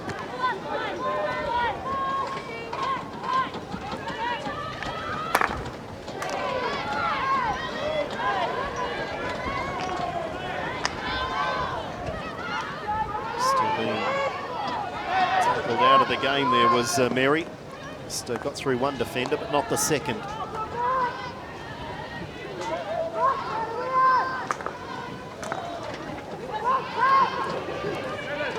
Harris showing some good speed down this right wing side. Get on it! Get on it, girl! No dropping! Right here, New Zealand girls will be wanting to protect their feet here, not give away any unnecessary corners. They've done just that. Just nice low stuff over well. Come Australia again, driven into that circle. Last gasp defending, and again, what a tackle by Mickelson. And look at her now. Well, Katie, if that was the message, Mickelson's responding. Yeah, absolutely. She's world-class, Stacey, and that was a great tackle. Harris again, it's all right wing side for the Australians on attack.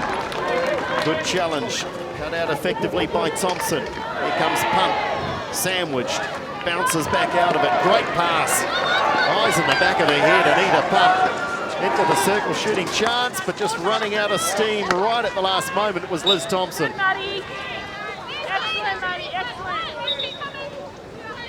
Thompson probably wondering how she managed to get up to the edge of the circle there. Yeah, exactly. But I mean, that's the structure we like to play these days. You know, you see defenders up there having shots on goal now, which is really exciting.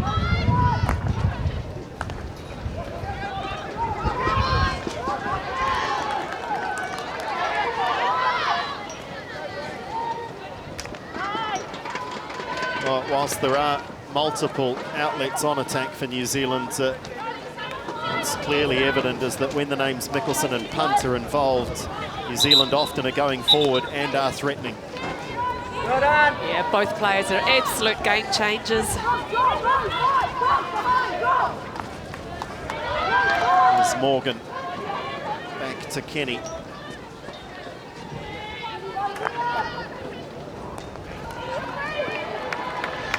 It's a challenge. This time it's defensive work from Punt.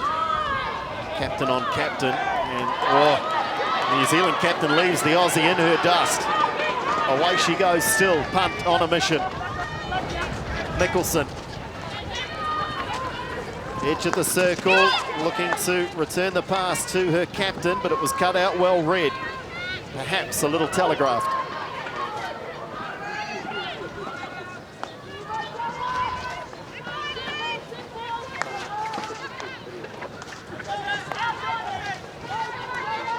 The Aussies know that there are limits even to the fitness and the aerobic capacity of Punt and Mickelson, and perhaps they've just got to ride this storm out a little. Yes.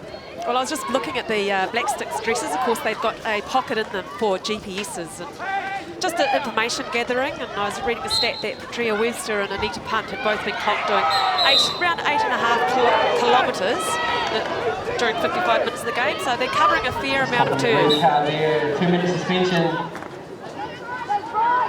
That's a reasonably recent rule change as well. Australia, for the moment anyway, have survived that early New Zealand onslaught in the second half. Penalty corner.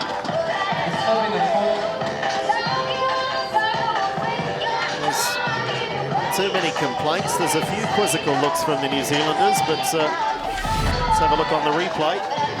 So coming in, must have just glanced onto the foot there, and yet they still... Well, the way Liz Thompson looks very perplexed there. The Aussies were almost heading back to defend. And here they go. Penalty corner number 8.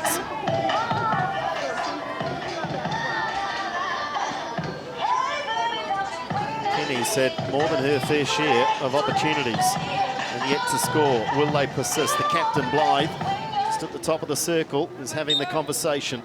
She will trap. Here's the drag.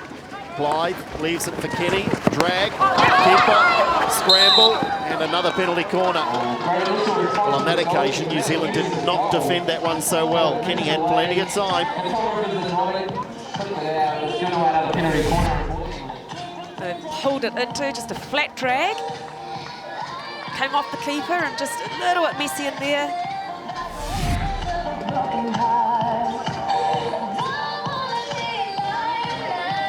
Nelson should be at risk of a repetitive strain injury here. Almost in double figures, penalty corners. This is number 9. I'm starting to lose count. They go wide. The variation is changing the angle, but this time neither defender nor goalkeeper called upon to make a save. Well, I don't think Black Six will be having to do defensive penalty corner practice in the next round. They've tick that off for today's game. They might be having a bit of a session on how to get your feet out of the road.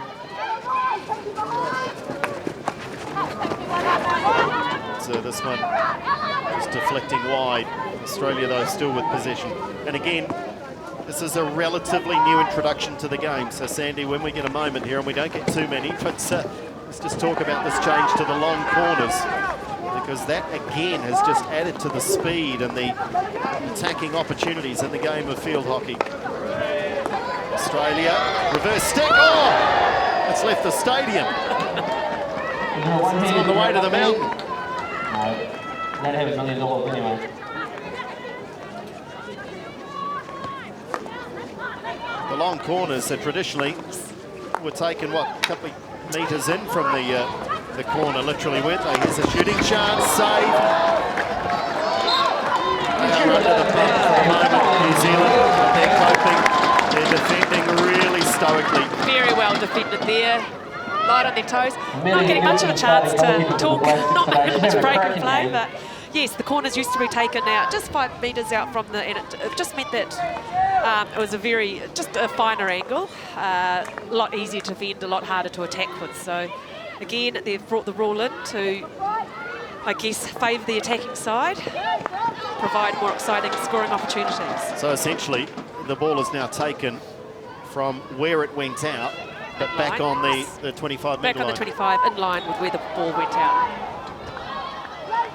How do you keep up, Katie? I mean, you're playing the game now, for goodness sakes. How do you keep up? Have you got to have a seminar every season to figure out the new changes? We pretty much do, actually. But I think the long corner one's a good rule. I mean, the corners in the field we call the dead zones, so now it makes it a bit more exciting for the attacking team. Yes, it used to be you just hoped that you didn't undercut it, because 9 times out of 10, someone taking a long corner would lift it, get a hit against them. So constantly improving the game.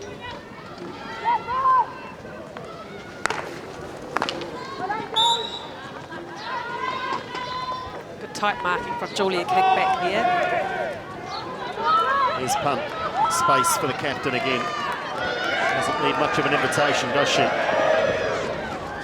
That reverse pass inside, but overrunning it. It's, Sophie Cox. Smith for the Australians. Yes, I think Anita Punt can run 100 metres in 12.6 seconds, so you don't want to give her too much space, which is exactly what the Australians were doing in those first couple of quarters. She's getting a little bit more open space out there this quarter.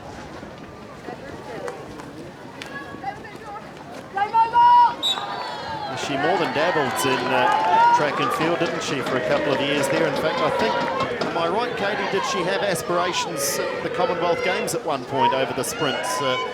Yeah. She, I think she finished maybe 3rd or 2nd in the national 100 metres. So, you know, it would be quite easy for her to switch codes and have that a good crack. But I think she loves the hockey too much.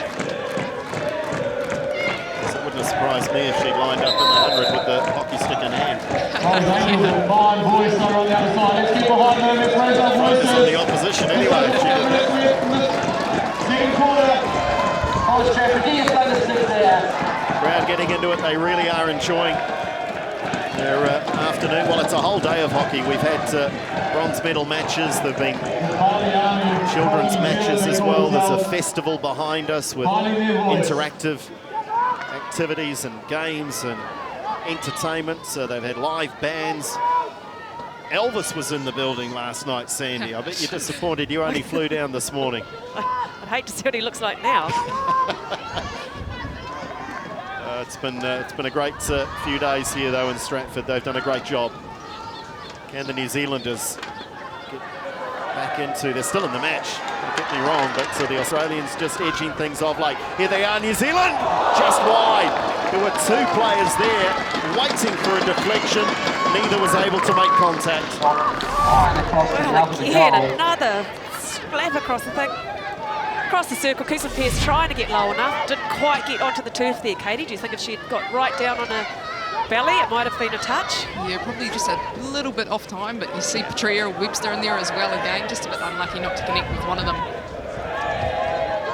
Well, I was wondering again, not being able to force penalty corners, but it doesn't look like the New Zealand team is actually going for penalty corners. They are looking for the crosses and the shots, so fair enough.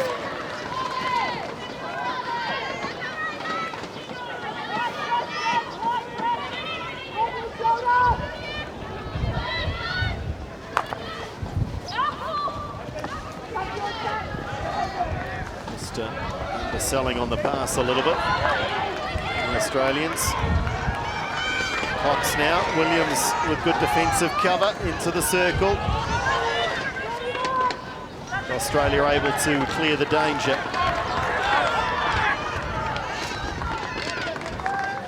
They've also done, Australia for the moment anyway, has just seen off both Mickelson and Punt, or sorry, Mickelson's out there, but Punt is just having a well-deserved break at the moment. It's a few ugly tackles creeping in from the Australian girls so, at the moment, so getting a little bit more desperate out there.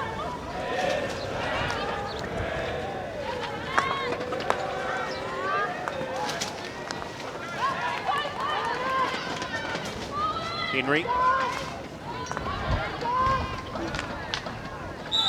Cox looking and appealing for the whistle, and their appeals were heeded. Haywood now. They're driving it straight into Blythe, who must have been all of 2 metres away.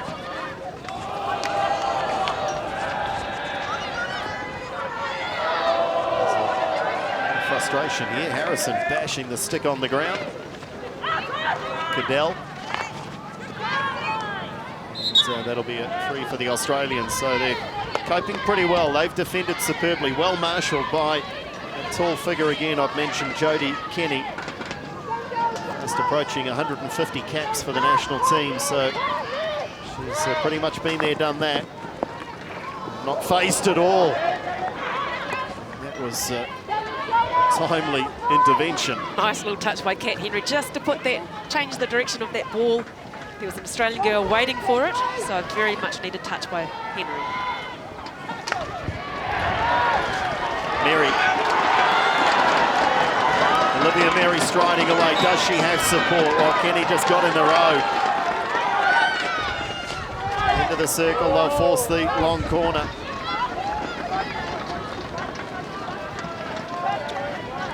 A good example there of the experience that we've talked about with Kenny.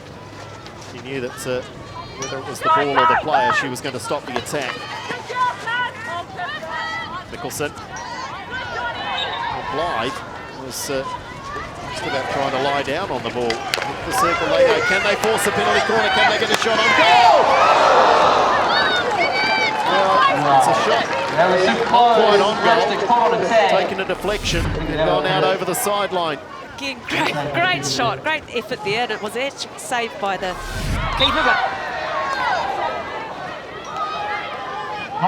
on that occasion, Katie, I saw you throw your head to the heavens. I think New Zealand were looking there for the penalty corner.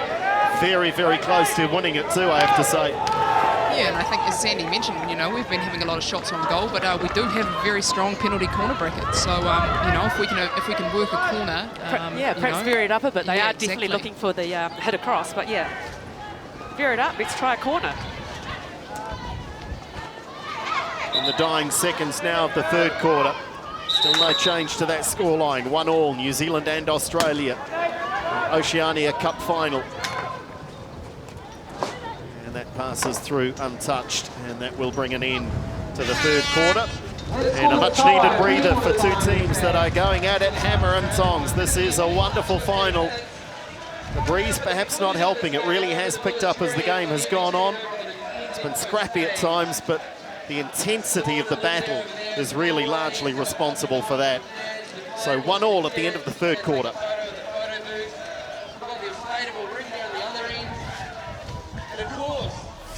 Let's have a look at the highlights. Australia dominated the first minutes here, Sandy, but New Zealand responded well, but the reverse stick shot there, they had to do better with that. Again into the circle, the shot, the save, and the rebound falls to a New Zealander. Yeah, well cleared by the New Zealand team there. Back they came, the Black Sticks, with some chances of their own. And this one could have taken the merest of deflections for a second goal for New Zealand, but eluding everyone. And again, it's very close to a penalty corner situation. And that is going to go down as a great save. This will be the angle to show us. Yeah, just a great touch for the left foot there by the keeper. So the hats are required today, I can tell you, with the sunshine. It's a little cool in the shade, but otherwise, lovely spring day here in Stratford.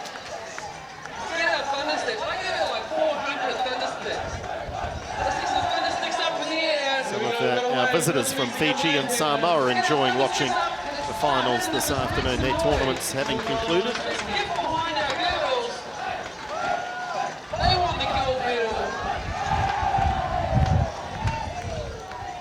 Now they do need a result here, don't they, Sandy? So if we're still level at the end of regulation time, are we straight into strokes? We will be going straight into the penalty shootout, and five shooters, and after that, if it's still even, it is sudden death. Here's Mary. Great incursion here. Start at the final quarter, into the circle. Is that off the foot?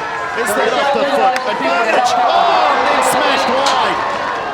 Well, it's a very good advantage played by the umpire, because that was a gilt-edged opportunity. Got a great head on though.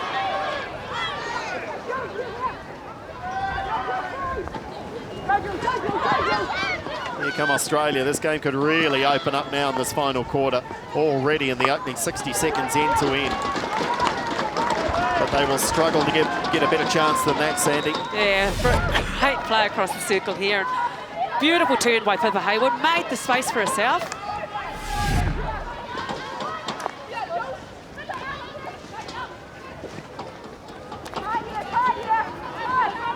Mary was on attack earlier and now doing a great job on defence.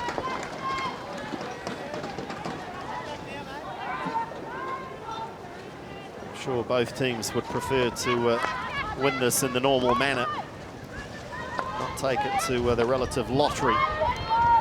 True, but it wouldn't harm the New Zealand, the Black Sticks in particular, to get more practice at the penalty shootouts. We haven't had a good history of them in the big tournaments, and so a bit of practice under a bit of pressure would never go astray.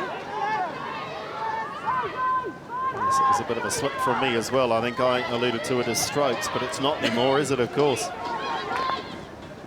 No, that's from the dark ages as well.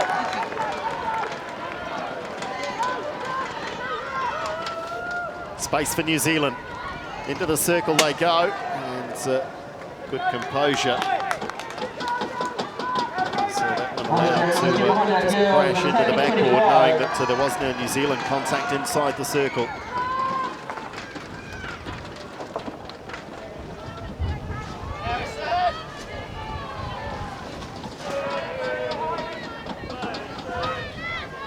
Rachel Lynch is, I think, in goal for the Australians in this final quarter. Mary pressures, lovely stick work. Blythe showing all that experience again.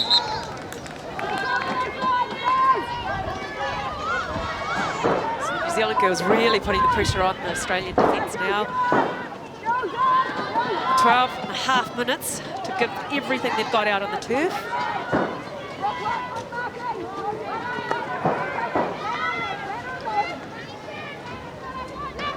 Charlton with the interception, and then the release through midfield. On the turn, Hayward. His punt opens up in front of her now into the circle. He's just looking for the reverse stick shot on the run. Goodness me. Well, we can't figure out why. The Aussies can't figure out why, but it's a first penalty corner of the match. I think the umpire got caught up in the pace of that then. Have a little look here, but great break in by Hunt. Harrison works it back. Not entirely sure. The umpire assumedly thought it touched the foot of the Australian, but good to see a corner anyway. Yeah, I think we're a little bit lucky with that one, but you know, it happens and we'll take the opportunity. All right, well, Katie, give us the tip. Who should we look for? Well, we've got Brooke Neal and Anita Punt up there, very strong drag flicks, but I'd say we're going with Anita on this one.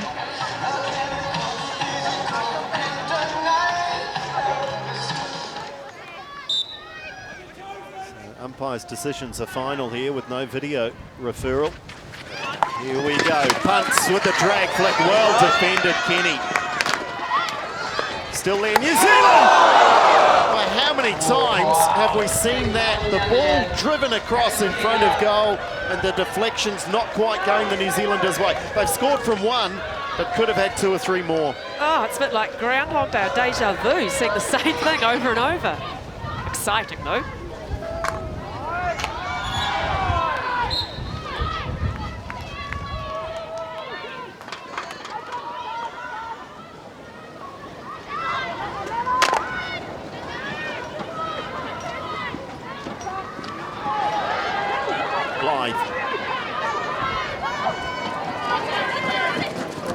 Williams to advance down this right wing side. Plenty of cover out there.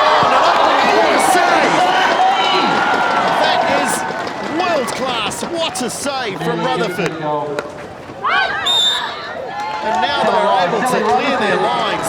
Well, Katie, I was calling that a goal. Yeah, absolutely. Sally has done amazingly well there, and that's what she's known for. She's an incredible goalkeeper. So agile. She read that beautifully, didn't she? Well, that was diving on suspicion.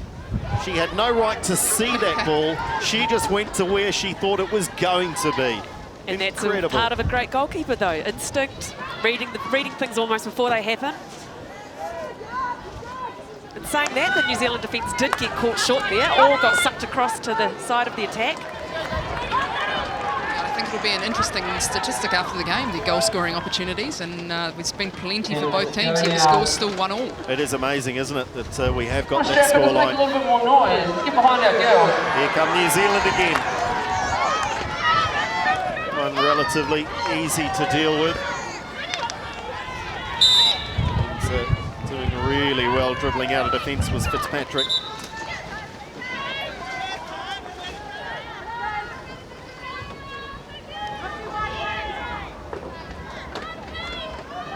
Again, that wide shot there of reverse stick shot of Julia King. Oh, chance here. Gifted to New Zealand. I think that's a save again. It is. Well, Webster. All the time in the world here for Webster. A great save off the stick of the goalkeeper. It's hard to fault Webster there. She's done everything right. It's just another very good save. Yeah, Punt's thought she was going to get the decision her way. Just looked to get a shove in the back. Both goalkeepers here making some crucial saves.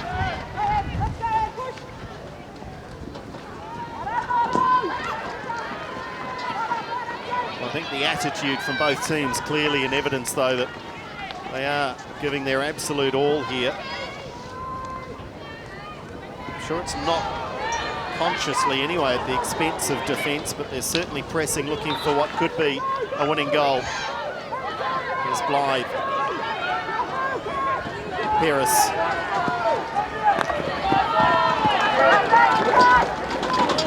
Defended.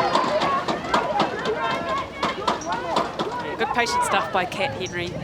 Just channeling the Australian player, putting her where she wanted her.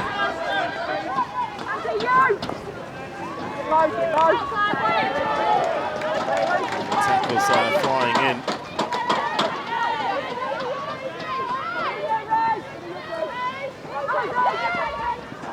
Kenny drives it in.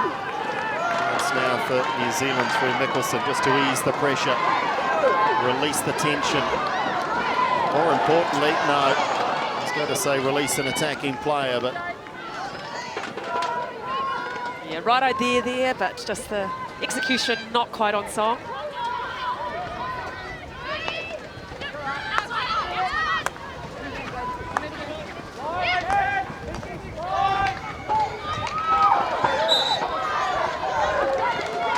punts, as she often does, winning out in those physical challenges. Again, Webster felt that she was bundled over there. Bit of a shake of the head. It's getting quite physical out there, understandably. Oh, lovely touch, Mickelson. Then it's gone a little too far. Picked up by McMahon. I'm still shaking my head at the saves from the goalkeepers, I have to say. Just delightful moments in a game that is so much about attack, and there was the opportunity for both keepers to shine. Really fantastic stuff. There's Paris now. Being a winning runner down this right wing side for the Australians.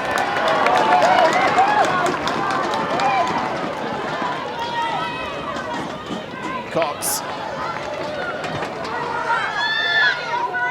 just manages to keep it in play, looks for support. Lovely turn, chance here for New Zealand, open goal, can't get the shot away. Surely there is another goal coming in this game. Great chance just to defend the Australian girls, swing onto attack. Cadell, it's been a game played with great intensity but great spirit. Had few, if any, warnings.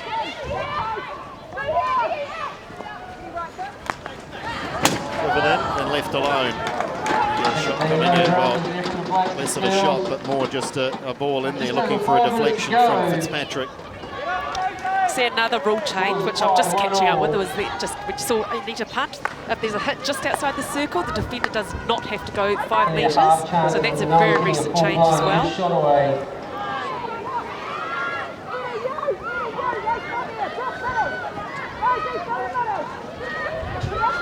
Just a chance here for the teams. Dare I suggested us here in the commentary box to just draw breath as we approach what I'm sure is going to be a frantic final 5 minutes. Reverse stick, save again. That was a little more regulation on that occasion from Sally Rutherford.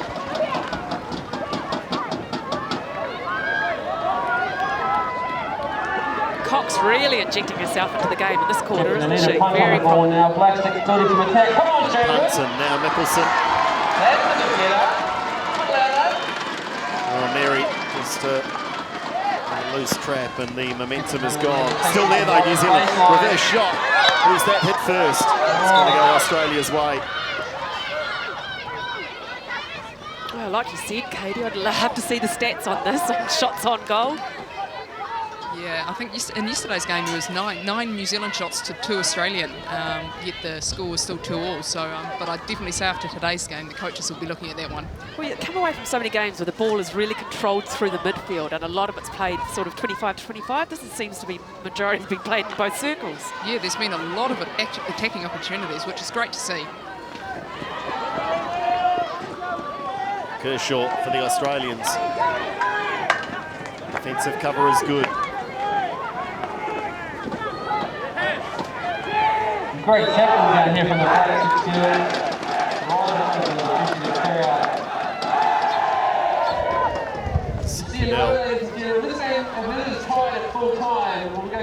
Impressed with the work rate of Rose Cadell. One of the younger players in this squad, so that changes the expectation. Everyone's expected to pull their weight, of course, but looking to make an impression.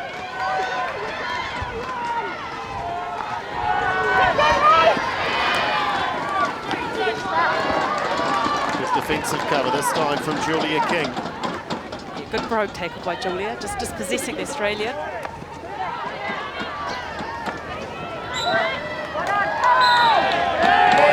I said earlier, there were no cards. Is that the first one of the match? First one of the match. Did you see what happened there, Katie? I think it was pushing the ball away, it looked like.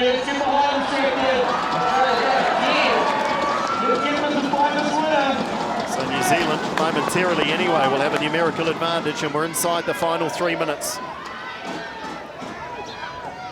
So, of course, the Australian with a green card, which is 2 minutes off the turf, which will take through near to the end of this game.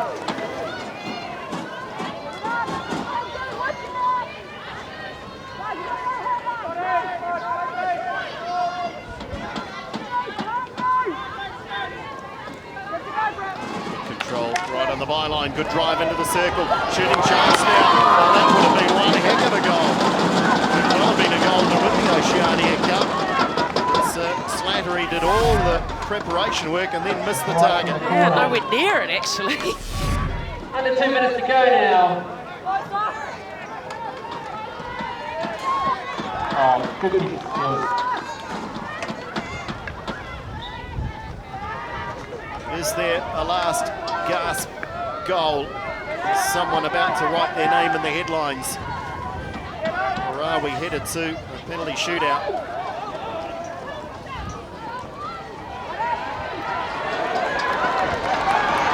Here come the New Zealanders. Who better than Anita Bunce? Driving through midfield, scrambling challenge. In they go into the circle. Is it off the foot? No.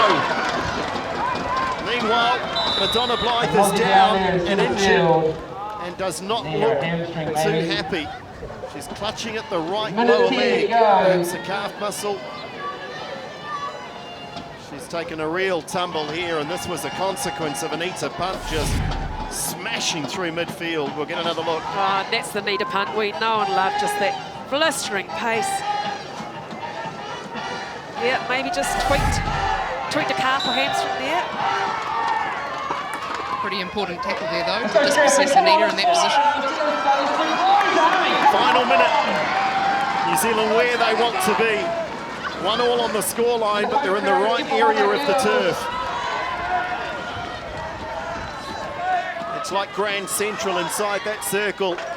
They need the ball, they need an outcome. Hearts and mouth stuff there for the Australians.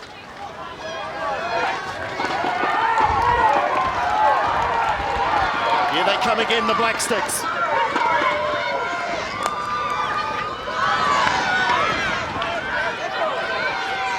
Australia holding on. Do not turn away though, because this is a game that within 2 or 3 seconds you can be down the other end of the turf and under pressure. There's still time, you know. Oh, that was an important intervention. Has to be made, I would say. 10 seconds to go. Through the middle they go. 5 seconds. 4. The crowd are going to count it down. And the free goes New Zealand's way. And there is the hooter for the final. I think we went down this road 2 years ago. For open play anyway in this match. And after 4 fiercely fought quarters of hockey, it is 1-1 between New Zealand and Australia in the Oceania Cup, and we will go to a penalty shootout.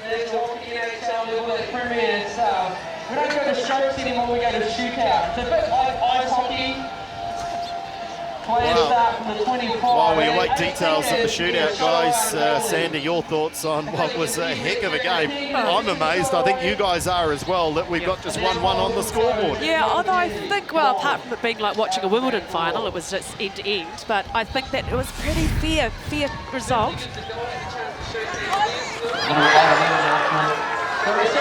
New Zealand had a few of these opportunities. That was the best of them. Hayward really had to find a target, Katie. Yeah, I think we'll be a little bit disappointed with a couple of them, but I think, you know, both teams had a lot of opportunities, and yeah, one all is probably a pretty fair call in the end. And that was the save. That is just so acrobatic. Absolutely beautiful there by Rudd. But don't take it away from the defence either, because both sides defended so well. Webster was given a gift there, and there was a save, almost the equal, really, coming from the Australians. And these highlights confirming that it was New Zealand pressing in the final quarter.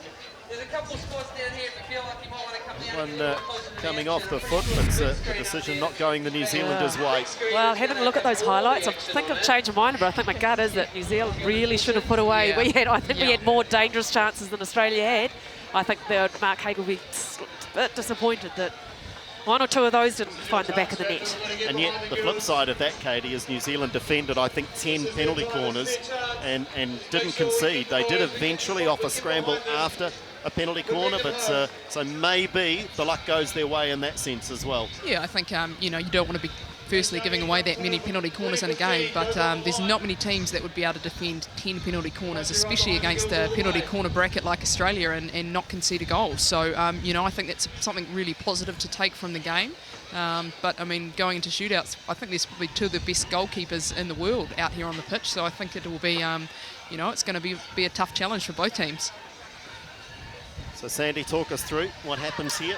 Well, they'll go through their first 5 lot of shooters, and of course, if one team has scored more goals than the other, they win outright. If it is even after the first 5 shooters, they will go to sudden death. Now, you do not need to nominate the order of the shooters prior, and in sudden death, you can change the order. You change the order of the shooters. So we'll just have to see what happens from here. How often is this particular art practiced, Katie? Every single training. Yep, it's, you know, as we've sort of mentioned earlier, we have had a little bit of difficulty with the shootouts, and I think the biggest thing is you can't really replicate that pressure at a training. It's something that, you know, you just can't do. So it's games like these, and I agree with what Sandy said earlier, it's actually really good practice for us because we do need to learn how to win these shootouts in big games. I felt your pain when you just talked about it. You didn't even like talking about it, did you? No, I think the shootout at the Olympics losing to the Dutch. You've even gone into more detail now. That would be up there with the one losing the gold against Australia in the Commonwealth, wouldn't it? There's been many tears shed. Definitely. You know, we've had a lot of hard times. It's a very sensitive subject, but we do need the practice. Yeah, it's all behind us. It's all behind us. There are better things to come for the New Zealanders, I'm sure. And so a good little dress rehearsal here. And Sandy, you alluded to it prior to the match. You said that, Katie, I think you also made comment that the New Zealand team wants to learn how to win finals, win big matches. Well, here's a pressure cooker situation to do just that, learn how to cope. And like Katie said, this is more than just the skill level. This is a mental thing. This is totally comes down to the top 4%. So Lynch in goal for the Australians, and first away for the New Zealanders is Stacey Mickelson. Mickelson on Lynch. Mickelson driving, turns now, reverse stick save. Still has a second chance. She'll have to be quick though. Shoots and it's wide. The hooter had gone anyway. So first up, Mickelson unable to convert. Australia have a chance to take advantage. Yeah, Mickelson looks slightly indecisive here. They do quite. Oh. Australia now looking to capitalise on that miss. Oh, great save. That is brilliant.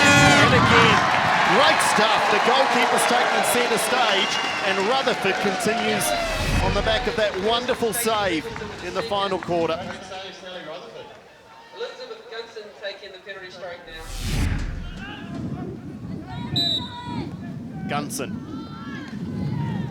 Ella Gunson, same technique, looking for the reverse stick, the save again, and So tough to score a goal here in Stratford this afternoon. There's no time to discuss, but I do want to ask Katie, why do they choose, it just seems 90% of the time the attackers choose to go on the reverse side for a shot. Yeah, it's an interesting one, and it does tend to happen, and it's quite interesting watching. You know, you see a few girls doing something different that they do at training, and whether that's a mental thing or what, I'm not too sure. Here's Morgan for the Australians. No goals yet in the penalty shootout. She's made space. Shot's gone wide. I was just holding my breath there for a moment. I thought it might have snuck in, but no, it's gone wide. What do you think of the format? Just the outside of the net. Oh, quite convincingly wide there.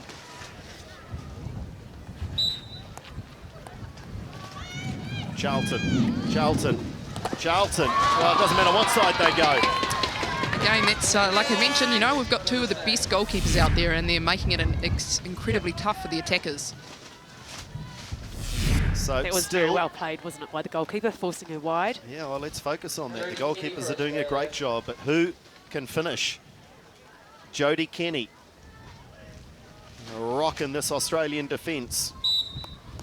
3 misses New Zealand, 2 Australia. Can Kenny score? Kenny opens it up and does score. Here is the first goal in the shootout. So we've had 3 shots per team, and Australia have the only goal. Charlotte Harrison, number 23. Charlotte Harrison really needs to score here. She's off in a canter. Harrison turns back to the keeper. Turns, looking for space. Keeper does well. Harrison, good patience. Just getting it in time. 1-1. But that's 4 shooters for New Zealand. Great patience there by Charlotte Harrison. She didn't rush into anything. Perfect timing. Couldn't have timed it better. Right on the bell.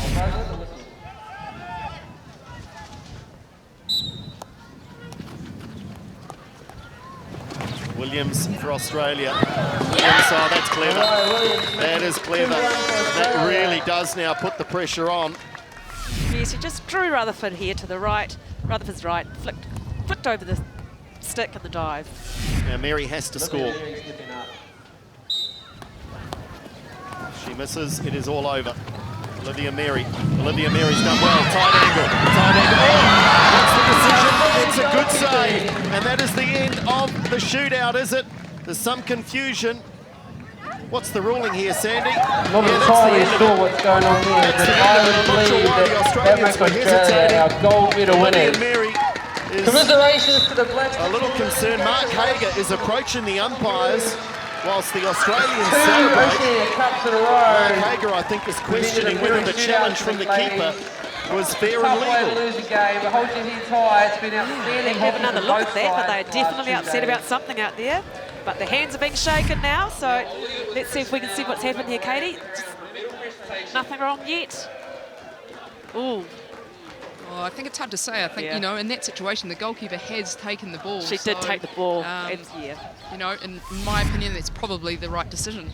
Yeah, it just was the contact afterwards was pretty heavy, and that led to an element of confusion. But Australia, dare I say it, I don't want to, standing so close to Katie up here, but Australia's won the penalty shootout and ends the Oceania Cup, and Australia will take the title. But I remind you that both these teams will head to the Rio Olympic Games. That's the big focus, the big goal for next year. And this has been a marvellous little taste of what we might expect to see in Rio. Who knows? It could be Oceania teams contending for medals at the Olympic Games. We certainly hope so. A match that's had plenty of action in both circles. Both teams guilty of wasting chances, and yet both goalkeepers can be very, in fact all goalkeepers that played can be very proud of their efforts. And the Australians obviously the most delighted of these two teams because they will take the silverware. Look, that game did not disappoint. I expected it to be open, fast, clear, a lot of skill involved. And we certainly got all that in spades. Yeah, it's no other way to describe it, Katie. It is a little bit flat, isn't it, when you lose a match in those circumstances. So another lesson for the New Zealanders to take heed of. And hopefully, and I'm sure they will, be stronger for it. Yeah, I think, you know, a little bit disappointing that we couldn't win our first shootout. I'd say Mark will be not too happy again and to let another one slip, but, you know, I think there's still a lot of positives you can take from the game. You know, we created a lot of chances. There was some really good hockey being played out there, and in the end, you know, there's a few ranking points on it, but it's all preparation for Rio, and I think we're making steps in the right direction. And Katie, there's the World League, isn't there, in Argentina later on in the year? Yep, in December, so World League finals over in Argentina, so that's another chance for us to, you know, hopefully get ourselves into a position to, you know, force into the top 4 and into the finals. So this is building towards that, and, you know, I think Mark should be pretty positive about how we've gone in the last couple of games against Australia anyway.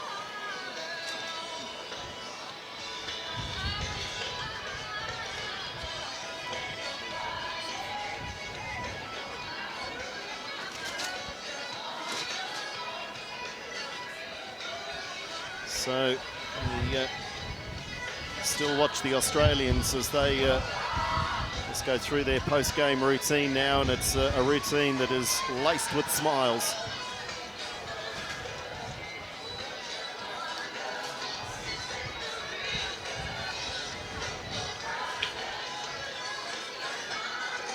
Well, let's catch up now with the, I'm sure, dejected, but she should still be very proud, New Zealand captain Anita Punt. Anita, thanks for your time.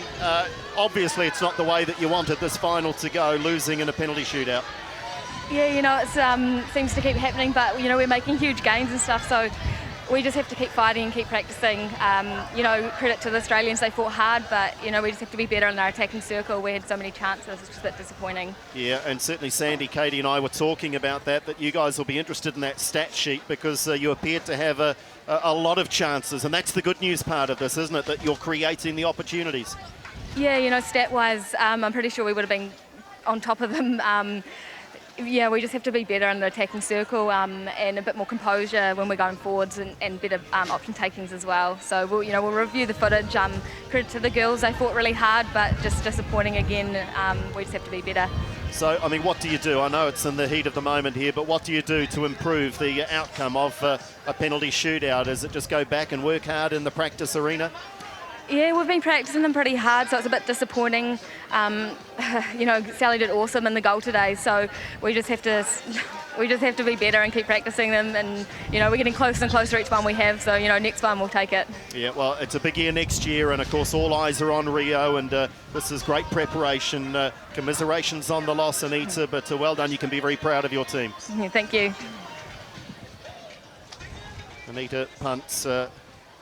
Got to credit the captain for chatting away to us in those circumstances. Katie, I know it'll be the last thing that you'd want to have to do, but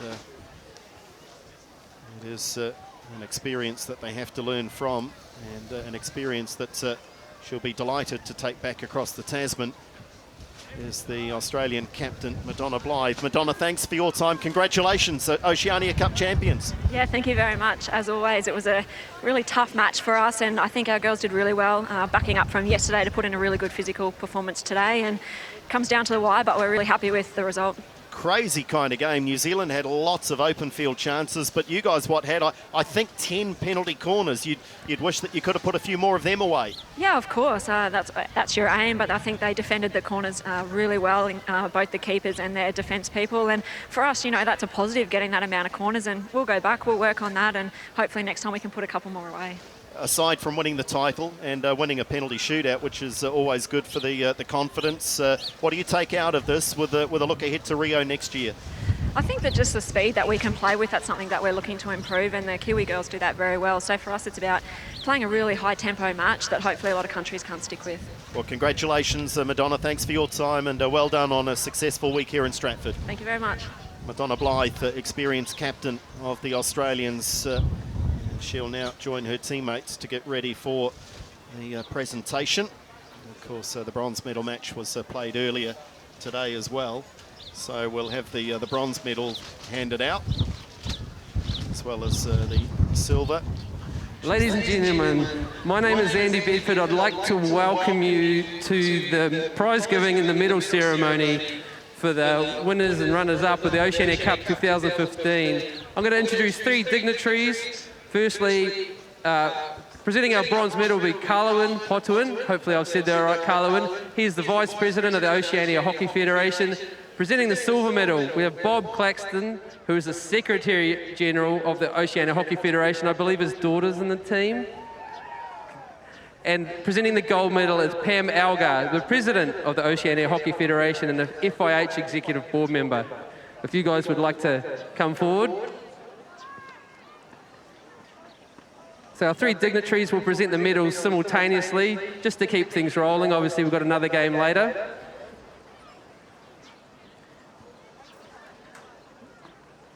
Once our medals are presented, I'll ask Anita Punt to come forward and say a few words. Hard luck there, Anita.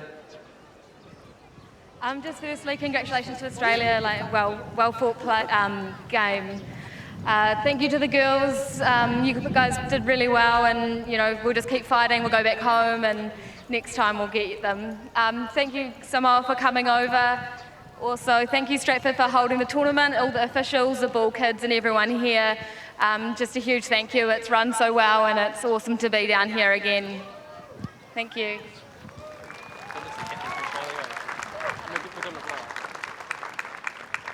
I will just ask Madonna Blythe to come forward as the winning captain for Australia, say a few words. Thank you very much. Firstly, to Anita and the Kiwi girls, really tough match as always. We always look forward to playing you, and 2 tough games in a row is only going to make us both better, so thank you. To Oceania and Stratford Hockey, thank you for hosting us, thank you for turning on the weather. Personally, for the Aussie girls, we'd like to thank Ausdrill and the project group for supporting us. Thank you very much. All right, just while we wait for Pam to present the last medal to Madonna, Pam will also be presenting the cup. So over there, it's nice, shiny and gold. The shame that someone had to lose. It's 2 years in a row that these 2 teams have fought out a shootout. Certainly makes for exciting hockey.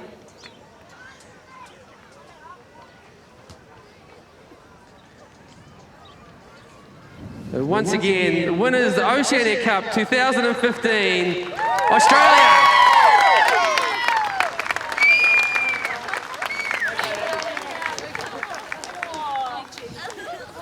So there it is, the presentation, the medals, the colour New Zealand didn't want, the colour...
consequences.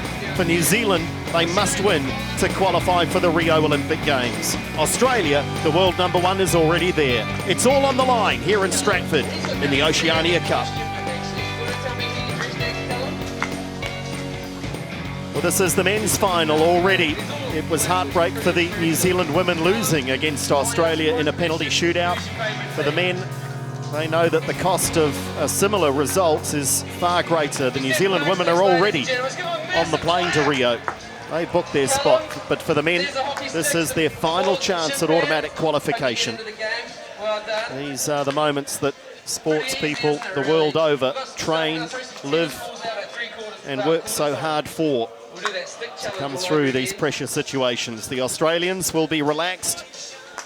They are comfortable knowing that they will be there at the Olympic Games. But, for the men, it is all on, and there's a good crowd here in support. They appreciate what's on the line here for the Black Sticks. Sandy Hitchcock joins me again as a part of our commentary team. We'll also hear later from former New Zealand international Ben Collier. But Sandy, I can feel the tension here just watching the players warm up here and go through the final few moments. The crowd are trying to help them relax, and they're giving great support. But this is the moment that careers are made or broken. It is the moment, and it's something to be exciting about and really seize the moment, these players. It's no use for the Black Sticks men worrying about the final result at this stage. They have to go through the process. They have to do the basics well. They have to turn up and start the game really well. Colin Batch wants to see a big improvement on the way they start the games. So they just need to bring flair, put everything on the line, and do what they do best. Here's a look at the Australians, and we'll bring you in now. Ben, welcome into the commentary. We'll chat in the opening stages about your love for this facility. It's a great thing here for the local community, but what a lineup. The Australians have brought a very strong team. Yeah, thanks very much, Andrew. It's great to be here in Stratford, and as you've mentioned, it's a huge occasion here for the Black Sticks, but it's also equally a massive challenge that they've got against a really class act, which is the Australian side. A huge amount of experience here. The likes of Jamie Dwyer, Eddie Ockenden and Mark Knowles have got stacks of experience, and they know how to be the best, and they set themselves at particularly high standards. And I know that despite the fact that they don't have an Olympic berth riding on this match, they'll be holding themselves to those high standards which they expect all the time. So the Australians with plenty of pedigree through a long history in the game of hockey, of course, and we've had some great clashes with them.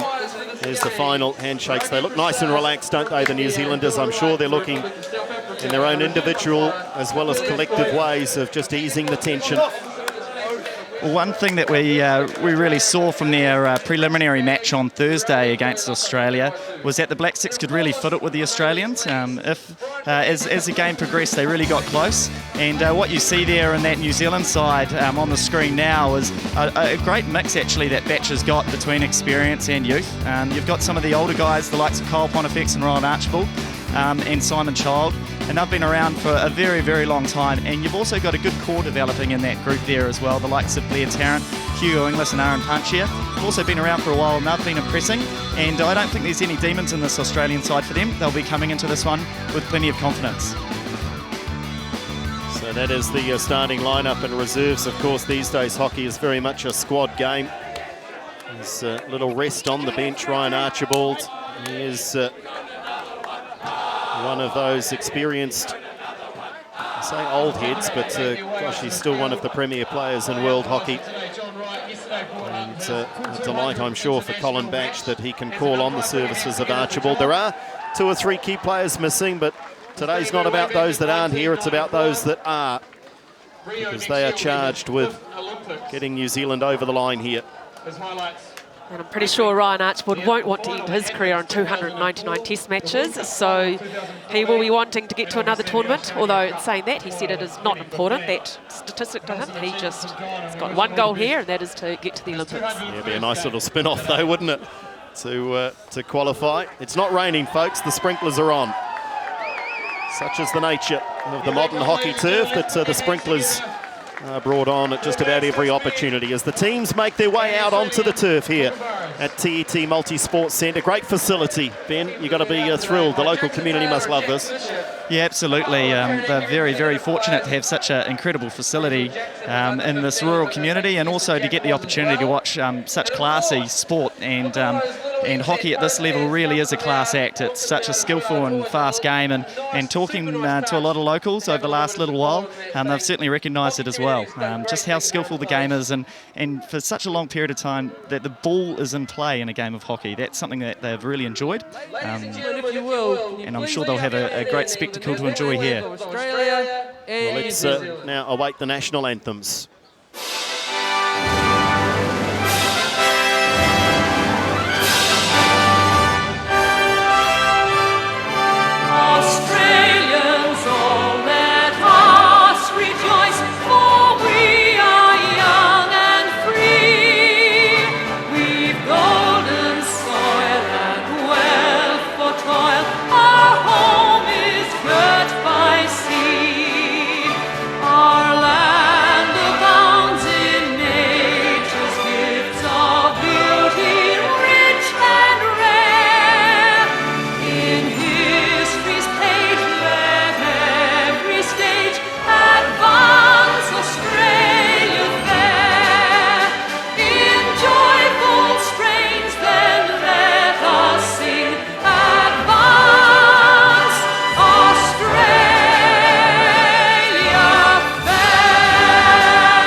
Australia fair. And the Australians wearing black armbands. Trent Mitten, his grandmother, passing away.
Rousing stuff, both national anthems really just bringing the atmosphere to even greater heights here. As the handshakes now take place, and the young children, what a moment for them. I'm sure all from hockey families here in the wider Taranaki region, enjoying a moment out there with the stars of the current game, and who knows, that might be a whole bunch of stars of the future just leaving the turf for the moment. This moment, though, belongs to this group of players.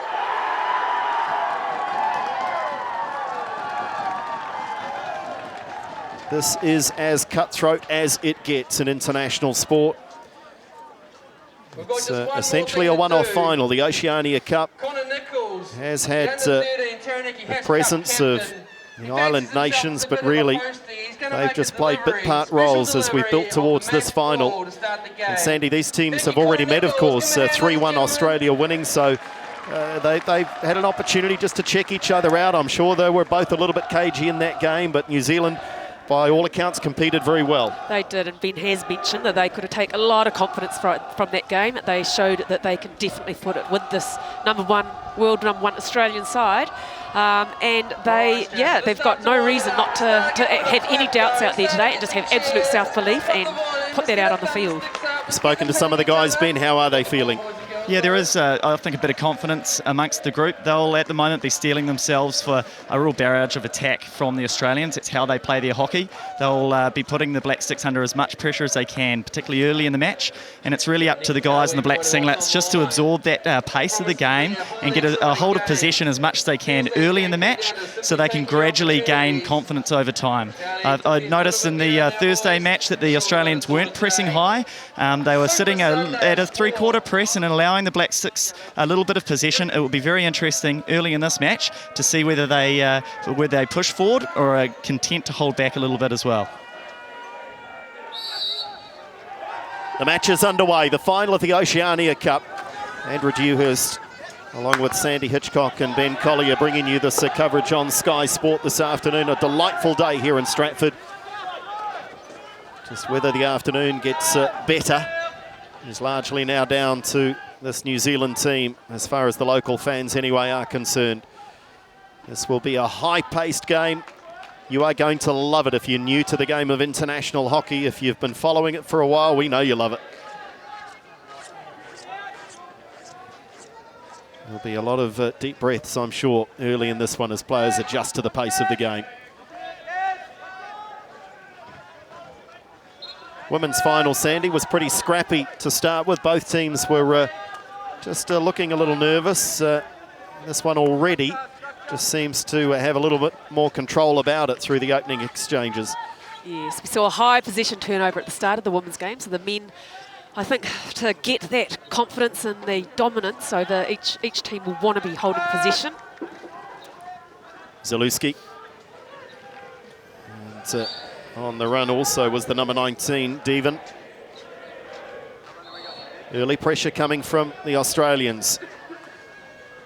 Looking for circle penetration, and they get an early shot on goal too. A calm save though. Pontifex was not about to panic, the experienced keeper. Yeah, and you've seen on a couple of occasions now, Andrew, the use of the overhead pass from the Australians, particularly in order to access the open side of the field. And you see there, it was Jamie Dwyer who found a bit of space in the circle, got a quick shot away to Cole Pontifex, who made the save. Pontifex again called into action, so New Zealand just absorbing some early Australian attack.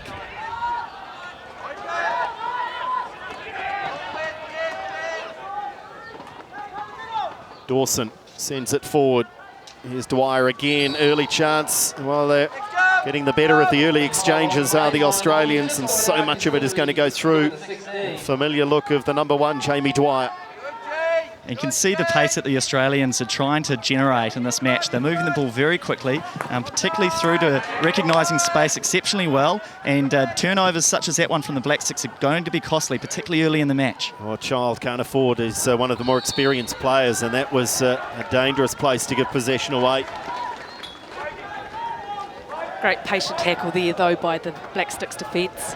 And that's what they're going to have to be. They're going to have to be patient. They're going to have to keep their control and keep their heads back there, not give away too many penalty corners. Yeah, well, you did right, Sandy, and they've got some exceptional one-on-one defenders. The skill level of the likes of Bradshaw and Blair Tarrant defensively has been very, very impressive, making their one-on-one tackles, and they're certainly going to have to be on song in this opening quarter. The long corner given away here by the New Zealanders.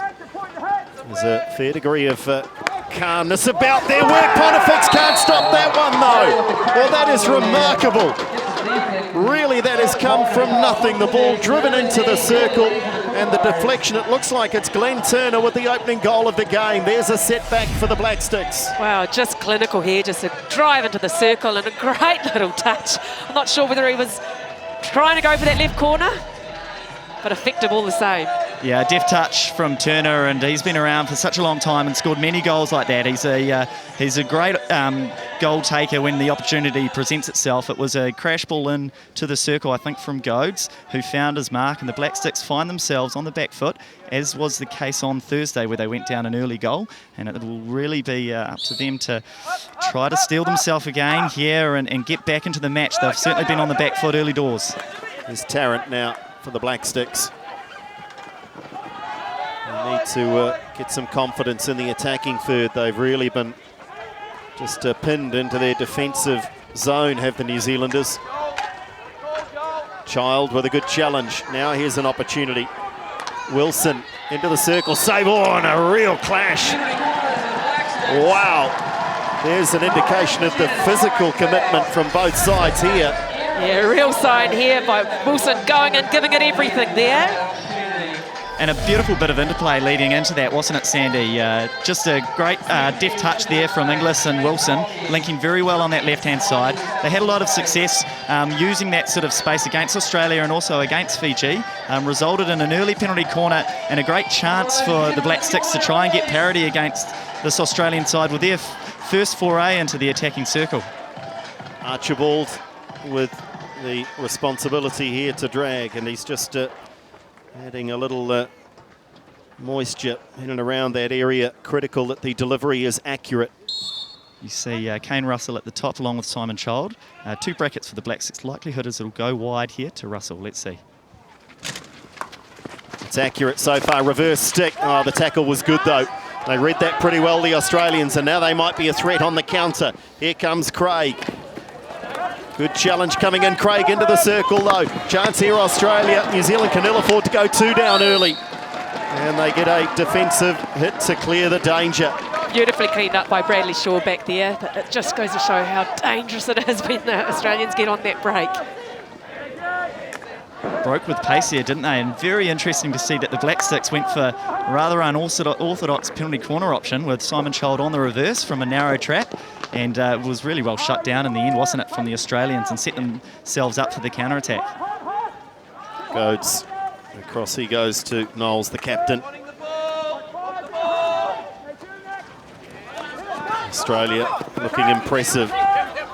Already a goal to the good. This is what you alluded to, Ben, just New Zealand having to absorb the pressure. To a degree, of course, they haven't done that with the concession of the goal, but they've got to keep their composure here. No, they do talk a lot about scoreboard pressure, as you do in a lot of sports, and that's really the objective of going out hard early to really make the most of those opportunities in the attack. Oh, they've scored a second. They've scored a second. This is a horror start for New Zealand. Dwyer it is. In the end, it was an open goal. They couldn't stop the advance down the byline. And a simple tap in here for Dwyer. And a desperate attempt to save that, wasn't it, from Blair Tarrant at the end? But understanding is that that one's gone in, and the Australians have really made that huge start, which we knew was a threat, and of course the Black Six knew it as well, but they just weren't quite quick enough to be able to defend that down the left-hand baseline, which the Australians attacked. They did enough, and now we're looking down the barrel of a 2-0 deficit early in this first quarter. Well, the Australians know what they're doing in that attacking circle, so you've just got to defend them early and get them, try and shut them down before they get into that attacking opportunity. All the talk about nerves and the effect it might have, you have to say that New Zealand are just a little shell-shocked here. Let's not forget the quality of this Australian side, #1 ranked in the world, and not without reason. Yeah, they've certainly been the yardstick, really, in world hockey over the last decade or more, and they're just showing why. It's because they play at such pace and with an ability to move the ball into space and really constantly putting an opposition team's defensive unit under pressure. Child gets things underway quickly. Panchia. Interception, though, was made by Carroll.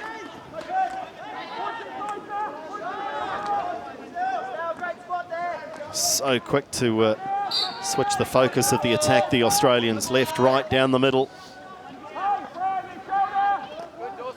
And it's also that ability to turn defence into attack as well, isn't it, Andrew? They're really sweating on those turnovers, and that's always such a good opportunity to attack, because it just gives you the chance to work into the space which the Black Six have left behind them. Here they come again, left wing side. Where the second goal came from. Dwyer won't get too many easier goals in international hockey. He's had a fair few through a long and illustrious career. Brought down nicely by Devon.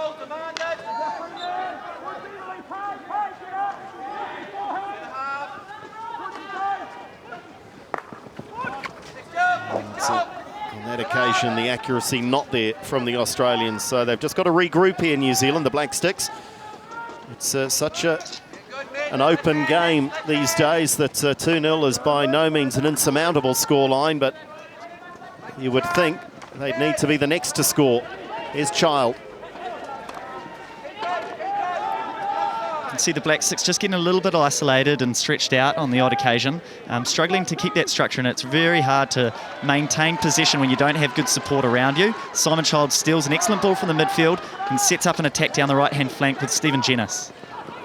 Jennis, it's a weak attempt, though, at getting the circle penetration. And the clearance from the Australians is good.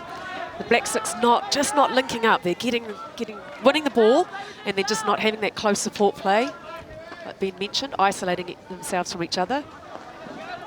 But you can see now that the game, a little bit of that tempo's gone out of that game in that first quarter. As we expected, it would be really helter-skelter for the first half of that quarter. And it could be just an opportunity now for the Black Six to try to get a bit of composure back and retain the possession. Turner's done really well here, led Bradley Shaw a merry dance. And now they've advanced into the attacking third, the Australians. Opposing the backing more than ever, I would argue. Plenty of movement. Ogilvie, they go backwards now to set it up again. Child advancing. And it's a heavy touch, though, from Aaron Panchia. They must treasure possession, the New Zealanders. As the lesser ranked of the two teams, they know they've got to make the most of their opportunities. They cannot afford to be off their game at all.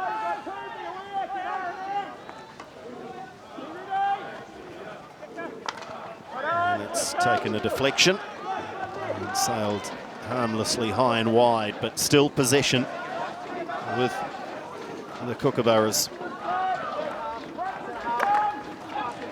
Chance now on the counter perhaps for the New Zealanders. Well read though. Across to make the interception was Tim Devon. Again, it's just being a little bit more clinical on those passes. Can't afford to give away easy ball, Black Sticks. And again, it's pretty willing. Tied on the sideline. The decision goes the way of the green and gold. And you're right, Andrew, as can be the case in these sort of situations, you want to get that goal back as quickly as possible in one pass, and it's really a matter of working hard to earn an opportunity against this classy Australian side. They were lurking again, and they're getting around the back of that New Zealand defence and causing havoc. We've seen very little of the action down at this end of the field.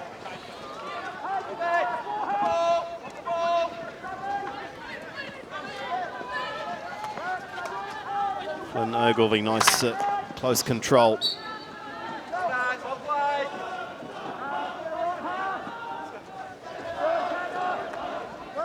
to repeat that previous message, if you drive a Honda Commodore CAA 158, and unfortunately, if you also drive a white Honda FCD 989... Black Sticks putting all of their players pretty much back in defence.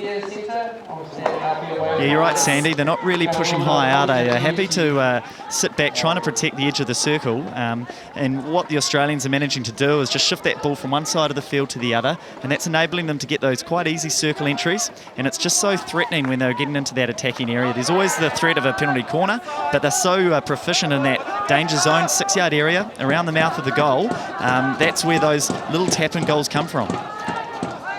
Here's Knowles, he'll be pleased with his charges, the start to the game. Experienced captain.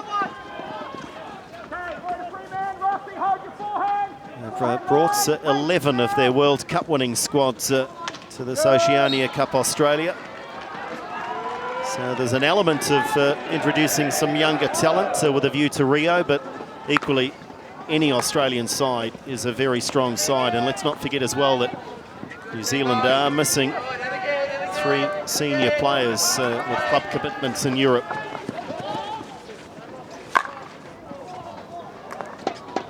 The diving save, great control from Devon. Cirello. Excellent pass from Cirello, opening that field up again, which the Australians have been able to do with ease, and that enables them to attack the head of the circle there with a bit of pace and put the Black Sticks under pressure. However, excellent outlet from Kane Russell. James Coghlan scrapping for the ball on that left-hand side. Yeah, and you sense with every half chance, even a scrap of possession, the crowd are dying for a reason to get involved, get into this game. But late in the first quarter, it's Australia in command, leading 2-0. You can see that panic set in a little bit for the Black Sticks because they're looking for those searching passes and missing out the midfielding, trying to find straight to the strikers. Yeah, and credit has to go as well to the Australians there, doesn't it? They're very proficient at the press and able to split defenders so that they feel isolated and feel like they need to throw that dangerous ball. And it puts a lot of pressure on the Black Stick midfielders. That call's gone the way of the Australians. To say much to the disgust there of Hugo Inglis.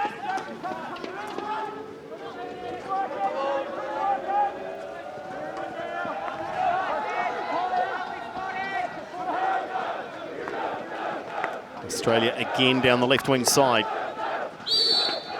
A crucial moment in the match here with Australia attacking just with just a touch over 2 minutes, under 2 minutes to go in this first quarter. This is where the Black Sticks really don't want to be conceding another goal. 2-0, you can come back from that. 3-0 could be really tough to come back from so early in the match.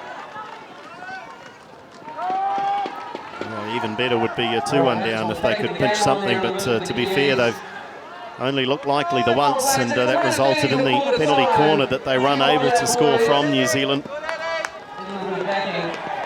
Goes without saying that every opportunity from penalty corner time has to be capitalised on by Colin Batch's team.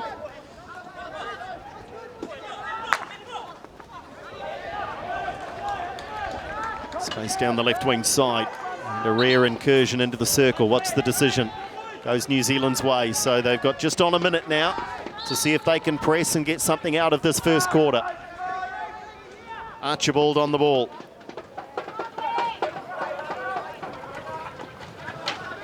Really want to work a penalty corner here. Going backwards isn't going to do it. They're trying to find a way through, but the Australians have cut off every avenue into that circle. Played forward by Shaw. And now here's the risk of the counter.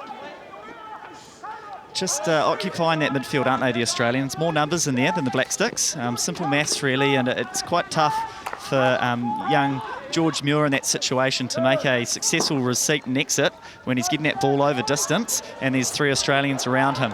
Very important the Black Sticks can link together, as we see on this occasion with James Coughlin down the right-hand side. So he was wanting something more, I think, Coughlin there. They have an attacking opportunity with seconds ticking away. They've got to be quick here, New Zealand. Get it in, see if they can create, and they can't. And there is the hooter to end the first quarter, and it's a first quarter that sees New Zealand just a little shell-shocked at what's played out. They settled into their work in the second part of the opening stanza, but the damage was already done, with Australia scoring through Glenn Turner and then Jamie Dwyer, 2-0 at the end of the first quarter. So what Chris and I are doing is we're throwing out some tennis balls. And the speed of the game at the start here, Sandy. Yes. Ben spoke about it. They really came out firing, didn't they? Yeah, still not great defence there. He was just slightly on the wrong side. Oh, it's just got through to the attacking player, but it was a great touch. And the second one came down the left wing side, Ben. Yeah, no, an excellent bit of play. You can call that a scrappy goal, but it's not really because they do it so often. And it's just a matter of getting numbers of players up there in excellent body position and good skill work. He's just dicing with the touchline there as he works it around Cole Ponifex left boot to score the goal. Look, 2-0 is not unsurmountable, and I've played games against Australia in the past where you really felt like you're at 6s and 7s because they're coming at you so fast and it's very hard to react. So 2-0 down, it could, tell you what, it could be worse. But the fact is, when you've got quarters, you've got twice as many of those occasions in a match. The 5 minutes before or after half-time, which we used to talk about. Change the momentum. Change the momentum. It's important that the Black Sticks win this on this occasion, win this 2 minutes after the quarter time. So Colin Batch has had a chance to share some words of wisdom, as has Paul Gauduin with the Australians. And there's no doubt that the Black Sticks will get opportunities in this match. It's really a case of how they take it and whether they can lift defensively to try to shut this Australian side out.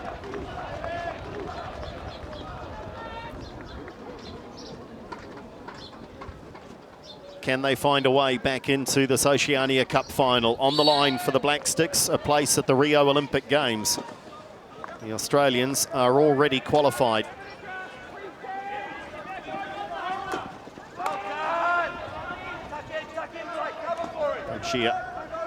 Archibald string some passes together might be the instruction. Just get some confidence. They just run such great lines defensively, don't they, the Australians? They know where each other are. They're cutting off so many of the options for the New Zealand attack.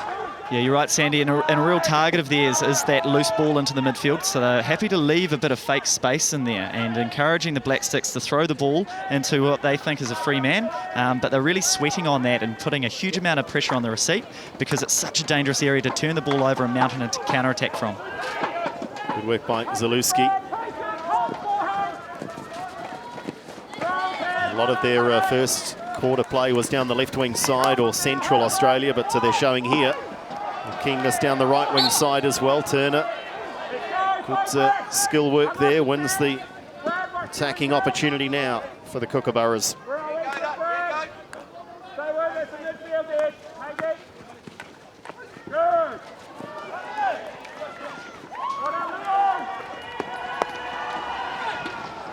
Archibald. He certainly needs to have an influence, you would think. Here's a player that throughout his career has been able to dominate any side. Can't do it on his own, though. Yeah, very important that everything's done collectively here by the Black Six. So you can't afford to get isolated and have guys like Ryan Archibald on the ball under pressure from too many Australians, because it's really in that midfield area that they're getting their dominance and becoming most threatening at the moment. And Russell with a pleading look towards the umpires, but he was ignored.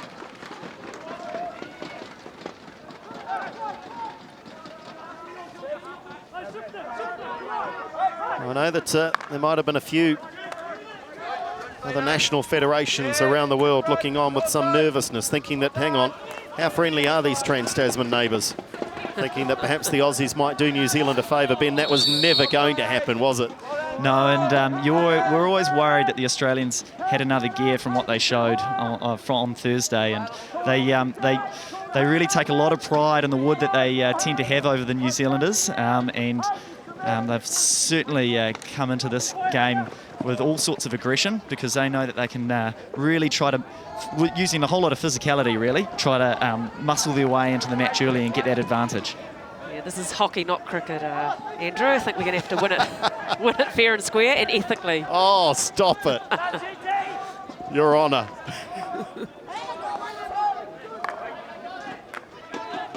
There's only one way to play sport at the international level, and that is 100%.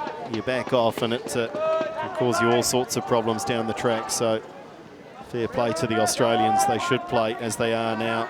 And that's at the very best of their ability. And with that, I guess there's still players there trying to fight for their positions, individual positions for Rio too. Of course they are, yeah. No bigger carrot in the game, is there, than a spot at an Olympic Games.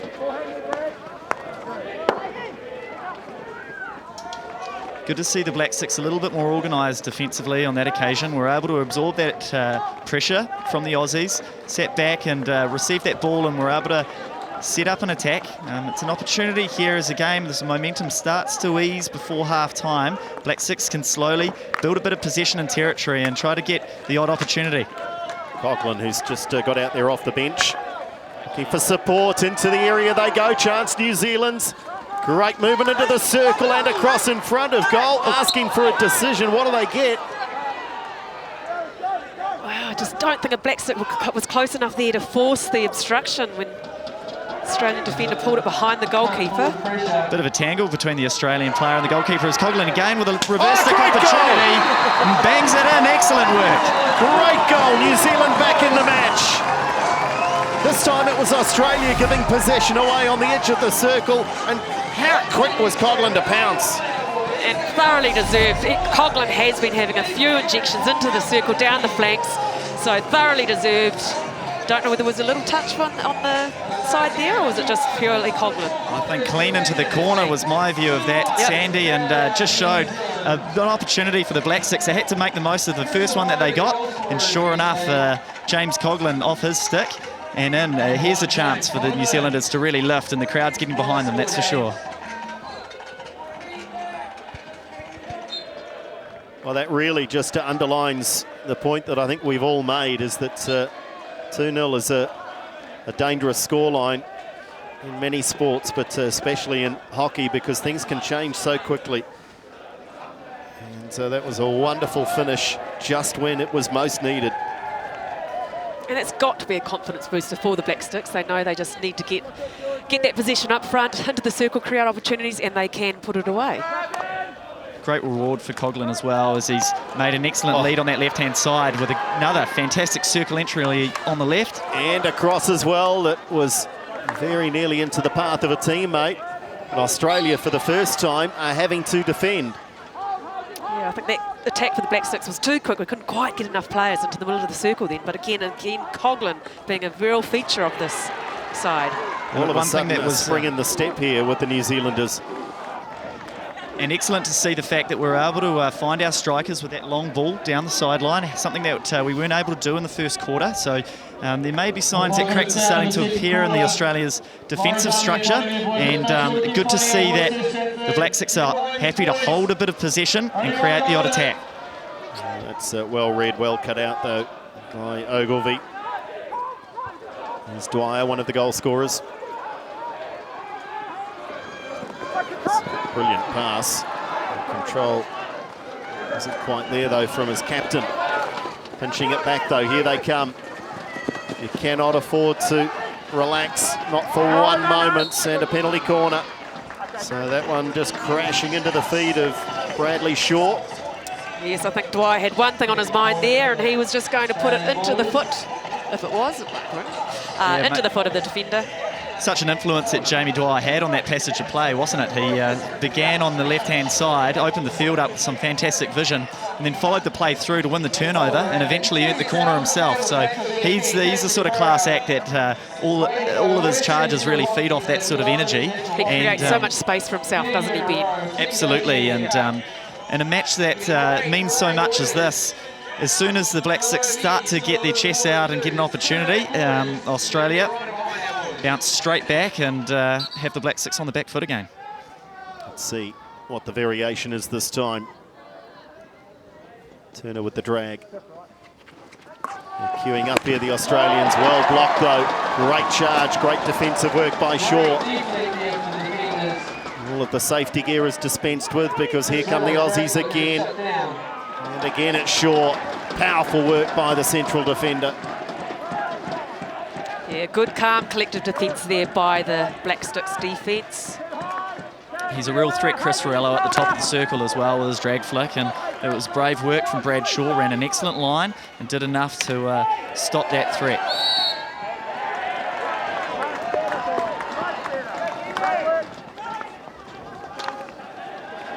It's got to be so accurate in everything they do here, the New Zealanders. Wilson on the halfway line.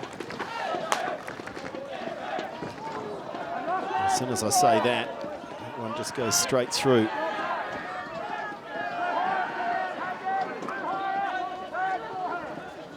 Knowles. Oh, loose pass.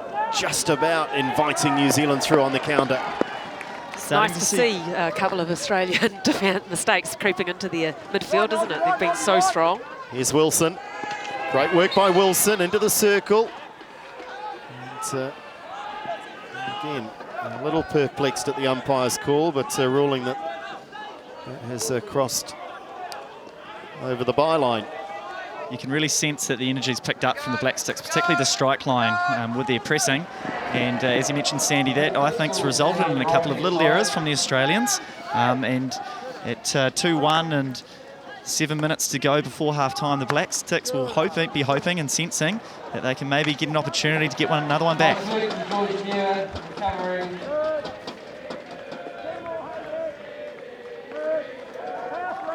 They are starting certainly to just settle into the match, which is good, of course, but perhaps also just emphasises how disappointed they'll be with the start.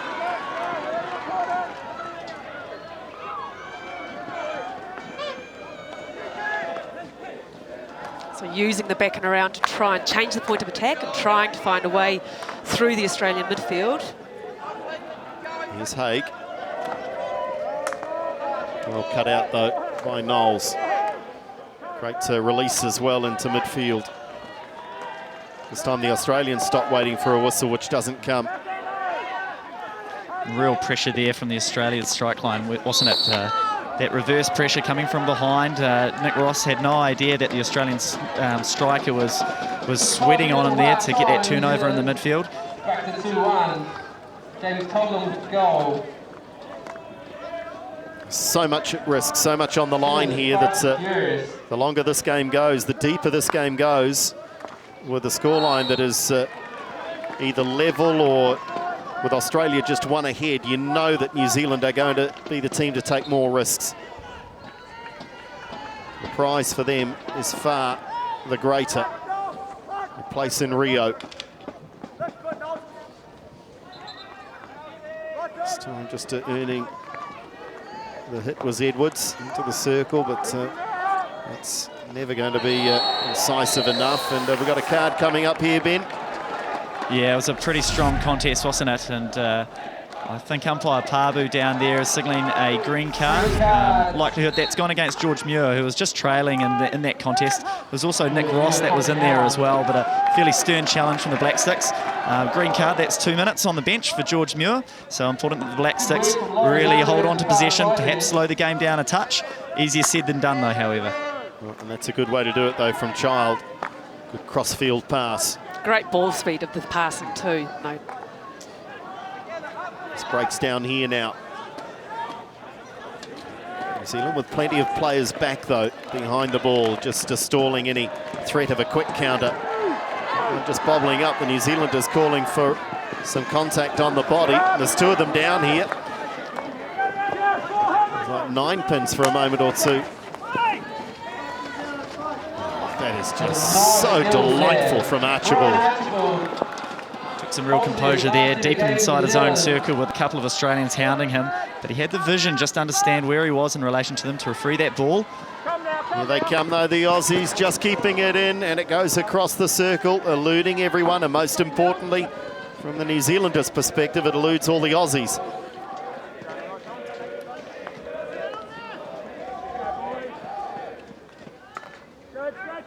Remember, New Zealand still a player down at the moment. It's an element of frustration. At times, players from both teams, it seems, Ben, just expecting the whistle a little sooner than they're hearing it. That's just building the frustration levels.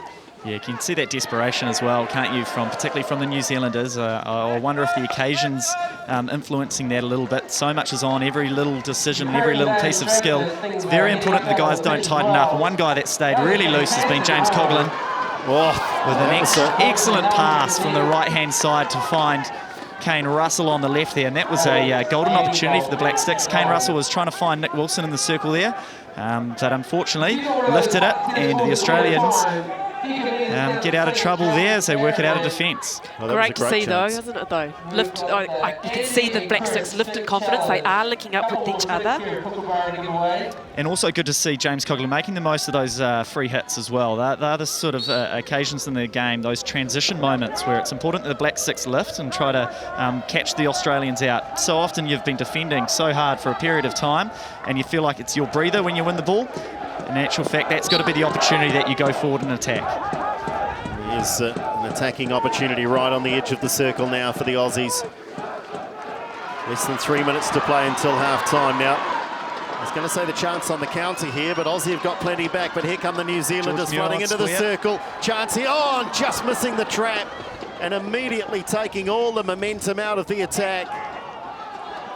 A beautiful piece of counter-attacking from the Black Sticks. As you saw, Hugo Inglis and Nick Wilson really busting a gut to get above the ball, and that created the space for the square pass for George Muir, and I just wonder where he was thinking about where he's going to put that shot on goal before it got to him. Key moments, isn't it? Key moments, and that was a key moment. Archibald trying to pull the strings in midfield. Down he goes to the byline, into the circle. Archibald, the keeper out, great save. It was a brave save, and the intervention was a timely one. Again, a great bit of interplay, wasn't it, on that right-hand edge of the circle, resulting in Archibald on the right-hand side. Credit to the Australia's goalkeeper who managed to come out, smother that ball and sent Ryan Archibald tumbling. Yeah, Clemons was all or nothing there. Totally committed to the challenge. New Zealand have done well, whilst they've been a player down. They've really lifted during that the last 2 minutes, haven't they, Andrew? And it's good to see that they're starting to bring that skill level to the fore, because that's what they've got to do. They've got to play with that freedom. Can't tighten up against an Australian side. You have to play your best game in order to beat these guys, and you can't do that tight. Well, here come the Aussies in the shadows of half-time. New Zealand could ill afford to concede a third, and they defend and defend bravely. 1 minute to play in the first half. New Zealand have worked so hard to get back into this match.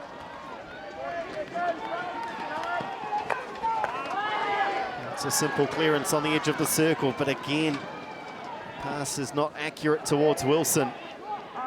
Coughlin, Mark Knowles covering and tightening things up. He's desperate there defensively, but he's a real leader of that side and so physical. Well, he's just taken A good old-fashioned Charlie horse, I reckon. A threat of a little hematoma there, perhaps, for Knowles.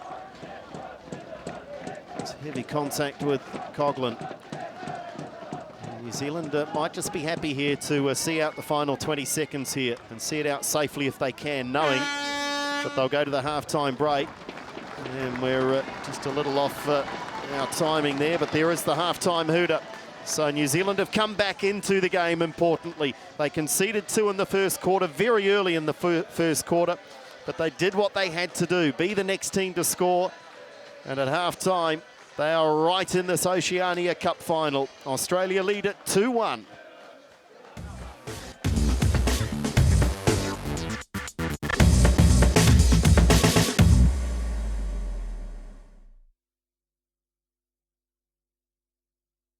Donuts, so I kind of made up. I'm really sorry, Chloe.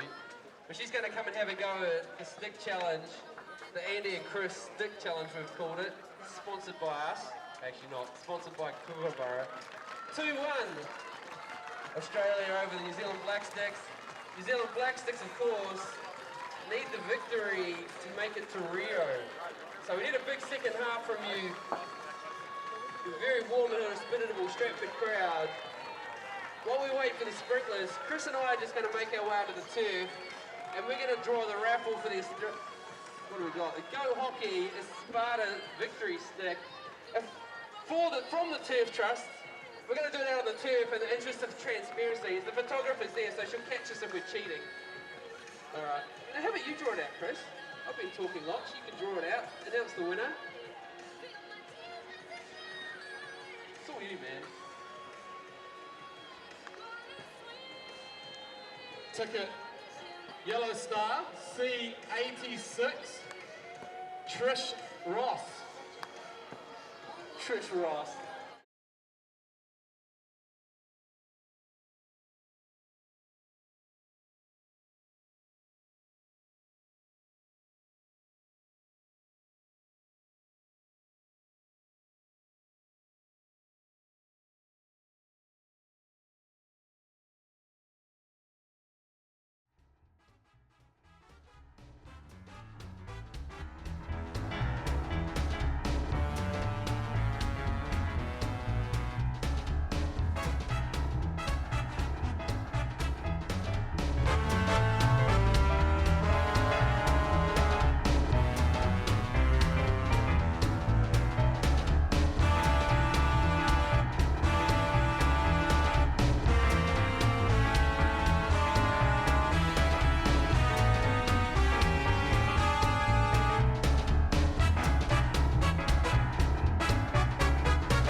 For the early mornings, the hours in the rain, the sun and the moon, and letting me shine, for letting me be brave and making me smile, for finding the fields, then losing your voice, for getting us here and here and all the way to here, and for letting us play for you. Thank you.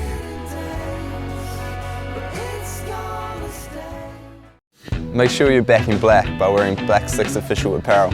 Shop now from your PC or smartphone and join Team Black Sticks. Go to hockeynz.co.nz And click on Online Shop to get shopping now.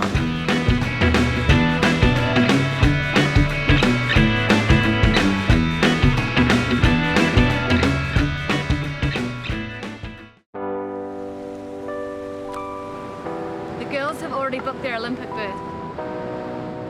But our last shot to qualify is the Oceania Cup, where we both tackle arch rivals Australia. Let's push off from our black sands and hit the golden beaches of Rio. Can you feel it right now?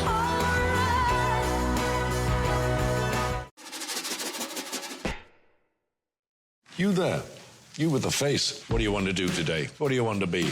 Think quick. Do you want to look the business? Do you want a business-looking suit? Do you want to buy it online for the big board meeting tonight? Or are you the trade me type? Do you want to turn selling things into a profession? Find new customers? Are you a butcher, cookie baker, scented candle maker? Do you want to sell thermal underwear to the Brits, to the Yanks, to the Jamaicans?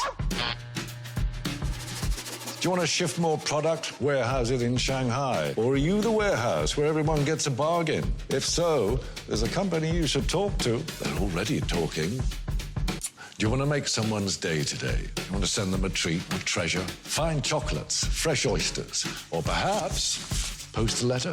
They still do that, you know. But enough about them. What do you want to do today? Because whatever it is, you can. You can.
Are you a player, a buyer, a hard-to-get finder? Want your hands on what no one else has?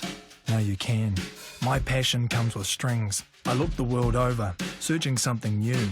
I checked mags, malls and shopping halls. Then there she was, my baby. Problem, no US address. Solution, you shop. Thanks to NZ Post, I can now buy in the US, China, the UK and Europe. If I can, you can too. You can.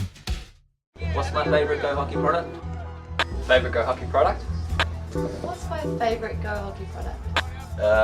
Must have Go Hockey product for me is the Maison 360. The Maison Sunshot? Premier. Dita Myth.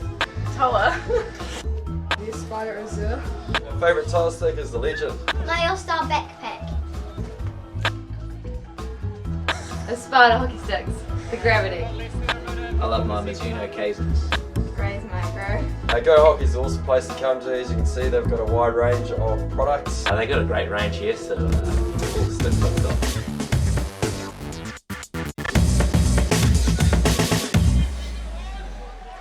We're back, the sun is shining, but there's a fair bit of moisture out there on this turf.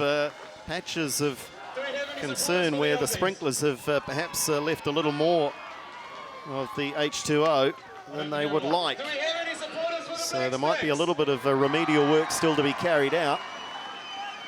They look like they've cleared the ground staff away, though, and they're going to get on with it, but that'll make for an interesting spectacle if players go careering through that particular part of the turf. Andrew Dewhurst with you alongside Sandy Hitchcock and Ben Collier as we take you through the second half here, with Australia having that 2-1 advantage at the break. But certainly, Sandy, better signs from the New Zealanders, not just with the goal, but they had a number of penetrations into that circle and threatened the goal on a few times. They can take a lot of confidence and self-belief out of that second quarter, knowing that they can break this Australian midfield and defence. They just have to throw everything into their attack in this quarter, I think, without obviously compromising their defensive duties. Yeah, easier said than done, isn't it, Ben? But, I mean, tactically, they have got to be very brave, haven't they? It's not a tactic, I know, that's a state of mind, but they really do have to just throw caution to the wind to a degree. Yeah, you did right. Really got the sense that they were a bit tense at the start of the match, and you just hope that coming out after half-time, the guys have loosened up and feel like they can really start to execute their skills and really put on a performance for this crowd. I'd say that 2-1, considering how scratchy they were early in this match, is probably a scoreline that Coach Colin Batch would be reasonably comfortable with at half-time. And I'm sure that these Black Six, as you see a high press, are going to try to put a bit of energy into the start of the second half and see if they can start to force a few opportunities. There's Belts.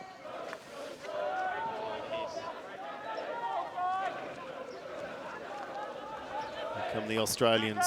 Turner, good defensive cover though. You see there, Andrew, another example of the use of that aerial pass across the field, which they've managed to do on a few occasions and have gotten behind the Black Six midfield to give themselves a bit of that possession high up the field. And again, you see the Black Six back on defence.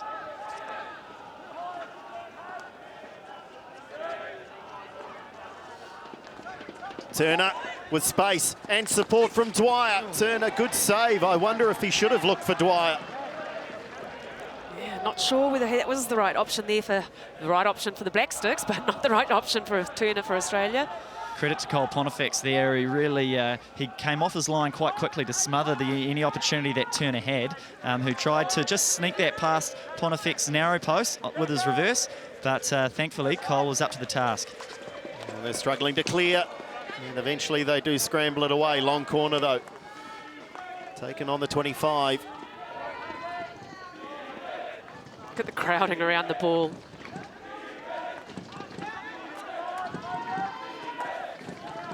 Such a crucial period of play this, isn't it? Just after that half-time break. It's very, very important that the Black Six get a hold of the ball and start to take a little bit of this Australian pressure out of the game. Turner just trying to sneak around in front of the New Zealand defender, Tarrant. And looking for the quick outlet release as well, but just eluding Nick Wilson.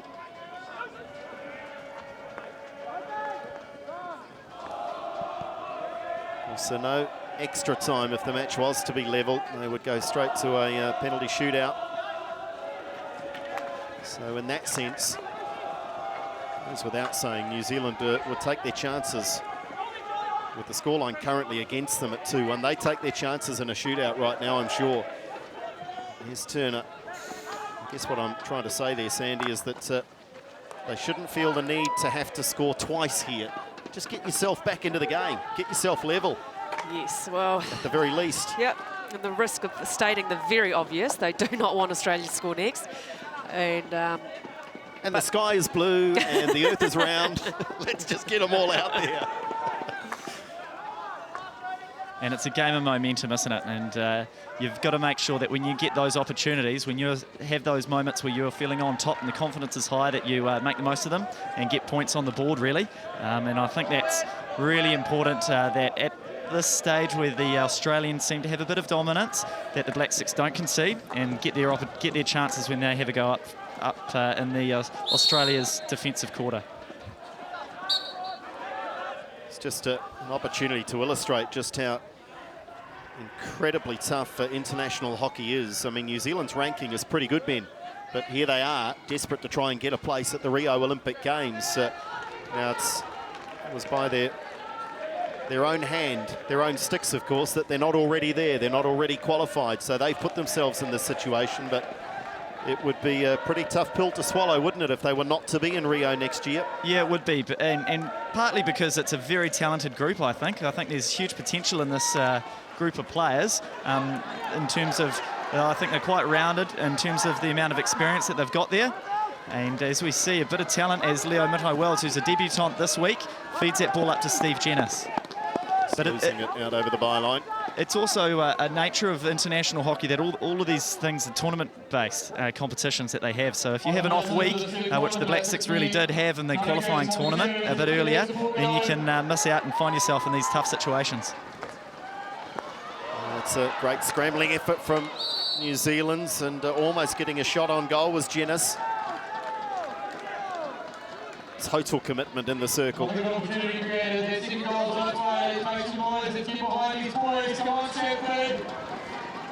Some real desperation from the Black Six strike line, isn't it? That unit have really lifted this group, I think. They've really run hard and put their bodies on the line, shown huge desperation. The likes of Steve Jennis and James Coughlin have lifted this group. Just a loose control initially, but a good recovery from Blair Tarrant. Here comes Dwyer for the Aussies. Working in a tight situation and doing well. Lifted across into the circle, but that's the ruling, Ben. Too dangerous? No, it's a bit of a technicality. You can't throw that overhead into the circle unless you've carried that ball 5 yards within that 22. Hence the reason why that free hit's going to be taken inside the 22 there. It'll be one of those new rules that I'll stay well away from. Great vision, though, from the Australians, and they, again, using that option, aren't they, on a few occasions, finding players on the open side of the field and happy to access that area of the field with an aerial pass if they have to. Russell goes through a strong challenge from Goads. Slipping, turning, getting back to his feet, but then giving possession away. Well, he was really caught short of having support play around him then. Australians really isolated him, so... Yeah, the Aussies, they're happy to commit to 2 defenders to the tackle, aren't they? And they'll put a lot of pressure on a guy like Russell. There were Black Stick players in behind those 2 defenders, but they're happy to put the guy on the ball under enough pressure that they can get a turnover through an error. Nicholas Ross, great ball into the circle. New Zealand just needed more support. Promising signs, though, from the Black Sticks. Looking for a penalty corner, perhaps, but not coming their way. Wow, some great vision shown there, wasn't there? Putting that searching ball into Jennis in the circle there. Beautifully picked up. He's playing that high striker role particularly well, isn't he? And his leading's been exceptional. And the Black Sticks defenders and midfield are able to start to find some of their strikers, which they weren't able to do early in the match. They've really got parity, I think, with this Australian side at the moment. And the crowd's sensing it, aren't they? They're lifting in support. That's the other thing you mentioned earlier, Andrew, about the world rankings and stuff. But what I see is that there is a difference. New Zealand currently ranked 7th, Australian first in the world, and just to see how close the top echelon of world hockey is when the New Zealand these teams are so competitive, and yet there is still 6 world rankings between them. Good interception here, a chance for Trent Mitten. New Zealand will get the free as Shaw loses his stick. Help from someone in green and gold. Archibald on the dribble. Oh, surely a whistle should have been forthcoming. Excellent defence, actually, from credit to Mark Knowles there. Really managed to shepherd Archibald there. Knows that he's a bit of a threat when he's on the ball. Archibald just got himself a little bit isolated. Here come the Aussies. Turner into the circle again. Has plenty of support, and somehow it stays out. Well, it was slow motion for a moment.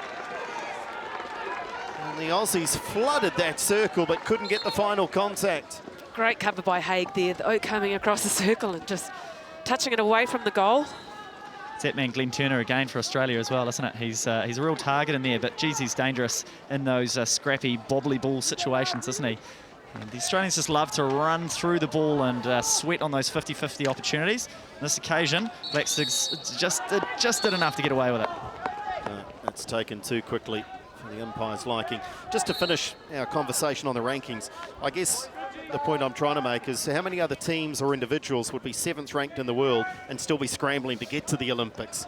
Yeah, it is just so tough, isn't it? Well, they had 2 prime opportunities in that tournament earlier in the year, June, which they absolutely blew, and they know that.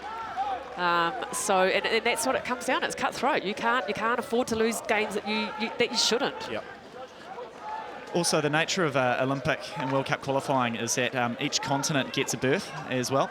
So that's why you have this opportunity here at an Oceania tournament. But it also means that perhaps teams from Africa or the Americas who aren't ranked quite as highly as New Zealand will get a berth. So it means that if you come second in your own continental tournament, you're scrapping it out for whatever's remaining. Yeah, and in Oceania, that throughout history means you come up against this mob, the Australians. Well, that's it, isn't it? We get the tough end of the stick, being Oceania. It's not like Northern Hemisphere rugby, where you... Well, there you go again. Yeah, you're stirring today. So how many... Who made up the semi-finalists at the Rugby World Cup? Exactly. I was going to say we need to do a New Zealand football and get Australia to be part of the Asian conference. Oh. New Zealand maintaining that scoreline at the moment. They're in deficit, but remember they were 2-0 down very early. So they will build in confidence, you would think, the longer the game goes. We've got 4 minutes left in the 3rd quarter. New Zealand must win this Oceania Cup to earn an automatic spot at the Rio Olympic Games. Child, sweeping pass. Too much on it, though.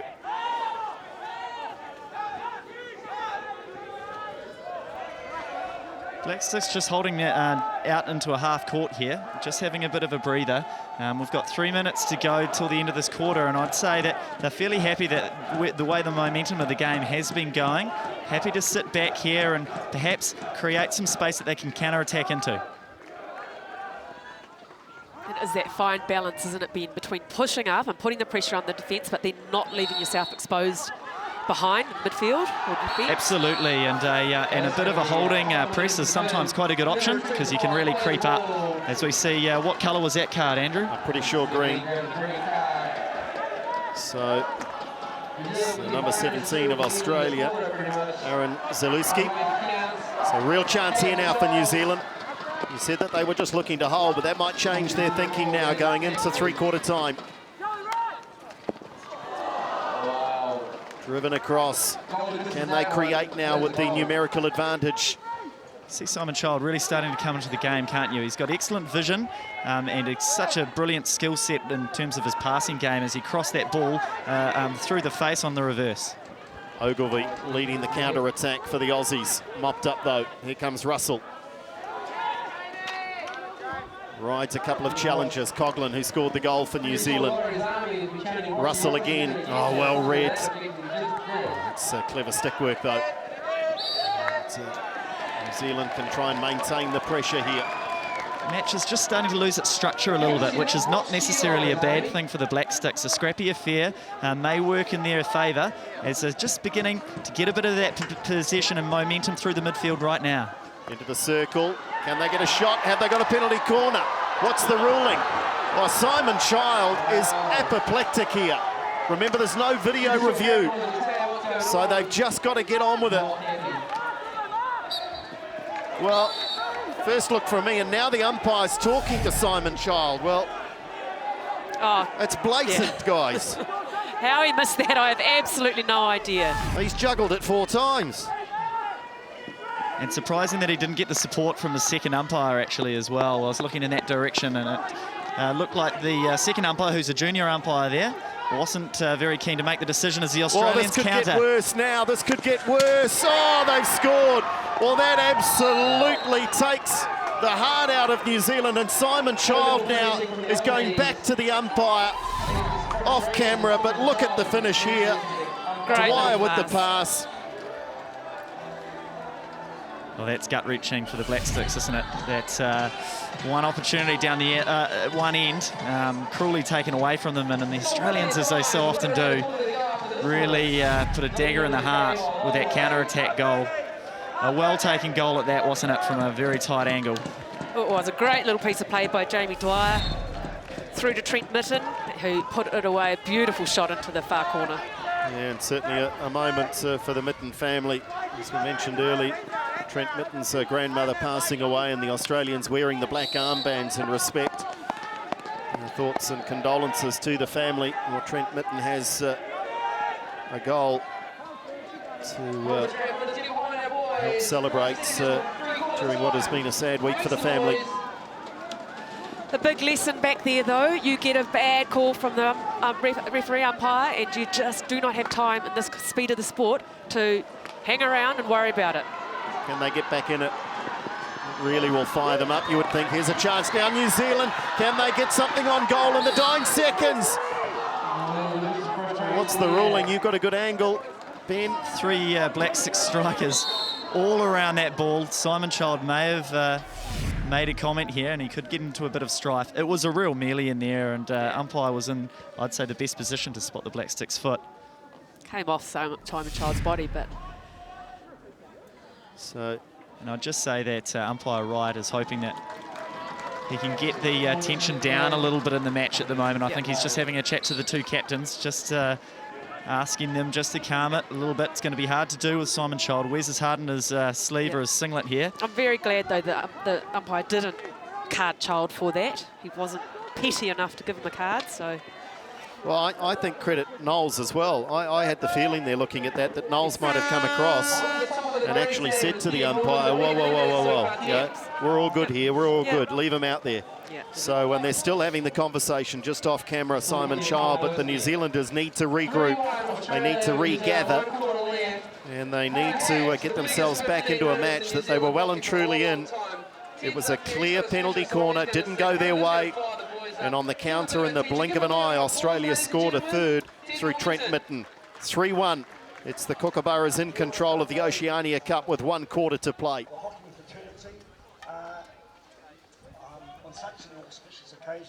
Well, those are big moments. And you hope that officials don't have a big say in the outcome of any match, let alone a big final. Just have to dump it, though. The Black Sticks have to just let that one go. I know it's passionate out there, but there's no use holding on to those kind of feelings. You've got to get on with the job at hand. Let's have a look at the highlights of what was a very open quarter of hockey. Somehow that one was scrambled away. Turner's often at the heart, isn't he, of much of the good attacking work by the Australians. That was the opportunity there with Simon Child clearly putting it on the foot to try to free himself up for an opportunity to score, and it was only seconds later, wasn't it, that the Australians counted it back. A well-taken goal by Trent Minton. Great finish. Still had a bit of work to do, you know. Took it wide and then drove it home. So it's going to be hard for the Black Sticks not to dwell on that occasion, that pivotal moment in the match, wasn't it? And what made it all the more difficult to stomach was the fact that the Black Sticks were starting to get a bit of dominance in the match, weren't they? And they were starting to work through the processes, link some passes together and put the Australians under pressure.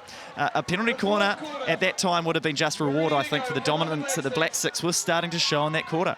Well, the Australian goal went against the run of play, and it is heartbreaking. Well, I guess if they've got to get over it, so do we. So let's enjoy the final quarter and hope that we see the action very much dictated by the sticks of the players and not the whistle of the umpires. See the Australians continuing to press high. They're not going to sit back on a lead, which you really can't do in international hockey anyhow. It's too easy to get from one side of the field to the other. So they're going to continue to push high and put the Black Sticks under pressure. And if the Black Sticks are up to it, I mean, they need at least 2 more opportunities in this quarter, and I think they'll present themselves. It's whether they're good enough to take it. All on the line now for Rio, the Black Sticks.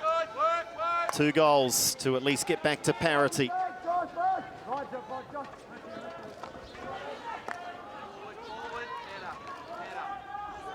Australia, this is where they'll be dangerous on the counter. Here they come. Here they come.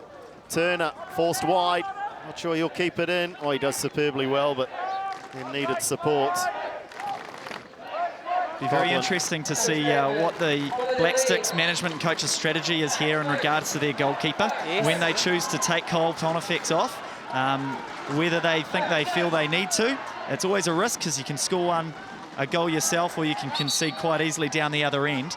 Be very interesting to see at which moment they choose to go with that sort of tactic. Coughlin with a great run there, and of course he's scored the New Zealand goal into the circle. Good shot, good save. Really clever there from Child. Almost reminiscent of Turner's goal for the Aussies. They're in the right place anyway, New Zealand. Lovely play by Blair Tarrant down the left-hand baseline. Geez, he's a skillful player. He's come on leaps and bounds in the last 12 months, and he's done enough to earn a penalty corner there by just flicking that ball with a deft touch onto the Australians' defender's foot. And here's an opportunity for the Black Sticks to get one back. Boy, they had to come out firing in this final quarter, and that's what they've shown us. So the conversation, the committee meeting is over. What is the plan? Jenis with the drag. What have you got for us, Ben? Where are they going with this? Come on. Yeah, very interesting. You've got Nick Haig and Kane Russell up there. Kane Russell shifted to a narrow bracket. It will be interesting to see what they go with, whether they choose a variation or a more orthodox straight flick. Out it comes. The trap is good. The shot is good, but straight into an Aussie. It's a retake, so another penalty corner. They went narrow there to Kane Russell, who slid that ball, I think, down his favoured side, which is the goalkeeper's glove side. It's been interesting this week. I've got to see a few of the Black Sticks corners. They struggled against Fiji, actually. A lot of the penalty corners were charged down by the Fijians, who got out very quickly, as you saw on that occasion from the Australians' first runner. Got out there in enough time to smother that flick from Kane Russell. Russell on the left, Haig wearing the 4. It's Russell again, good save. And on the rebound, they cannot keep it down, and goalwards. So good work in goal by Tristan Clemons. Yeah, the deflection from the goalkeeper came out here. Jenis tried to pick it up on the rebound, couldn't quite bring it down. Oh, given straight back though, here they come, Child. It's just a little too eager. Ruled against Simon Child. He had that golden opportunity to take a quick free hit. Unfortunately, you've got to carry that ball at least 5 yards before you can enter the circle in those situations. And umpire Wright ruled that he hadn't gone far enough. The first indiscretion there was the contact from the Australian stick. But, New Zealand have just run this out of the field of play. Muir. Every second that ticks away is an enemy of New Zealand and very much an ally of the Aussies. Again, another turnover for the Black Sticks in the midfield. Australians are really starting to give some ball away. As Simon Child attacks the top of the circle. Appealing for something a little bit more from umpire Wright. Perhaps a bit of cynical defending from the Australians. Suggesting that was flicked up into his body by the defender. Well, they're forcing the issue. They are bringing the pressure. They are piling it on the New Zealanders. They need 2 goals. They've got time. Well, the momentum has definitely changed in these last 5 minutes, so New Zealand really needs to capitalise now. Beautiful play, wasn't it, from the Black Sticks? Lovely interchange. They're so good in those tight areas, particularly Nick Wilson, who was the one that earned that penalty corner.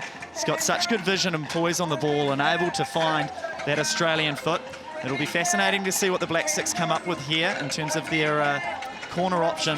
We saw Kane Russell initially in the first corner, which was charged down by the Australian, went on the goalkeeper's glove side from a narrow bracket, and then on the second occasion he went stick side, which was quite easily saved. So it'll be interesting to see what they go with here. Variation, or is it a double bluff?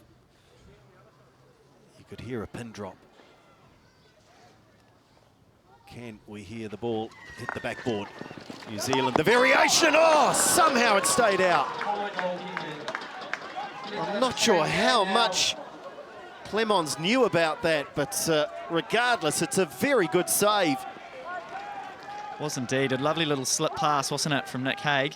Slipped it to Kane Russell, who had an unobstructed flick at goal, kept it low, but Australian goalkeeper Clemons was up to the task, wasn't he, and got the big foot out, managed to stop it. Almost looked as though he was looking behind to pick it out of the cage. Great change of attack there. They went from the left to the right to the left.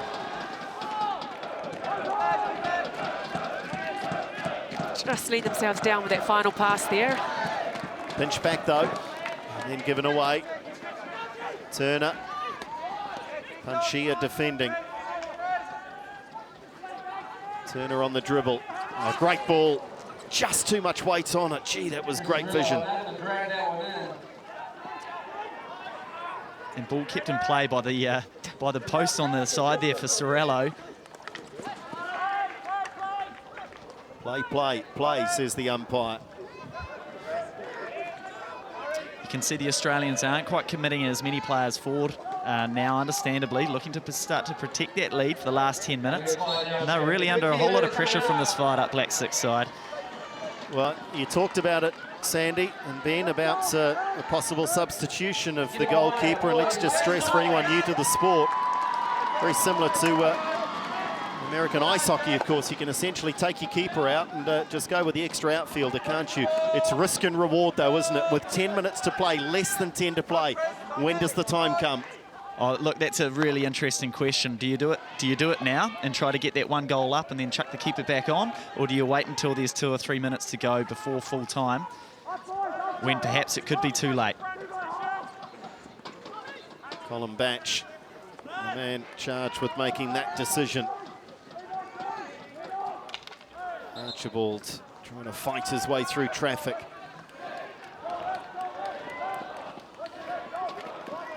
Lovely play by Blair Tarrant again to open the field up. And then no one wide on the right, though. They're fighting for their lives in Rio here, the Black Sticks.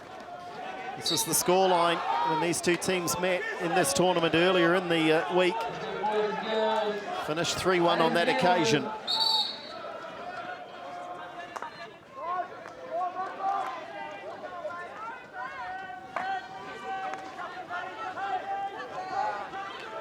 Australia just looking to play with possession. Wring the life out of the New Zealanders. They're in the circle. Now, oh, how was that missed? Dear, oh dear. Well, that was a goal for all money. Tretman had it straight. He went for the ear shot, straight over the top of the net. He's scored a blinder from no angle, hasn't he, today? And then he's dropped a sitter there right in front of it. Who knows? You never know how these moments pan out in hockey, but that could be crucial. Look, he's still a fair bit of work to do. It was mid-ear. He was having a fly shot at it, but still, that's what he's there for. I'm sure his mates will be giving him stick after the match regardless. Well, they might be checking his stick. Needs a bigger one. Quite remarkable. A game that's had a lot of high quality. That, unfortunately, was closer to comedy. New Zealand circle penetration, just going a little bit loose. Can they force a penalty corner? Can they get a goal? Scrambling away. And this time the decision goes the New Zealanders' way, and it's the turn of the Aussies to have a conversation. Wow, they got a corner out of that, but they would have wanted better reward from there. It was an opportunity out in front of the goal. Bit of a melee. Yeah, nice bit of patience here, I thought, from Nick Wilson. He received that ball in a bit of space, but wasn't able to get the shot away.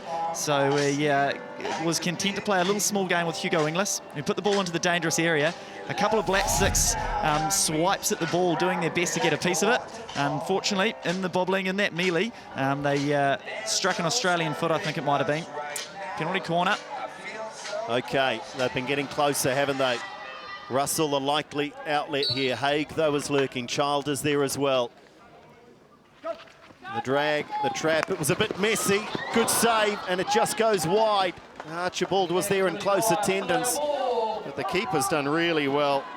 Yeah, the Black Six really need to stagger themselves in that circle, don't they? Because another chance, another save. It's another penalty corner. Wow. They're just ratcheting up the pressure now, the Black Sticks. Come on, the Kiwis, the fans are saying. Very important that they get one in here, isn't it, with 7 minutes to go. Has been interesting thus far, Andrew, the options that the Black Six have taken at penalty corner time, all from the top of the circle so far. Even their variations have all been around the top of the circle, resulting in a straight flick. Be interesting to see whether they use a deflection, whether it's a slide, as in a player coming in from the left or the right, or perhaps back to Archibald, the injector. Whether the Australians' defence are aware to that threat. Archibald. The trap, no, there's a lot of what's going on? They break early. I think they were waiting for the music to go off.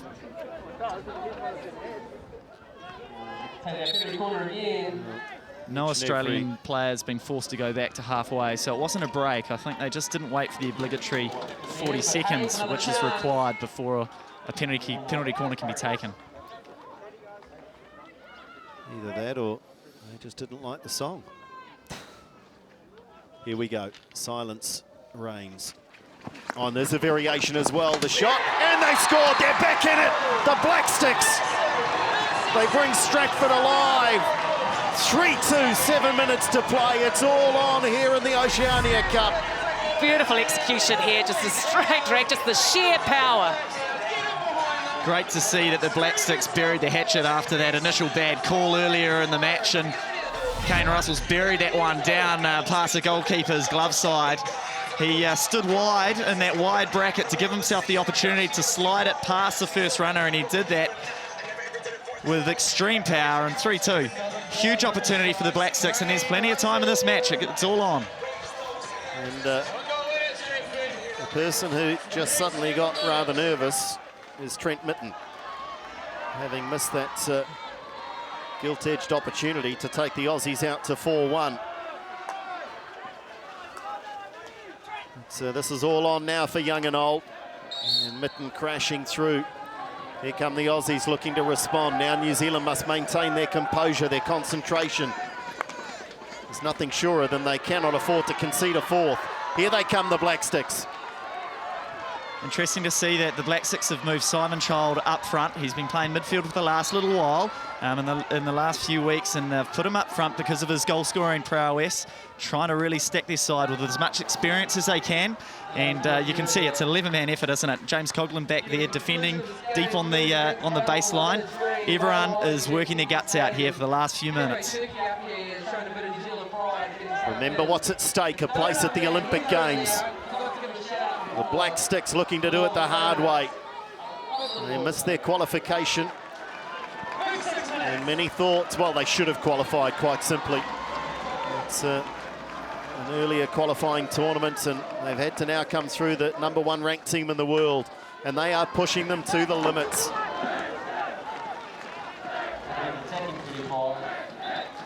Chant goes up from the crowd. They've had great support here in Stratford. Really wanting to find Simon Child in that circle. Scrambling across here. Every stride, every swing at the stick, every pass, everything has to be as good as they can possibly be.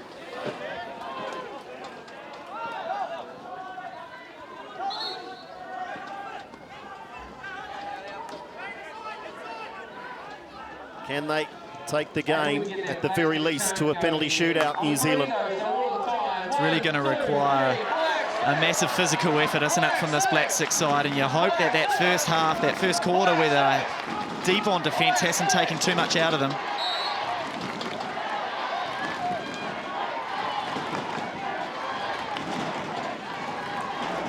Well, fitness certainly plays a part in all the hard work they've done, but these times in a match like this, often you just go looking for those the reserves of energy that are deep down, that have little to do with fitness and so much to do with the headspace. Here they come, the Black Sticks. Archibald driving them forward. Coughlin, one of the goal scorers. Knowles, an illegal challenge. They need to keep the pace high. They need to go the other way. But they're still patient. Go back to go forward. Australian defence really managing to get good numbers back there to stifle that Black Stick counter-attack. Shaw, too wide. Needed a lead out, didn't he? Yes, like Ben said, Australia pulling all their players back, making it very difficult for New Zealand. They tried to change the point of attack twice, but couldn't quite find through the stacked defence. Still, with under 4 minutes to play, Pontifex is still out there. So they still play with the standard formation. Coughlin Archibald.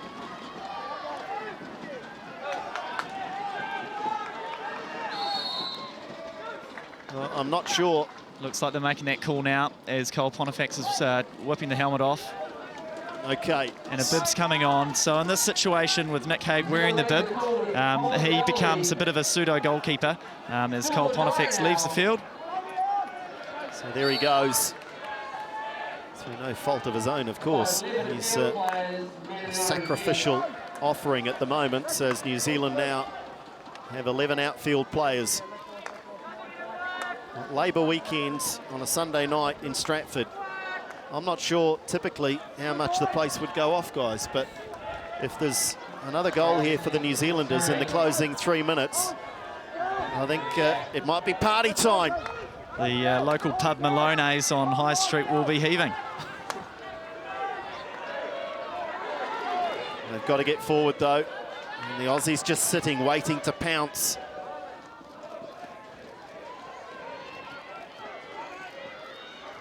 New Zealand, can they pinch it in midfield? They do initially. It's a scramble. Coming together, and it goes New Zealand's way. Great work from the strikers there, putting everything into it, aren't they? And it's important that the Black Six take those opportunities. There's a little transitions in play. The free hits as quickly as they can and have to commit players forward. Got to make good decisions still, though. Here's Archibald. You want him on the ball. New Zealand again, a succession of decisions going their way. Archibald. Can they force a penalty corner? Steve Edwards on the ball. He's good in these tight situations, and Archibald as well, just making sure that he's involved in this moment. Child, all the key players are coming to the fore, but that's not accurate enough. And more vital seconds tick by. Not really time for hit on hope at this time of the game.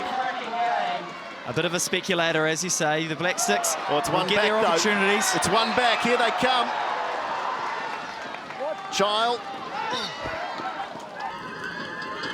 Need to get in that circle, and they need at the very least to try and find some contact with an Aussie foot. Got to be the option. If you cannot get a chance on goal.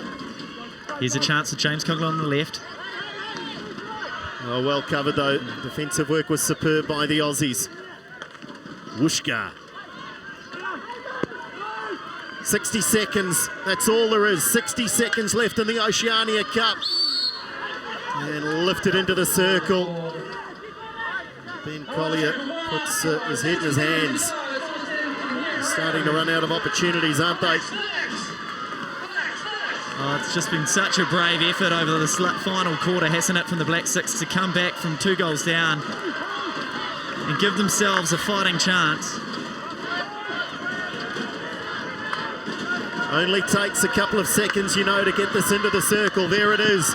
What's the decision? They're asking for contact again on the foot. And not for the first time in this match. They don't get the call from the umpire. A dangerous break now for the Aussies. This could be cruel. Oh, well cut out, though. That was critical. In the circle. Oh, just too far in front of the outstretched stick. Aaron Panchia. 10 seconds, 9. The crowd is going to count it down. And there is the final hooter. And New Zealand's Olympic dreams are over.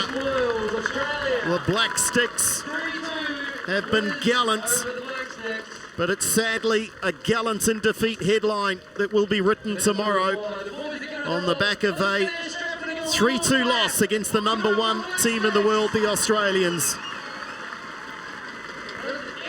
Australia wins the Oceania Cup, and that is a bitter pill to swallow.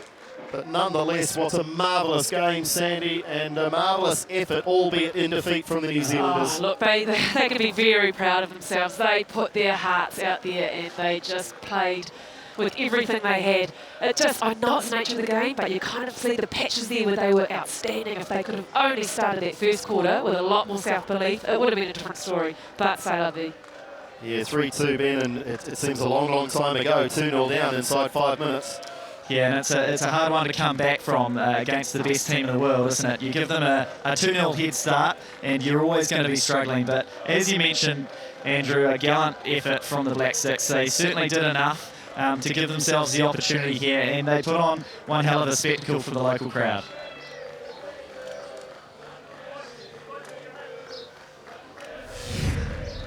Well, the second half highlights, and this was on the back of that decision. New Zealand's appealing for a penalty corner. The replay showed clearly they should have had one.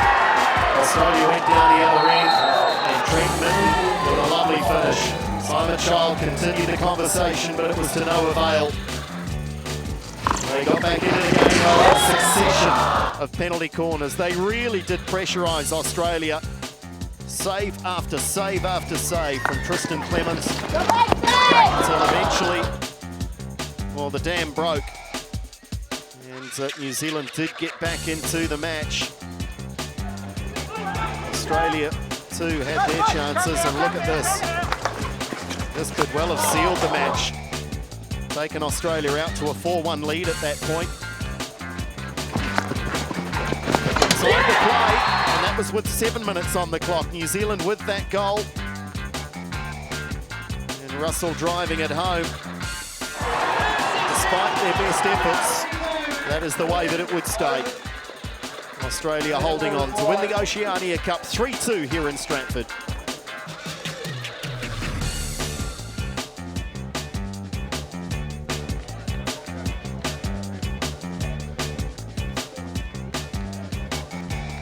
Well, the fans a little bit in disbelief in some ways. I think the Australians know that they've been in one heck of a battle, guys. Yeah, it's all a little bit flat now, isn't it? Here, just. Well, let's go down and catch up with the Australian camp and hear from their captain Mark Knowles, who joins us post-match. Mark, thanks for your time. Gee, what a battle! What a game! Yeah, it was. I just heard you say it's a flat feeling. It certainly is. These are guys that we've grown up playing against. This isn't the way we would like it to go, but we are the Kookaburras. We play a high tempo. We play an aggressive style. We come to tournaments to win, and this is the unfortunate part of our sport when one team has to miss out. Oh, and listen, it's a credit to you and your team that no one expected you to come here and give New Zealand an easy path, but it's the nature of international hockey, isn't it? It is such a tough competition right around the globe at the moment. It is, definitely, and that's why you've got to take your chances when they're there. The top 6, 7, 8 teams in the world are so close. We have to be on our game every day as the number one. Everyone's chasing, and the New Zealand guys are so close as well. So it's a tribute to our guys to put in a performance like that in this week. As we said, we performed well, especially in the first half, and really proud of some of the guys who are relatively new to international hockey as well. Well, Mark, credit to your nation, to your team, and the proud history of hockey. Congratulations, Oceania Cup champions. Thanks very much. Cheers. Mark Knowles with some sage words, a man of great experience, and we saw it where he essentially calmed down a situation where Simon Child was in a conversation with the umpire. So just a wonderful show of sportsmanship there from the winning captain, that in that moment he chooses to acknowledge just how everyone is feeling around this venue. Yeah, well, we've spoken a lot about the goal that was there for the Black Sticks, which was a berth at the Olympics, which is something that you really aspire to. And I think Knowlesy, of anyone, he's been to a few, he will really understand just how gutting it is to miss that opportunity. Well, let's go down to Simon Child now. Simon, appreciate this is a tough time to have to do anything like this, let alone talk to us on live television. You've got to be gutted. Yeah, I am, mate. Absolutely. Really proud of the guys' effort today. We were a little bit slow out of the blocks, and the tempo that the Aussies came out with in the first quarter really sort of blew us off the park. So it was an uphill battle from there, but we did really well to come back, and we gave ourselves every opportunity to get an equaliser in the last quarter, but just wasn't to be. Was it just nerves? Was it tension of the occasion in that opening 5 minutes? Yeah, possibly. Probably a combination of that, and I think the Aussies are obviously the best team in the world, and they look to score early and put teams under a lot of pressure in the first quarter. So that was probably credit to them. They came out really well and put us under a lot of pressure early on. Yeah, and listen, I know it's no consolation to you at all because there was no second prize, but you must be proud of your team. You've alluded to it because you really came back into the game superbly. Yeah, no, I am. It's hard to be, too gutted, I suppose, when the guys gave it everything, and we played probably some of our best hockey today and on Thursday against Australia as well. But, you know, they're a class side and it just wasn't enough. Yeah, wonderful, wonderful match and a great contribution from your team. But commiserations, Simon. Thanks for joining us. No worries. Oh, those interviews are the toughest. And credit to Simon Child for taking time to have a chat with us. You said it, Ben, he wears his heart on his sleeve. He's as proud as they come. And they're just distraught, aren't they?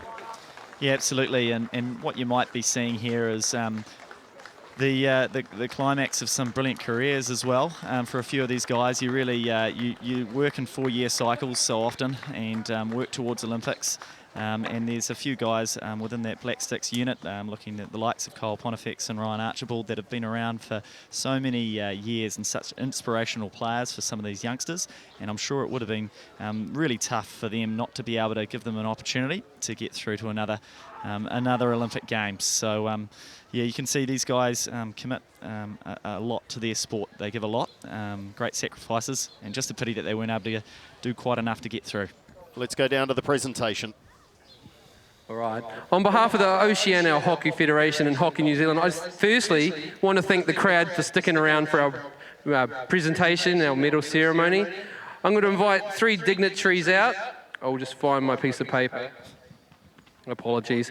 Firstly, Ken Reid, FIH Competitions Chairman, Norman Same, Oceania Hockey Federation Board Member and Hockey Australia Board Member, and of course Pam Algar, President of the OHF and FIH Executive Member.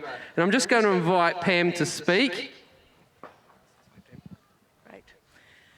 Thank you very much for an absolutely spectacular afternoon and tournament. First off to the women's teams, the Kookaburras, the Black Sticks and Samoa. Thank you very much, fantastic outcome. And of course to the Kookaburras and the Black Sticks, we wish you all the best at Rio. Secondly, to the men's game, absolutely outstanding game. And you know, the Hockeyroos, oh sorry, it's the other way around, the Kookaburras, beg your pardon, the Kookaburras just showed us how classy they are. Black Sticks men, I'm so sorry, you played your heart out and you did us proud. Lastly, to Fiji Hockey, thank you for being here and competing and making this a great event. Finally, to Stratford Community, the Council, TET Trust and all the other supporters, thank you very much for the fantastic job. To all the volunteers, we couldn't have done it without you. To Hockey New Zealand and the organising committee, congratulations for a great event. Cheers. All right, so simultaneously, Ken Reid, Norman Same and Pam Algar will hand out the bronze, silver and gold medals.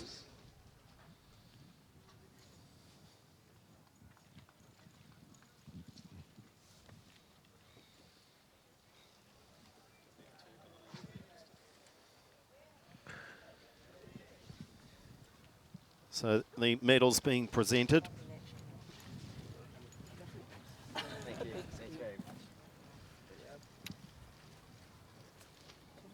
So it is quite a subdued Australian team receiving their gold medals. Just while the medals are being handed out, I'm going to ask Simon Child if he could to come over.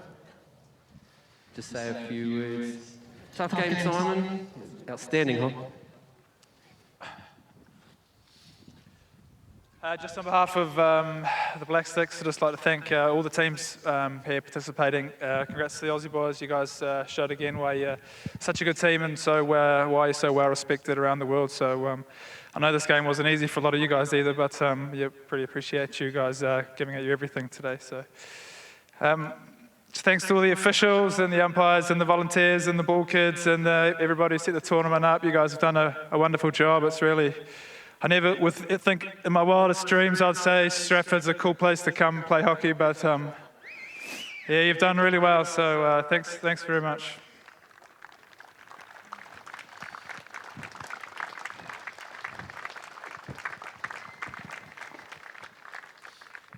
Thank you, Simon. I'm just going to ask Mark Knowles also to come forward and say a few words.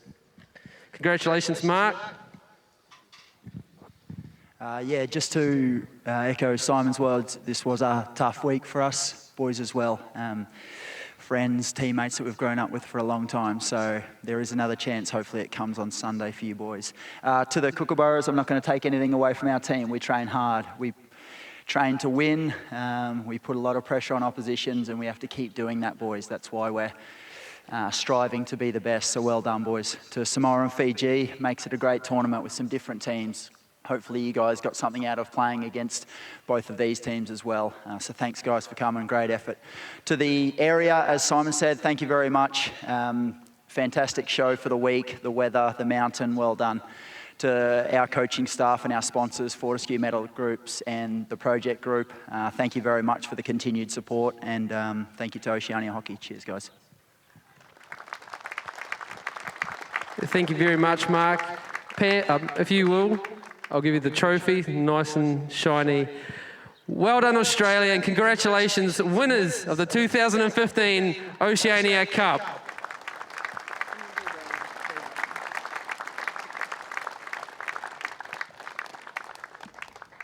So to the victor, the spoils, and to the others, it is despair. But I have to pay huge respect here to this Australian team, because they are muted in their celebrations. They know how tough this is for the New Zealanders. We've seen tears, Sandy, from the Black Sticks and the Australians. Huge credit here, all class. Great sportsmanship, isn't it? Yeah, right. Feels really good that they are showing that sportsmanship, but also professionalism from the New Zealand team. Simon Child speaking really well. We can see how incredibly emotional he is out there, but still has to do his duties.